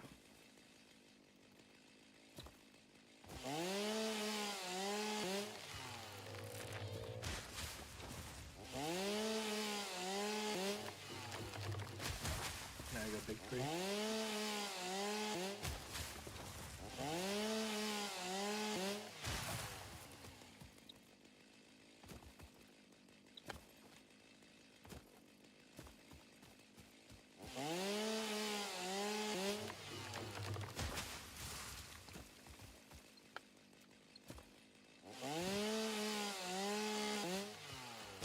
Maybe throw up a wire.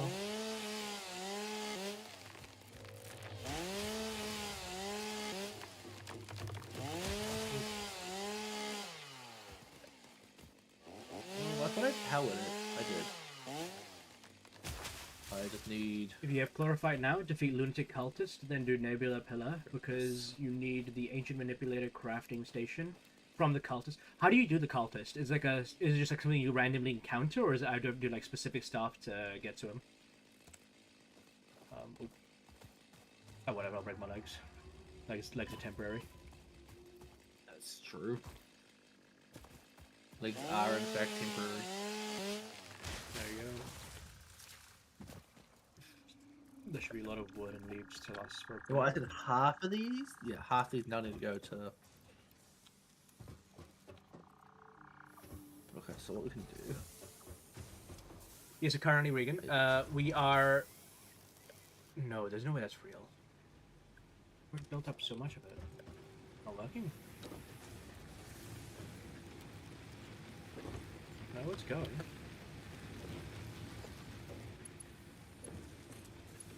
You go in. Ah, here we go. Yeah, okay, so it just wasn't connected. He naturally spawns at the surface of the dungeon. Kill the 4 hooded figures. Then what's up? That spawns him. Wait, the dungeon as in like the skeleton dungeon, or the jungle temple?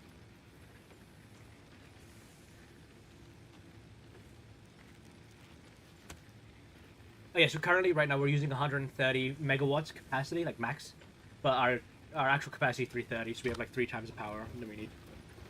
Nah, okay. So yeah.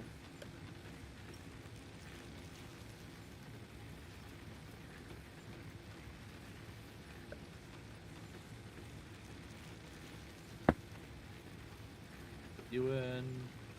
She win. Yeah, the skeleton dungeon where you would spawn skeleton. They're easy. So if you go to skeleton, the dungeon there. They're just like motherfuckers like that is lying basic about. copper stuff done too. Or they only spawn in like specific conditions. Factory.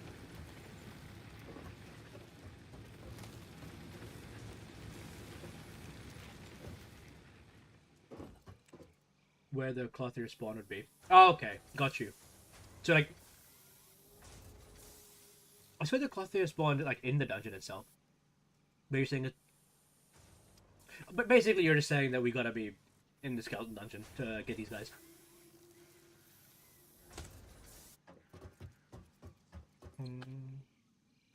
Missing iron plates.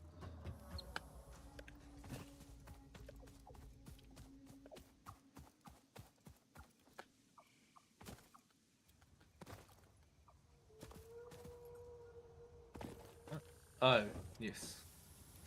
Okay. Alright, what I'm gonna do now, since we're actually getting stuff automated, I'm gonna start completing the milestones. Yeah, good idea. I'm gonna take all the plates with me actually that we have. I just grabbed them all. Oh really? Oh, okay, my bad. Nails. We just need nails. I can get the cables, but I think yeah, just nails and rods is all we need. Yeah.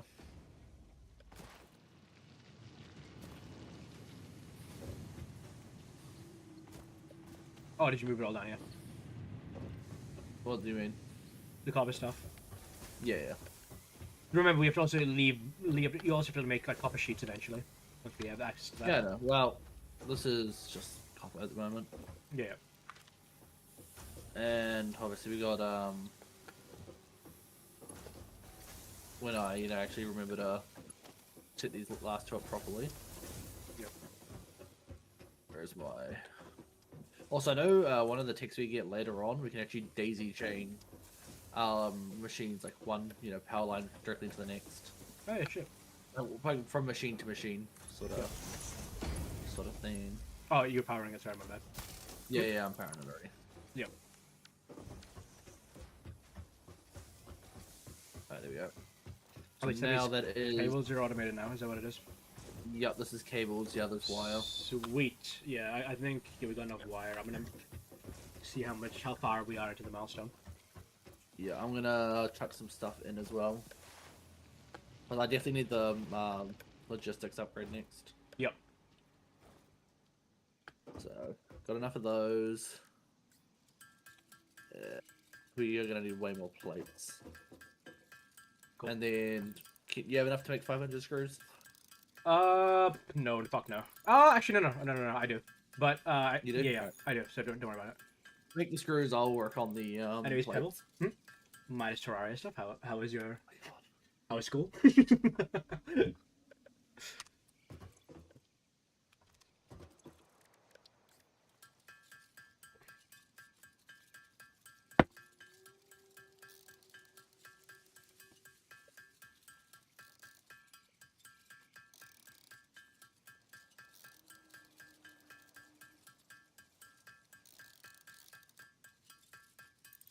Ooh, I can actually get all of my like loose ore off of me pretty much.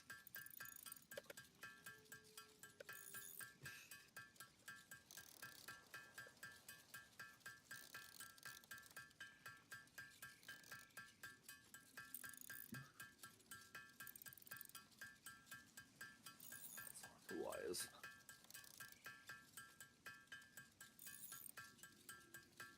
Yeah, after this one, we'll definitely do the logistics Mark II,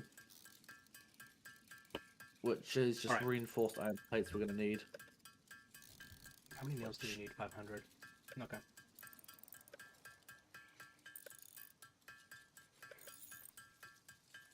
Okay, that's the last of the plates.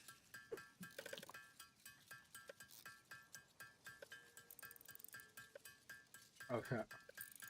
Here comes a big text I wrote on what you should do. Yeah. Also get spectral armor from done. Ectoplasm drop from enemies in dungeon mixed with the glorified bars. Pretty sure.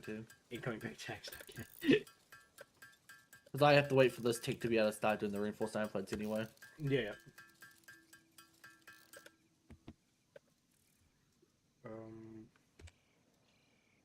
After beating Golem, upgrade your gear and prepare for the endgame event. You should farm post-Plantera dungeon, tackle optional endgame bosses like Duke Fishron, and eventually head to the dungeon entrance. Is that done? To fight lunatic cultists, trigger the lunar events. Accessories prioritize the mana flower, celestial emblem, combine celestial stone, sorcerer emblem, celestial cuffs and wings. Ideally, I will wings. start finding weapons. Could be razor blade, typhoon, bubble gun. All from Duke Fishron. Okay, so Duke as like a mage, I want to be fishing. Yeah, I might make all our Duke Fishron. basic resources closer to the hub, actually. Like, you know, and she's closer to the hub. Yeah. I might. I'm not gonna do that right now, but I'm gonna do that at some point. Yeah. There you go. Part assembly. Cool. Here, I'll put Logistics Mark II next. Milestone reached. Yep. So now you're gonna set up the answer ass fuck you for the reinforced plates. This is for Mage Pass. Okay. What about Ranger? Because my mate's a Ranger, so what would we have to do for the Ranger stuff? Parts must be delivered to the space elevator. By completing your contracted duties. Oh, we have copper sheets unlocked, by the way, now, so you can set that up. Definitely be helping achieve yeah, that's something I'll do later. Alright. Note, humans cannot craft Let's find these iron veins. Take your time. Worry about your inadequate crafting. Two that way, one that way. Fix-It cherishes your innate human abilities, such as Dirty down this way. striking objects, and commodifying natural resources.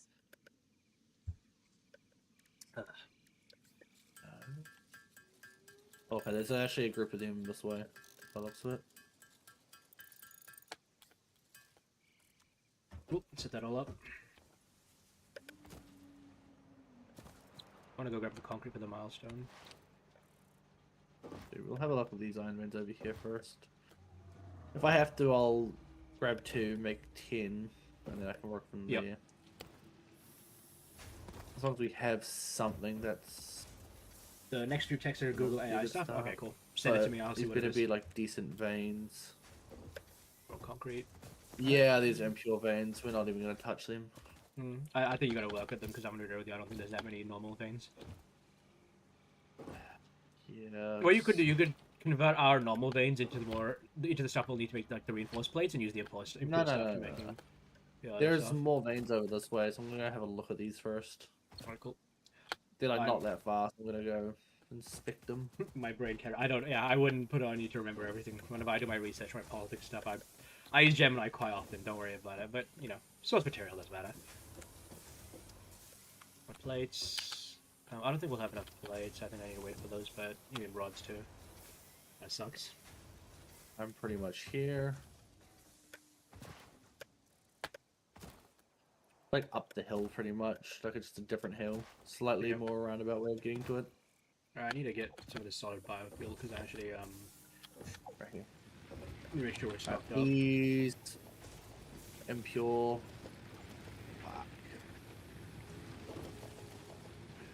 Cool. I know we have 4 impure veins. That's great. Very nice. I mean, I can put them together and have 2 normal veins worth. Yep. I suppose it's good. Oh wait. I found more veins. Maybe I can. Well, there's a nice area over here, so I might turn this into an iron plate. Yep. Oh, I found that like purple orb. Purple. Yeah, I don't The know. Mercy Sphere. Another impure. Yeah. Okay, well, I've got 4 pure veins here, so I'm gonna just run with it. The astrobiologist Dr. D.M. Mercer was the first to recognize. I hate that After they're beating all Golem, your pure, goal but- as a ranger to secure high Yeah. velocity, high damage weapons to prepare for this Gotta final use stage what of the we got, game. I Your guess. immediate focus should be on the Martian Madness I need event, Stupid more Shrine, miners. crafting post golem armor. Essential Ranger gear, Shroomite armor is your defensive choice. Craft using Shroomite bars, made from chlorophyte On the and map, mushrooms. where I am. Auto hammer purchased from the truffle Put NPC. Yeah, we're also I gotta go maybe for the night. Yeah, no problem. I'll see you later, brother. But yeah, we're actually working the Shroomite bar, so yeah, I'll catch you maybe tomorrow. I think we're playing Terraria tomorrow, so I'll see you then. Oh, actually, no, I See want you to later. map marker. This is gonna be iron nodes, and then actually go from the spreadsheet.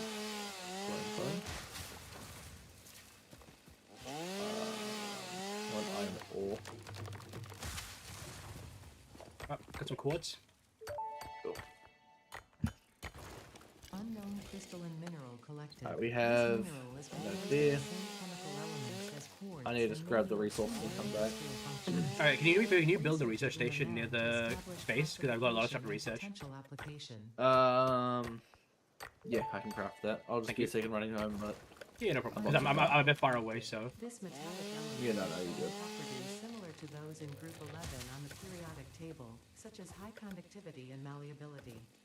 Research Ooh, it I'm a little high up. to establish classification and potential application. Yeah, I was looking into. I was gonna make one earlier, I just didn't get around to it. You know how it is.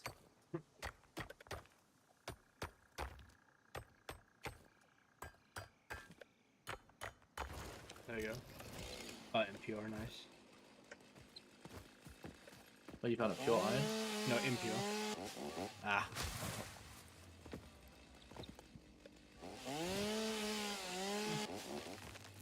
Be on my way back. Over. We will get the research station. That's what this is, right? Yes, it is. Alright, we have the research station. Cool. So what can we research that I've got on me? Start research.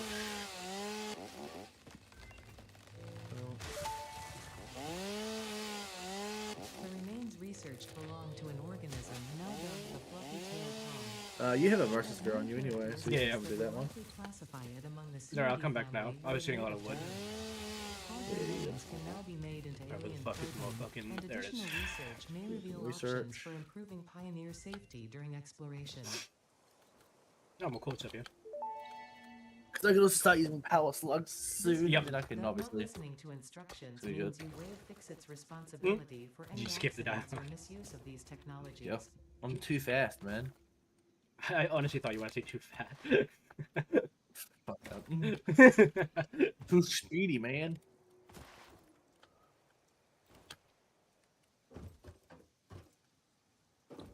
Okay, here's a research station. Power slug. Oh, you already researched it. Quartz. Yeah. Everything that was in our chest already, I just researched.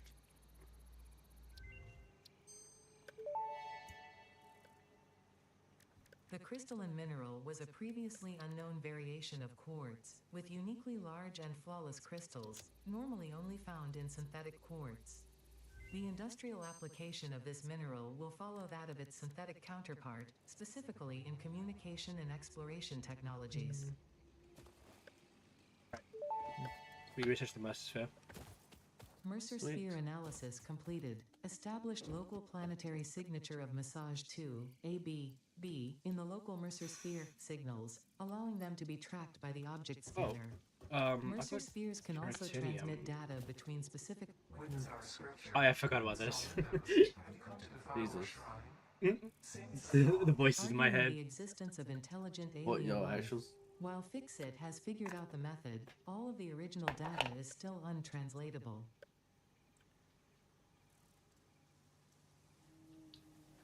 Alright, what I might do, I've got all of how I set up for you. I might just go on a bit of an expedition journey so we get some more researchables. Yeah, okay. Because like, yeah, trust me, we have like 330 megawatts of capacity. You're not gonna blow that for a while.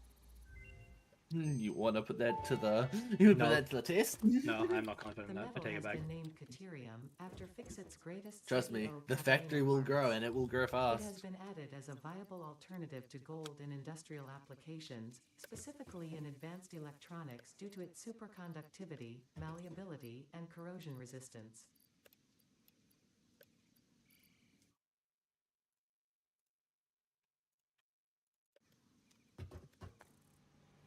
Oh shit, there's more Iron Veins here. I was fucking doing something and I genuinely forgot. Oh yeah, I was gonna put this all in the power.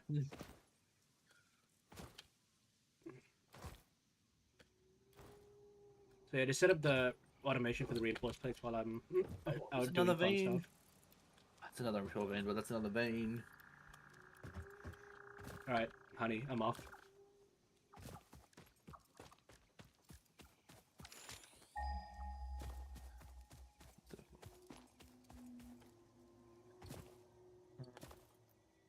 Oh shit, there's 4 nodes here?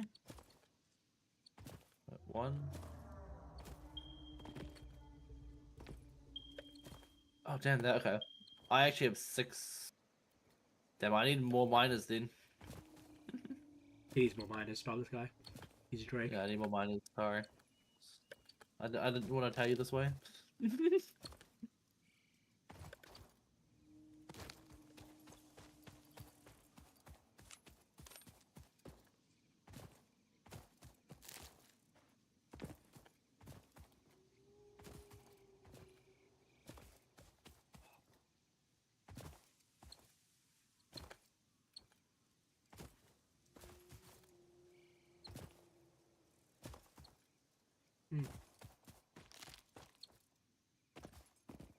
No, more coal deposits. Wow, out of concrete already, really?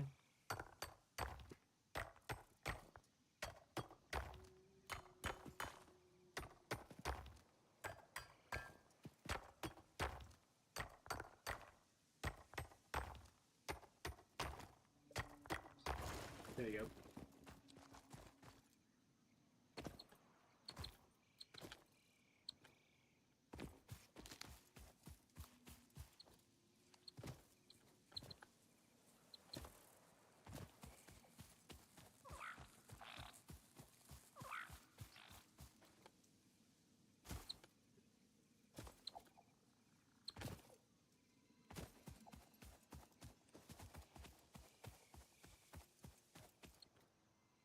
There it is.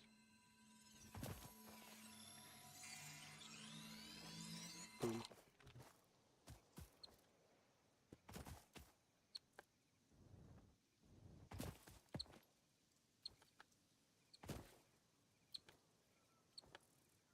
Iron? I don't need it.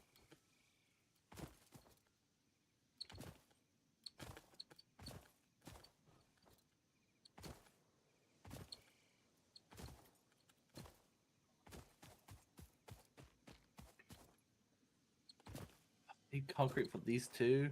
God damn it.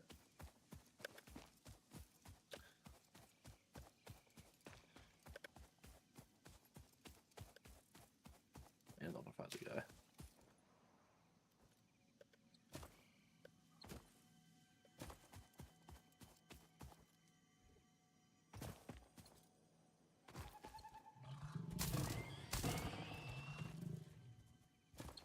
Actually, I found quite a few power slugs already.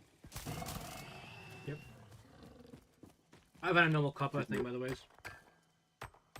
Another normal copper. Yep. Nice.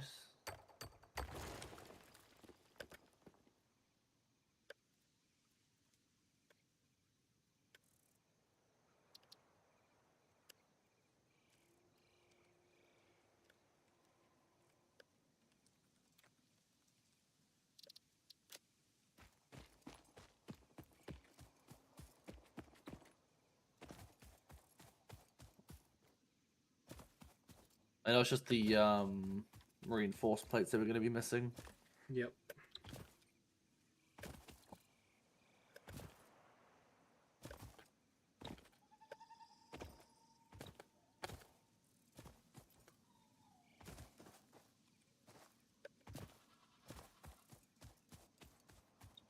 Dump all these in. One here. And I need to make more of these. One. And 2.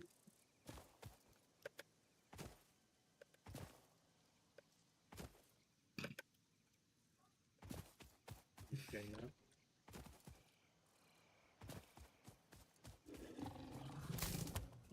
Now I need to bring the power up to where I was. Oh, it's over me. Oh, and I made it.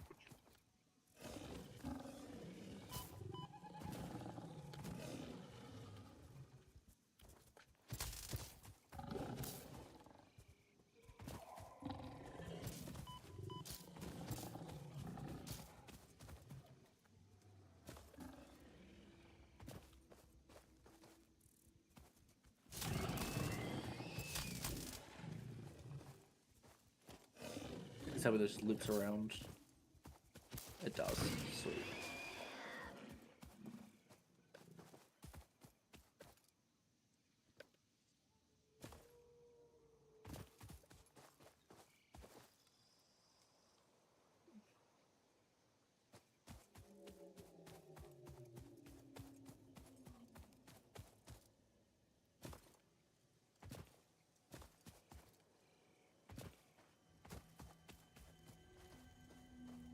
Mining away. I don't know what to mine. I'll mine it anyway. I love mining iron ore. 7.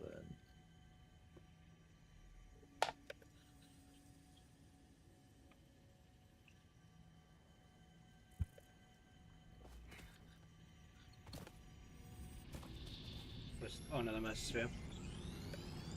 Another mesosphere, nice.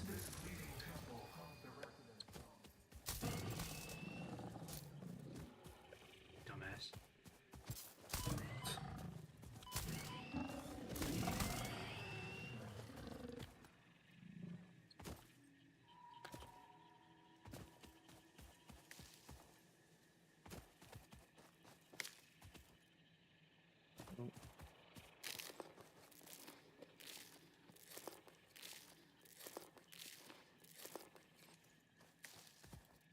All right. So we are running. What's that? 3, 6, 9, 12, 15. 180 iron ore. Which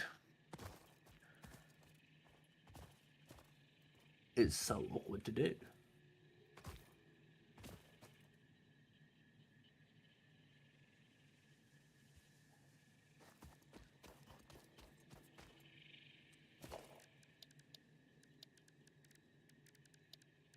Just make my life easier.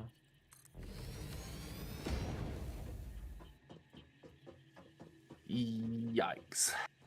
Alright, I'm gonna go take a piss. I'll be back. Yeah.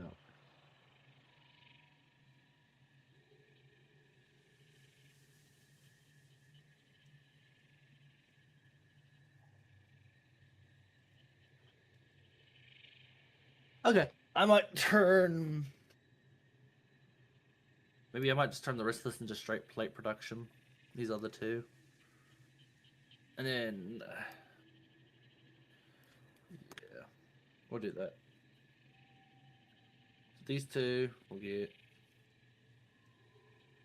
2 smelters, 1 each.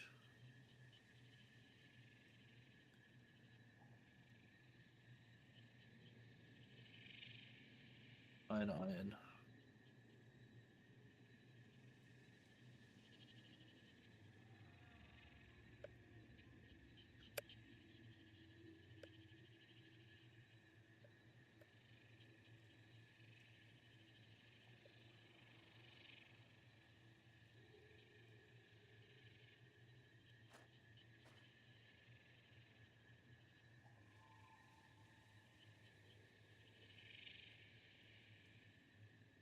should now be getting iron coming from here.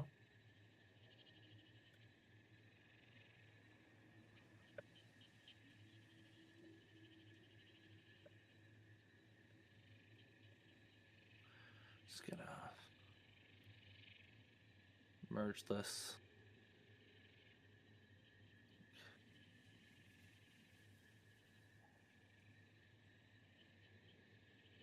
Plug you in. Plug you in.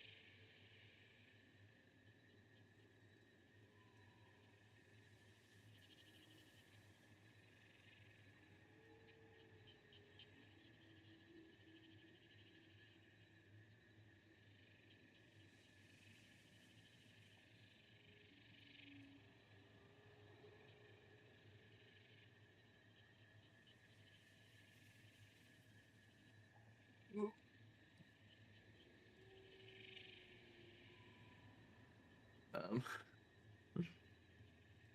see.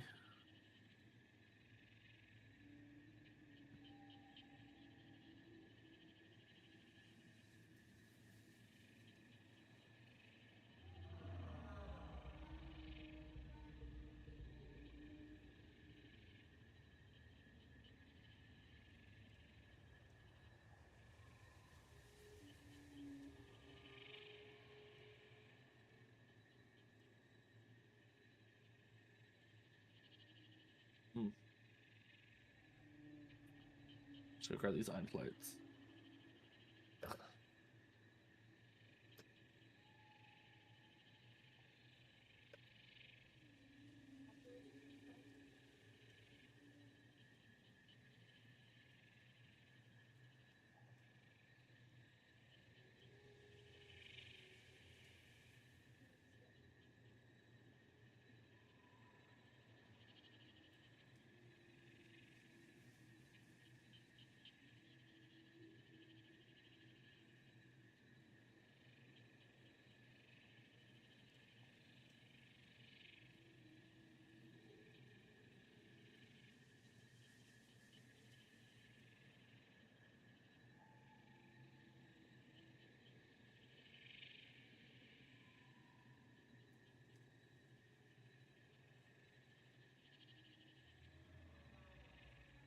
Ooh, a few extra plates coming in. Nothing major.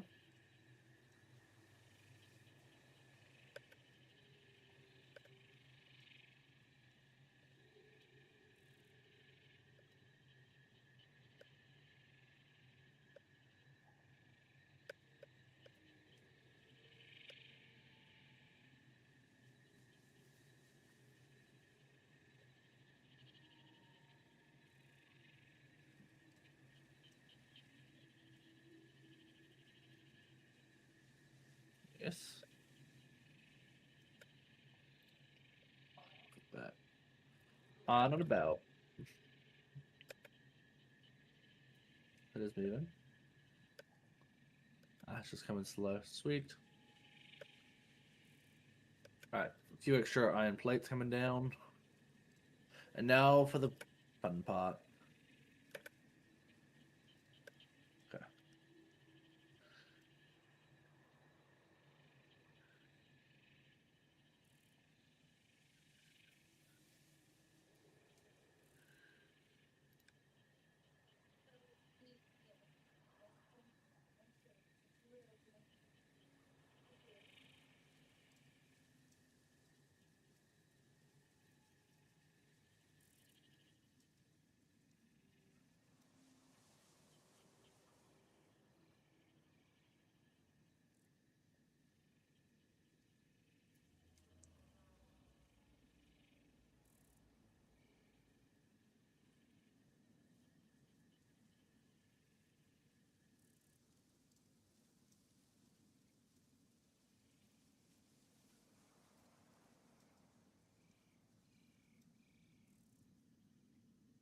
Okay, let me pull this up. So, all of this gets taken into, obviously, things.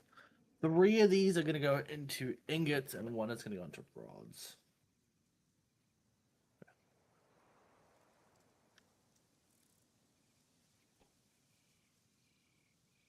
Right, Damn, I'm going to need more reinforced iron plates.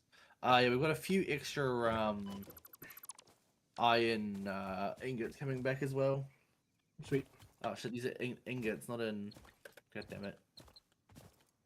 You have to clear off this belt. This is supposed to be coming back as plates. Oh, actually, I'll just turn it into plates down here. Power slug here. Oh, ouch.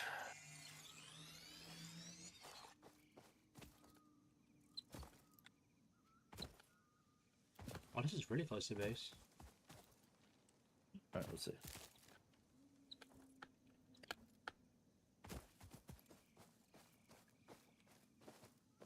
So this is coming to 60, so I should just need 2 constructors. I just need to get the resources coming in. Yep. Yeah, I'm setting up the reinforced iron plates at the moment, and then I'll bring them down. Yep. I just need more reinforced iron plates currently to...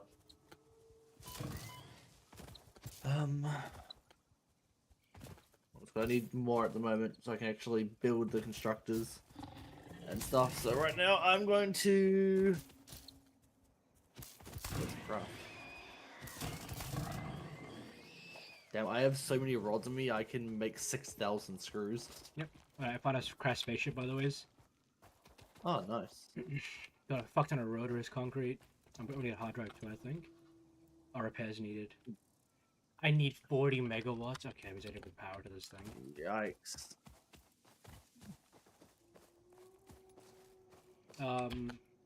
Wait. I'm pretty sure the base is right next to this, so I think I should bring that power pretty quickly.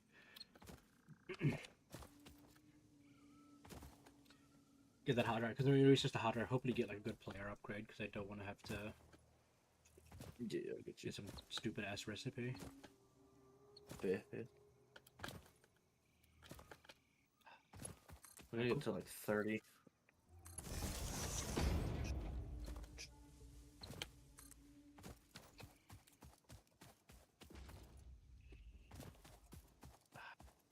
Oh wait, I should have a seat. Cool. Craft those.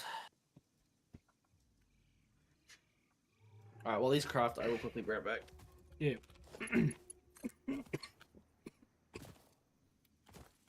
Was it here? It was here. There you go, boom. And then... What do you mean? About the power.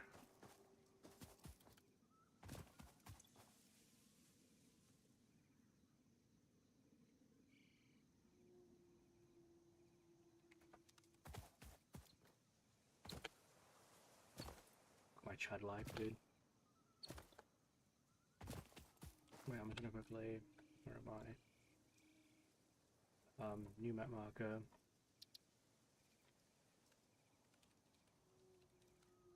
Right. Go back to base.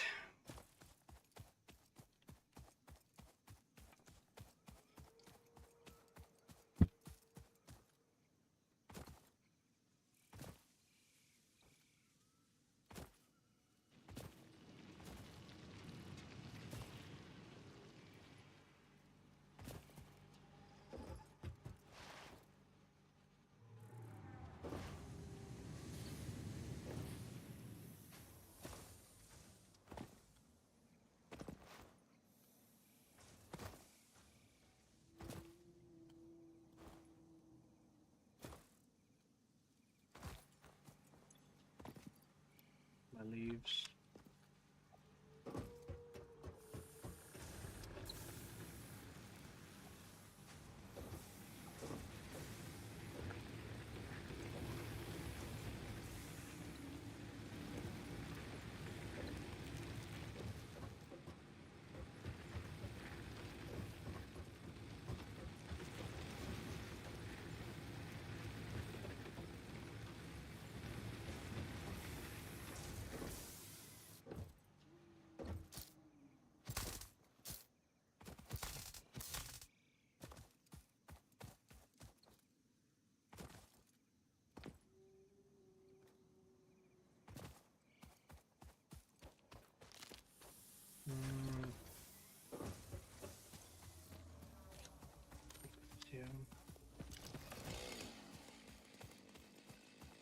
When you go to the bigger trees. Oh man, need a lot of power. I'm back. Sweet. Welcome back, Dad. All right, time to go back. Yeah, what I was doing.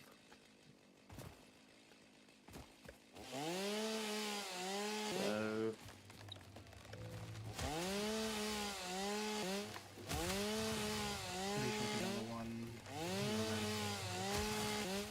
Hmm. Oh.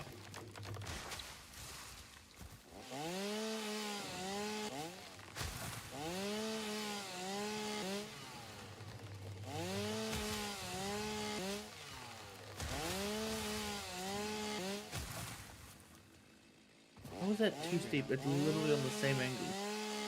Oh, it's on the same angle? Like, I got conveyor belt too steep even though it's on the exact same height. Nice. Which is crazy, but oh well.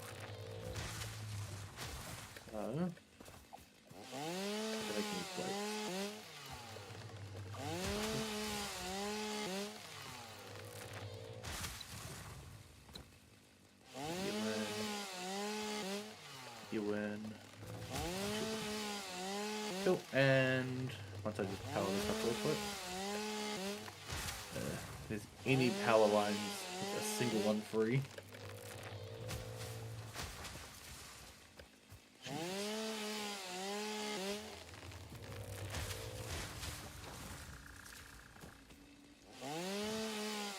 The downfall of a nation is having no power.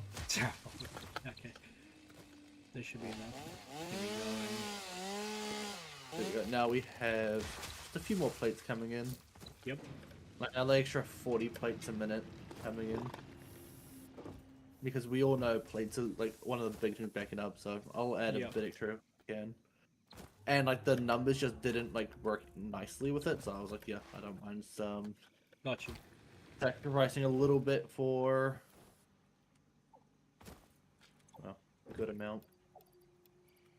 Leaves in there. The wood.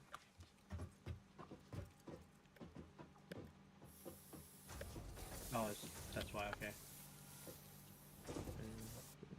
So you guys all need to be jumping. I think it's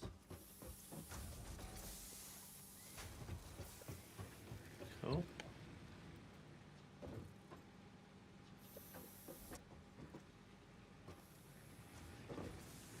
And so now, from here, I need to 3 of these go into making plates, and 1 splits off into 2. Okay.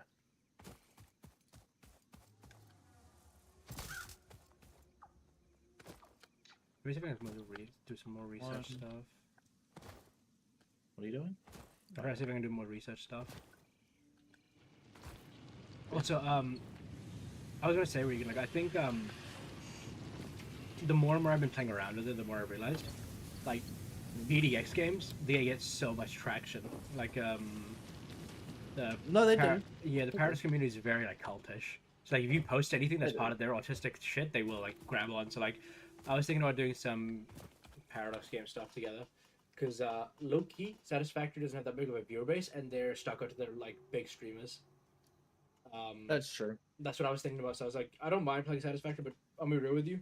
The game gets very convoluted past the mid game, and it's so much effort basically for nothing. So I was thinking, like, you know, things like Vicky, Boy, EU3, EU5 once the update comes out. I think there's I good don't games even to know play. about the update, I'll be honest. Huh? I don't even know what you're talking about by the update. 1.3 is going to come out. It's in beta right now, but the game right now, currently, I'm not even going to touch it with a 10-foot pole because it's like performance is dog shit. And and the AI is retarded, yeah. So I'm just waiting for the update to come out because people have been saying good things about it. At least in the beta patch. But like, yeah, anytime I post a PDX short, dude, it always breaks a K viewers. Always. Like, it's no exception. Oh yeah, I mean, I have look. As I've said, I'm like rusty in those games, but like I love those games. So I'm Oh not, no, you like, keep on like, remember, it's not even a competence thing. It's just a comedy. Like I posted a show where it was like going straight from racial segregation to multiculturalism, like outright, and that was like a 6-second show, and they got me 1.4K views. Yeah. So I think we should do more because, like, look, man, content is at the end of the day. Like, we can play games off stream or whatever, but like, I'm trying to get content down and some views up. So Oh yeah, no, I get you. yeah, so it's obviously down to, and most of my subscribers actually came from half politics, half the PDX stuff. I've never gotten any subscribers from like Terraria or Satisfactory or whatever. It's always Yeah, been no, I from get you. PDX and Terraria. So yeah, I think we should be doing more cultish game stuff. Mm. So tomorrow I've got a Terraria stream with Fergus unless he has something else going on. And then I was thinking of playing either Vicky or Hoy if you were down on like Wednesday. I can't do Wednesday. You can't do Wednesday or Thursday? Thursday, possibly. Okay, cool. Yeah, because man. I like these games, but obviously, like, I mean, these, especially when you go to like Factorio. Factorio has a cult following, like a dedicated cult following. But the issue with that is, the problem is like it's not that like they're not fanatic. It's more like they just have their people they watch and like that's it. Because like for example, currently it's like 300 viewers in Satisfactory, and I've gotten maybe like 4 or 5 people come in and they just dip immediately. Yeah. So yeah, I was thinking playing more like cultish games and also games where me and you can have fun in because like, yeah, I don't know. No, I understand. Like, yeah. Honestly, Vicky and all that, I'm down to play. Yep. It's just yeah, we still get around to it. Yeah, no, without a doubt. What am I doing from here? Am I turning all of my rods? Yes, all of my rods I turn into screws. Sick. So I need 3 machines for that.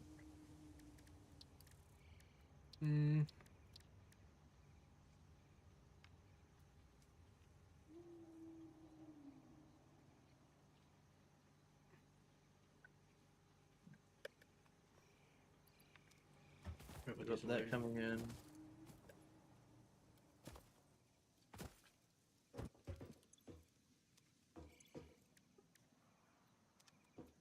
No, what was I doing? There we go. So I should have, actually I should have 60 of each. Yep. Which makes sense because that's what I need.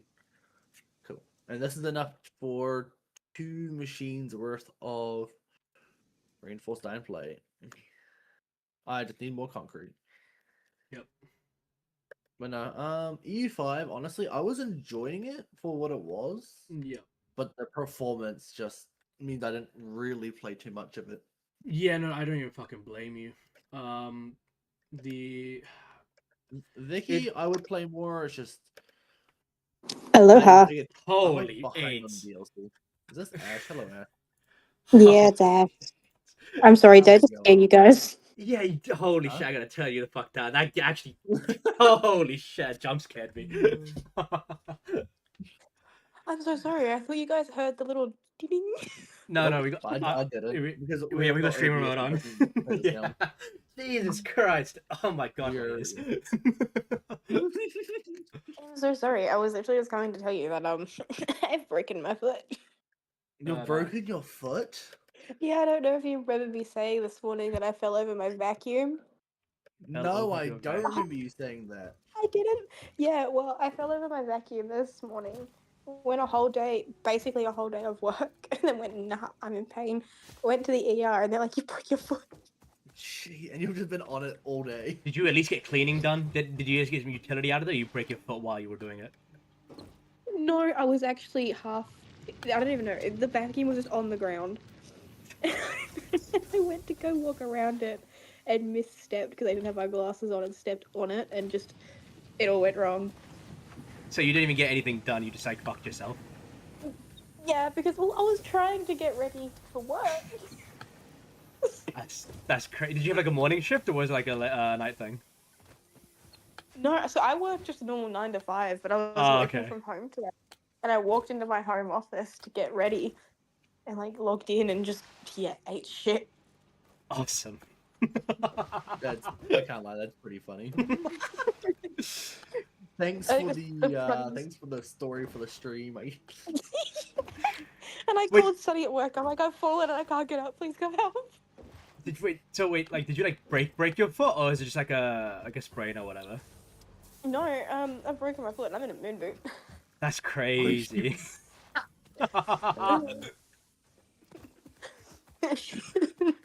Anyway, I dropped law and I disappeared. Have a good night. That's how it should be. night. Alright, see ya. Bye. You shouldn't even get cleaning done, dude. What's the point of breaking your foot on a vacuum if you don't need to get used out of the vacuum? True. She wasn't even like that. She was on like 100% volume for me. Like, I don't know how dog shit like her mic is, but holy shit, that raped my ears. Holy. I need to look back at the VOD, like what my reaction was, because I genuinely like jitted. When like, she said she did that, I genuinely like, it looked like I got tased.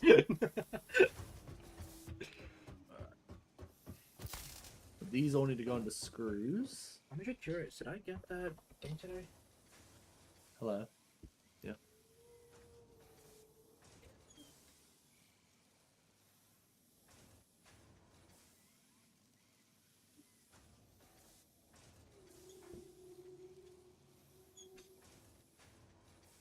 Alright, I'm back.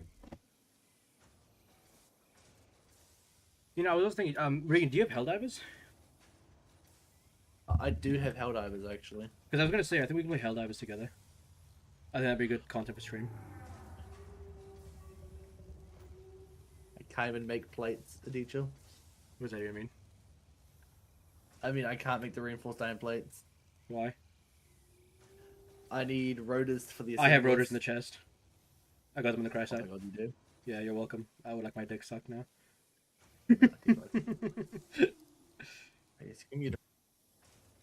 Yeah, but I got like 26 or something in that crash site.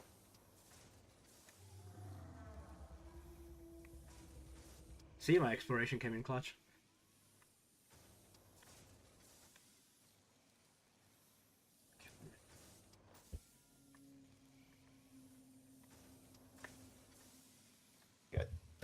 You see the rotors were in the chest? Yeah. No, I have Helldivers. I haven't played it since the whole like what's it called, terms of service controversy happened. Like, with, you know. Oh yeah. You haven't played it for ages, then. Jesus.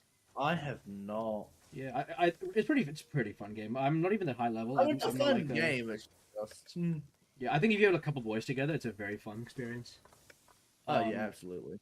And obviously because Helldivers is a community game, like people like target raids, or like they speak like thing around it. I think it'd be very good for stream. And obviously it's a casual fun too, which is another thing. Can we even craft rotors yet? Yeah, we should be able to. Can't. Nobody could cut. Okay, well, good that we have them. To craft rotors. Oh no, we should be able to. I guess it just can't be craft. No? Oh no, there it is. It's just way further down. Another thing I wanted to ask you. How long can you stay up today? I mean, I don't know when I was going to get off, honestly. I didn't have any plans to get off anytime. Because my plan is basically I'm probably going to hop off Satisfactory in like a couple minutes. Because I wanted to play Humankind Odyssey. Because I bought it and it's just another thing I wanted to play because just chill and relax. But I was going to ask if you just wanted to sit in DC and just like talk shit basically. Yeah, sure. I'll probably stop my stream and swap it in Destiny. Yeah. We can both play like our own shit and then like just talk shit. Yeah, but I won't be streaming because I'll have to, like fully turn off the stream, swap over. Well, yeah. Oh, really? Do you? Yeah, because Destiny doesn't play on Linux. At all. It's sad, but it's just how. Nah, because of the anti cheat. Yeah. Because it's a kernel anti cheat. It's fucking. That's sad. Yeah, one thing I'm looking forward to. That I'm really looking forward to, because I've got my controller wire again. I'm really looking forward to playing Black Flag when it comes out. Man, I actually wanted to buy the original Black Flag because I haven't actually played it. You haven't played? Oh my god, dude! That shit is like not. Honest to God, the best AC game. I don't want to die. Oh no, I know it's goated. I was actually going to buy it when I was on the Steam sale. Oh yep. I just obviously didn't get around to it. Wow, that sucks. Well, you can come but to it my was stream when I'm on playing it actually. release day. It was 100% on the list though. Yeah, no, because it's a game, obviously, because like, obviously, if you're a streamer playing a game when it comes out in the day, it's obviously a big thing. Yeah. So yeah, I really wanted to do that, like a Black Flag, and yeah. Nah, I get you.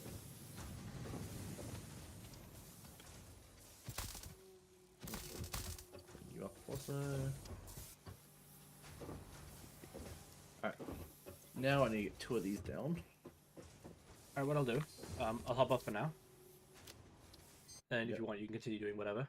But I'm just gonna finish building these, and then I'm probably gonna hop off this.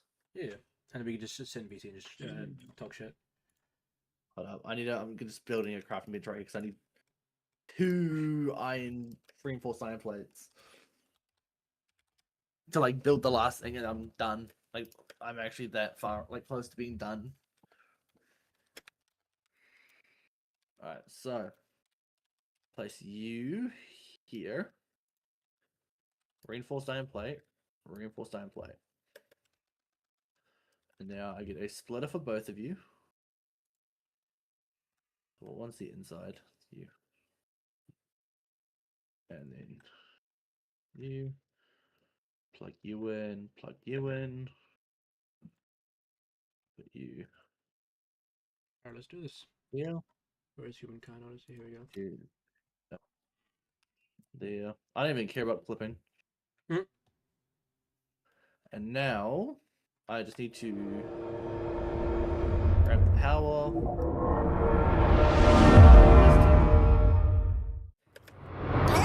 Come around the other side of these machines.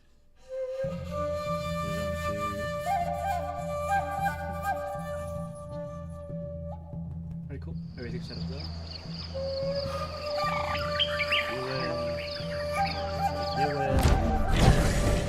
And until we can be bothered jumping back on, these are now going to conveniently sit in a storage container.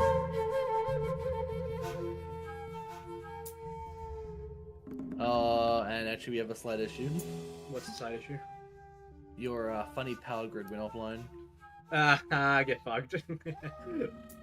Let's check it. It should be fine. Maybe it's just like not enough stuff's going in. That could be it. Yeah. Graphics. I hope so. Yeah, I think high is good enough.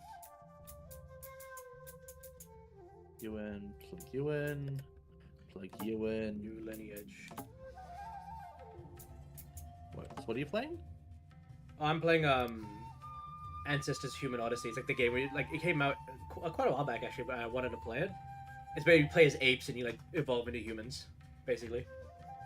Okay, alright. It was a very fun concept. I really wanted to play around with it. Alright, Regan, give me a lineage name. What should I name my genus?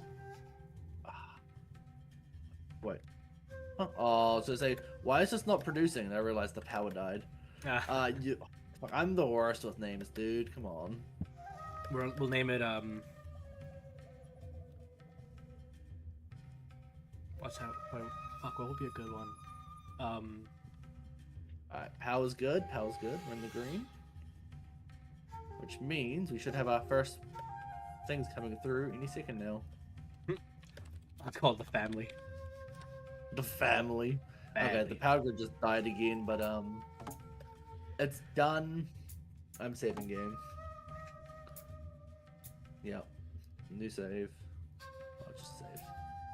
Cool. Game was saved. Exit to desktop. I'm sure. Let's do immersive, minimal HUD, and full tutorial. Now, the question is, honestly, I could play some more Path of Exile. Yeah, go ahead. Just since I'm here. Oh well, obviously don't play on the character you had with me. Well, no, I thought you said we're just gonna keep like just going on our own time. Oh really? And then just catch it. Yeah. Oh, okay. Alright. I genuinely didn't know that. I thought we were gonna do it together. Okay. No, I only said that because I had another friend.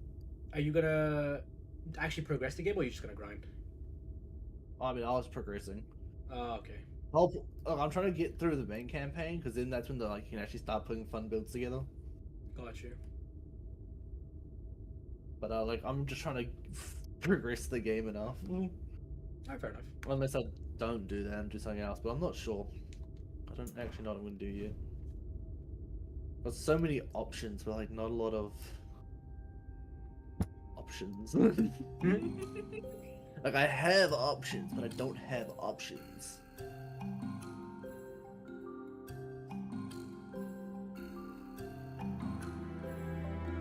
Yeah, we're still playing Counter-Strike.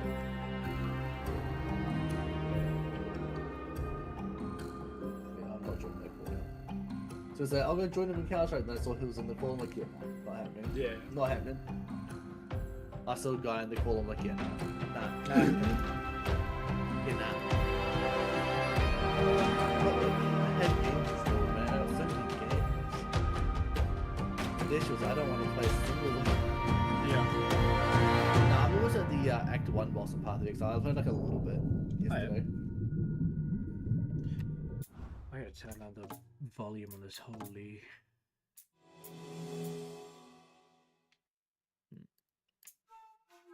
Let me like pull up your stream right now. I want to see what this is. Yeah, it's ape stronger together. Oh yeah, no, yeah, ape stronger together.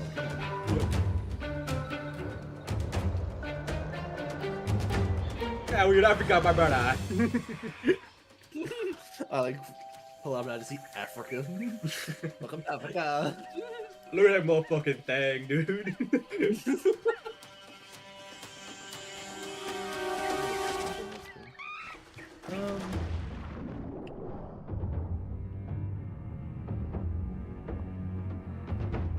Is it crazy to think the alligator build was so meta that like it just never changed? It just stood stagnant.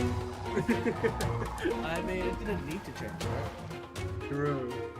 So yeah, I want to install Astroneer again because I have 11.8 hours on this game. Okay.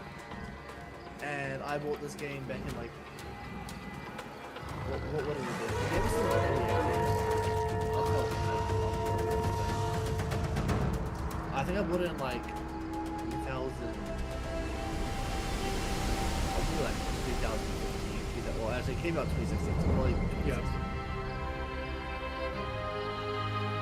It's been a long time.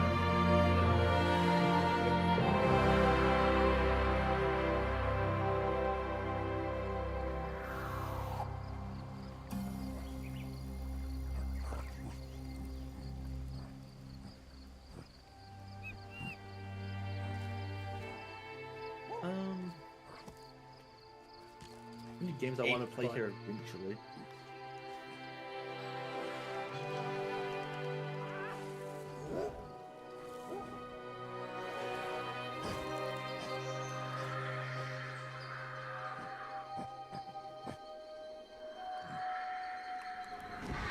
Oh, that monkey is so dead.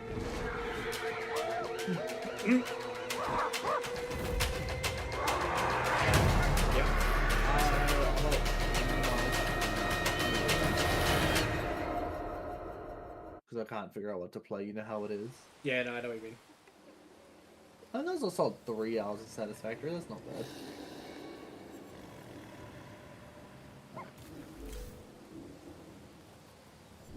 I'm totally jumping over to Destiny. Alright, I'll be back. Restarting. So restart the computer.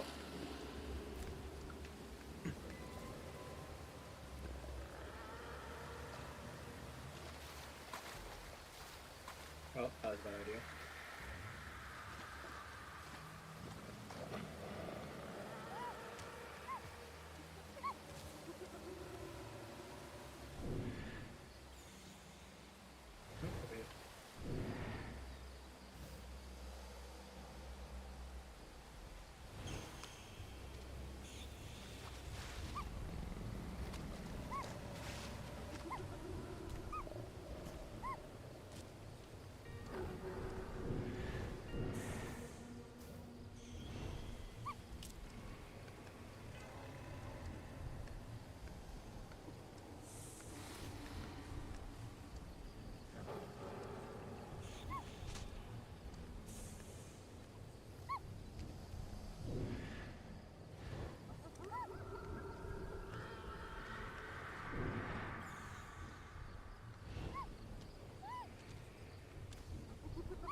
Alright, cool, I found it.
I think bipedalism is going to be the meta here.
Yellow berry.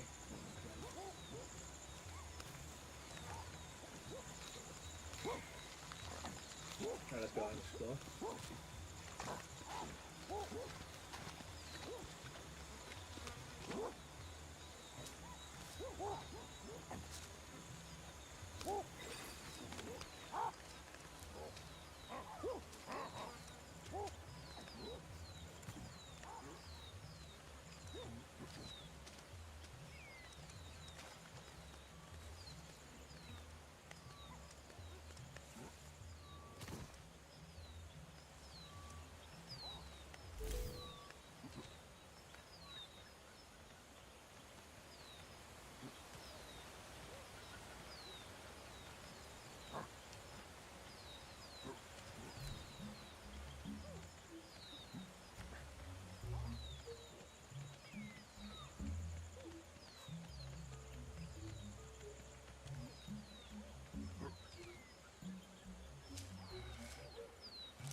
Where can I find this stuff to like stop the bleeding or whatever? God, I'm low-key bleeding out right now.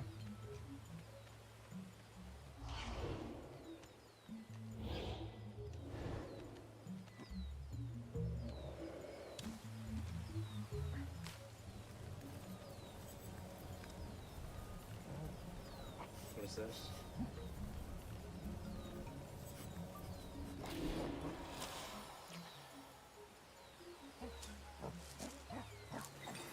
Cold resistance. Okay.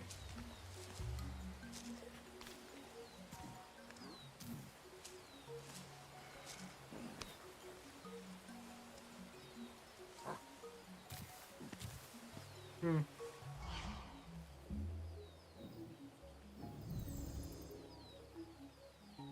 How do I...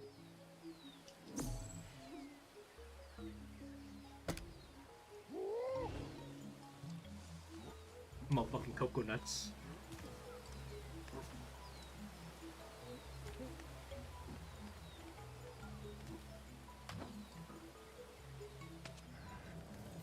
What is this thing?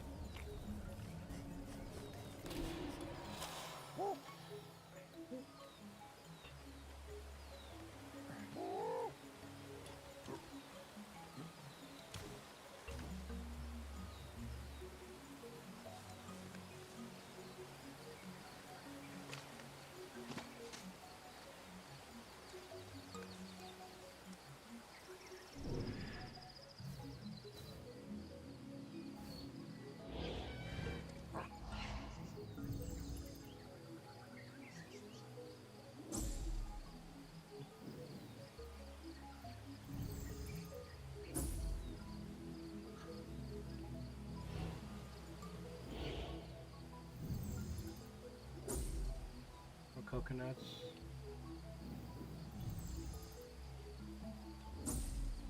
I need like things that stop me from bleeding. No, fucking more coconuts. Jesus Christ, coconut central over here. These are already coconuts, I'm guessing. Yeah.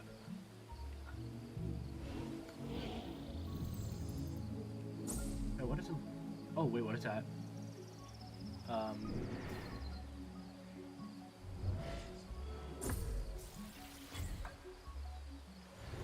That's cold resistance. I need bleeding resistance.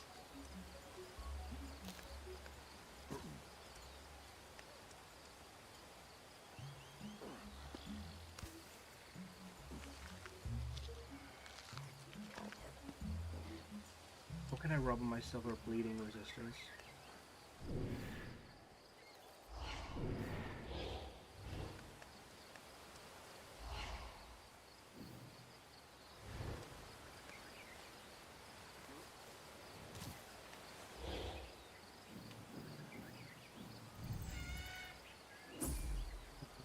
So I'm guessing I can't really grab onto something like that. What's here? I don't know what the fuck this is. Oh, more berries. I'm bleeding out, dude. I don't know. I don't need berries.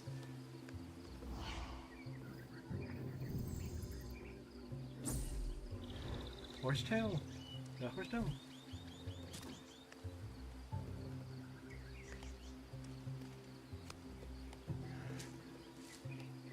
I like find I'm gonna rub something myself.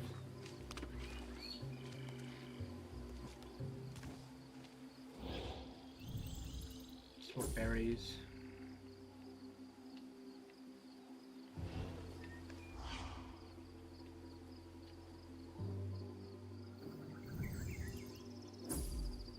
More coconuts.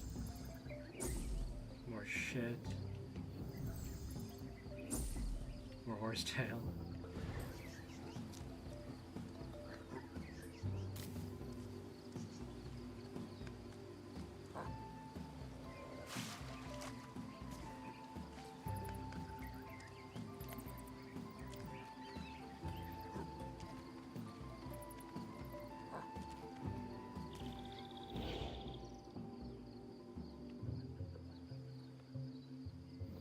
More coin, more coconuts, give it to me. Yeah, fuck you.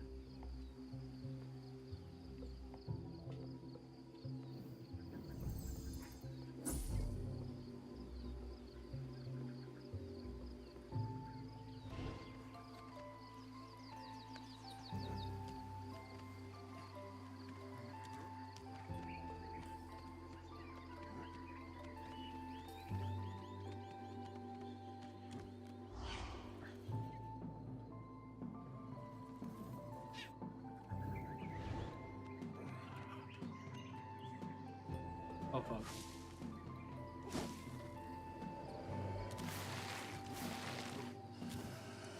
Nope, nope, nope, nope.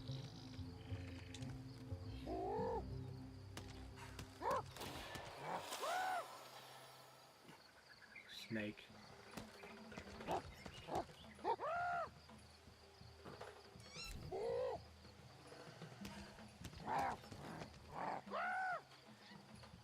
Are you intimidated?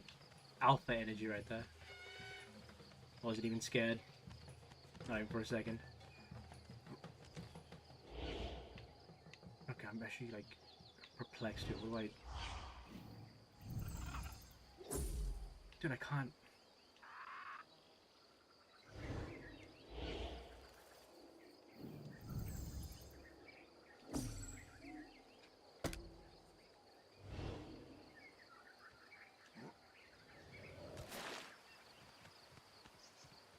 Hopefully this thing doesn't kill me, whatever I'm going to.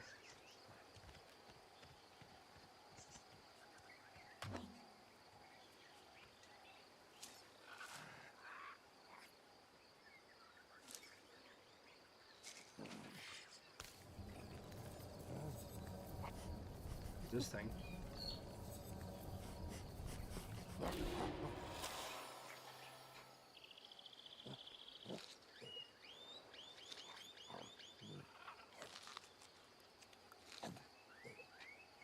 Oh shit, dude, I'm getting a massive feed out of this.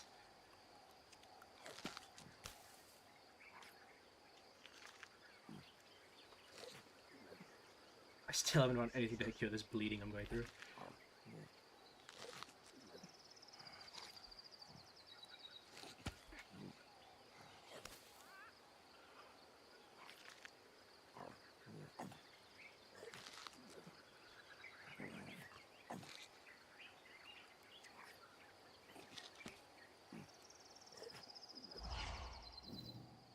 Already know what that is.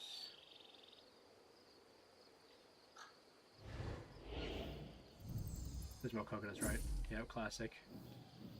More coconuts, come on, give it to me.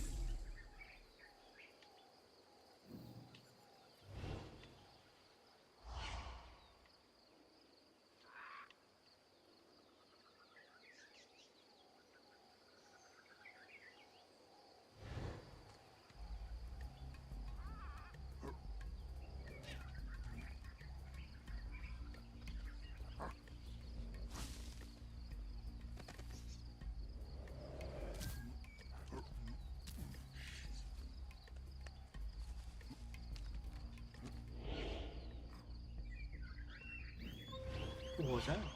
Oh, it's more fucking these things. I need a bleach. What can I use? Like a fibrous thing I can cover myself with.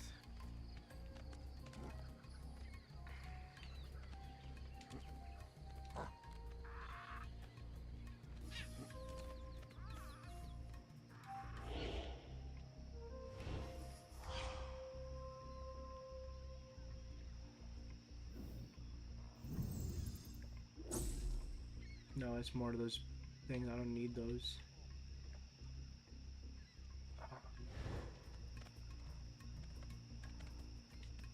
Oh man, I'm gonna die.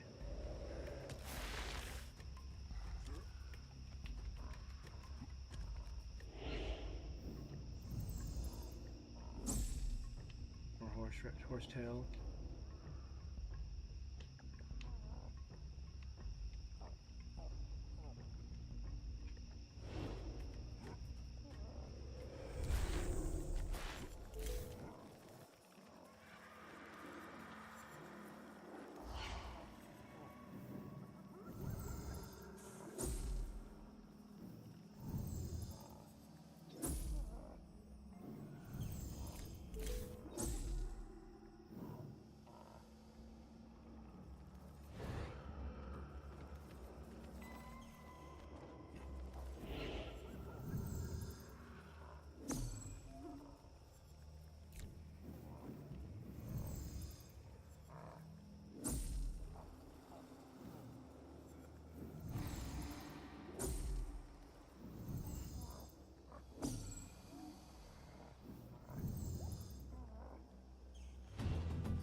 I don't know what the fuck that was.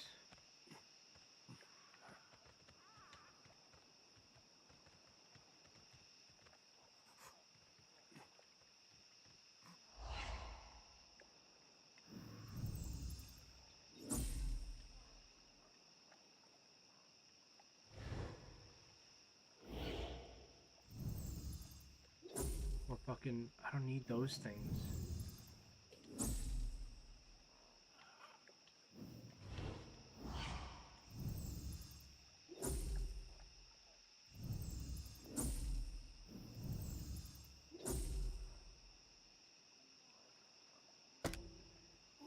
I don't know if...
I don't know what the fuck to do with that.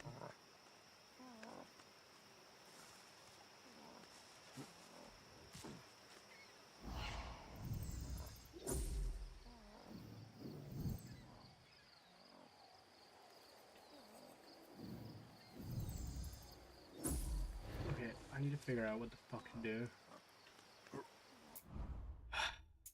I'm guessing there's no map, right?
That was stupid as fuck.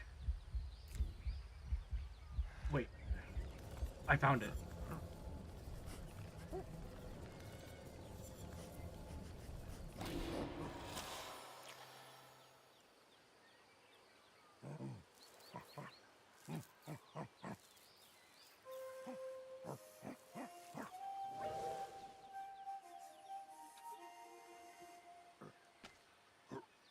I need this egg. I'm gonna get this egg. This egg will be mine. I'm a stupid ass ape. This egg will be mine.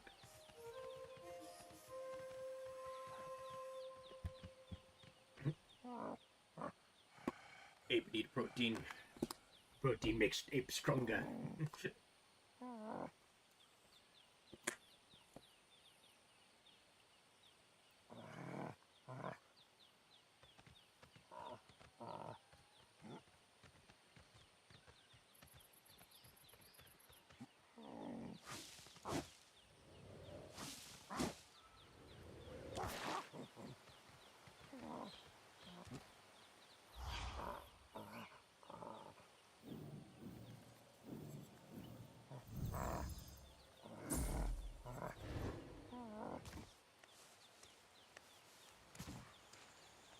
I don't know if this can does this kill the broken bones, or was it horseradish? It was horseradish, I think.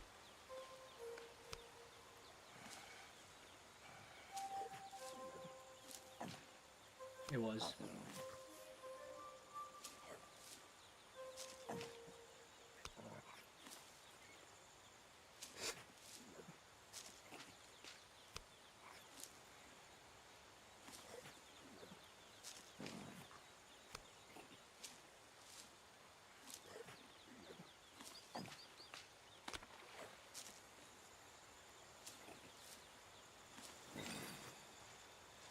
Some water.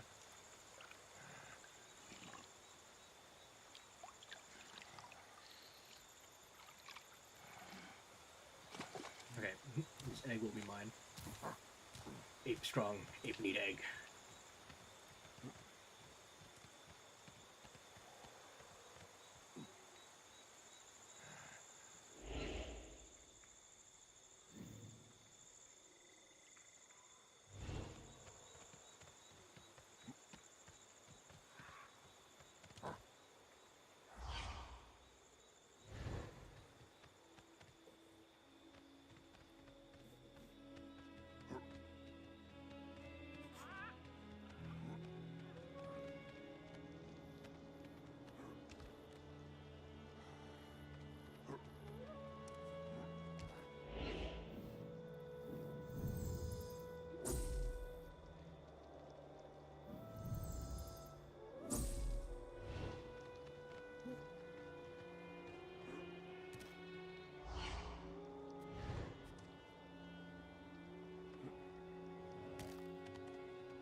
We got the egg, baby.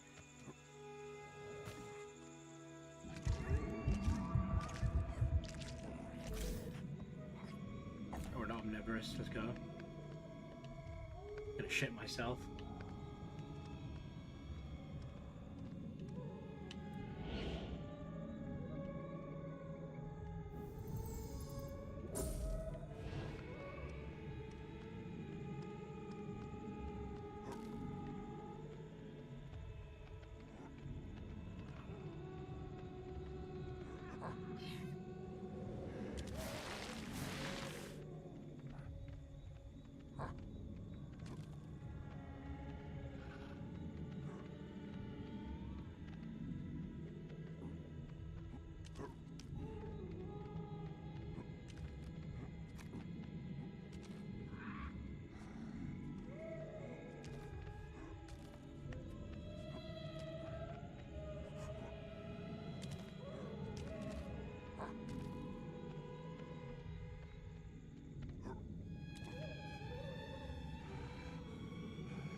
What is this thing? Mushrooms.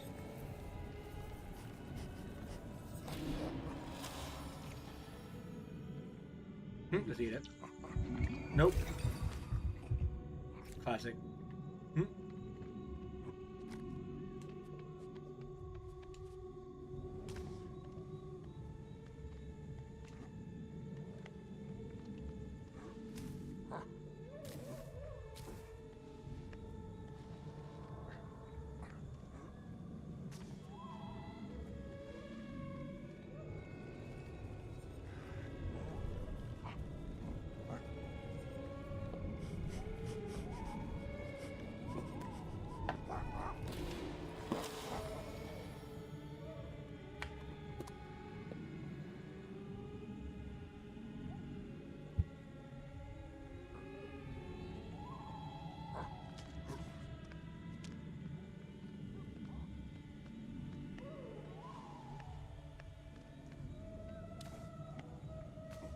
Maybe we made our way back home.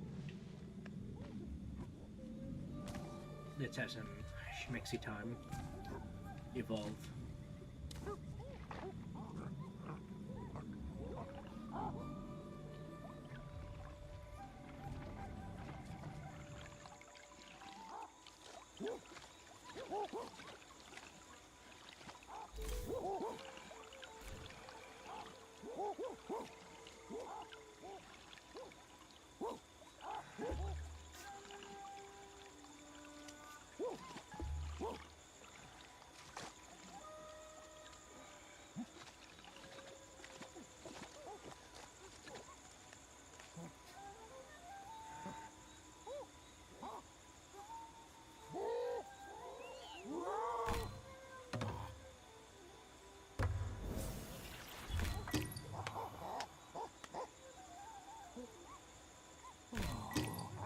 There we go. Okay, I get it.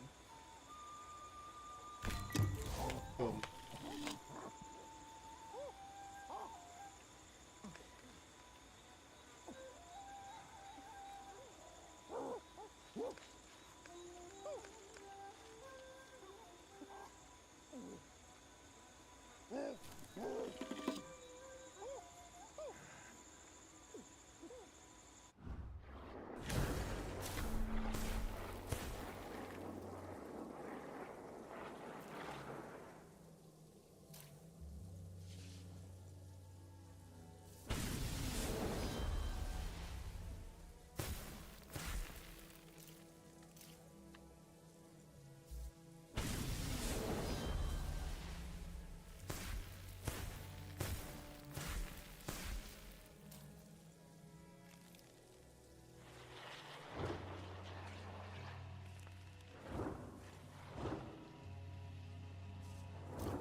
No, but I'm gonna save it here. All right. Pretty good stream. Play some good games. Do some politics. We're going to talk about more about it tomorrow. But in the meantime, yeah, I'll see you guys later.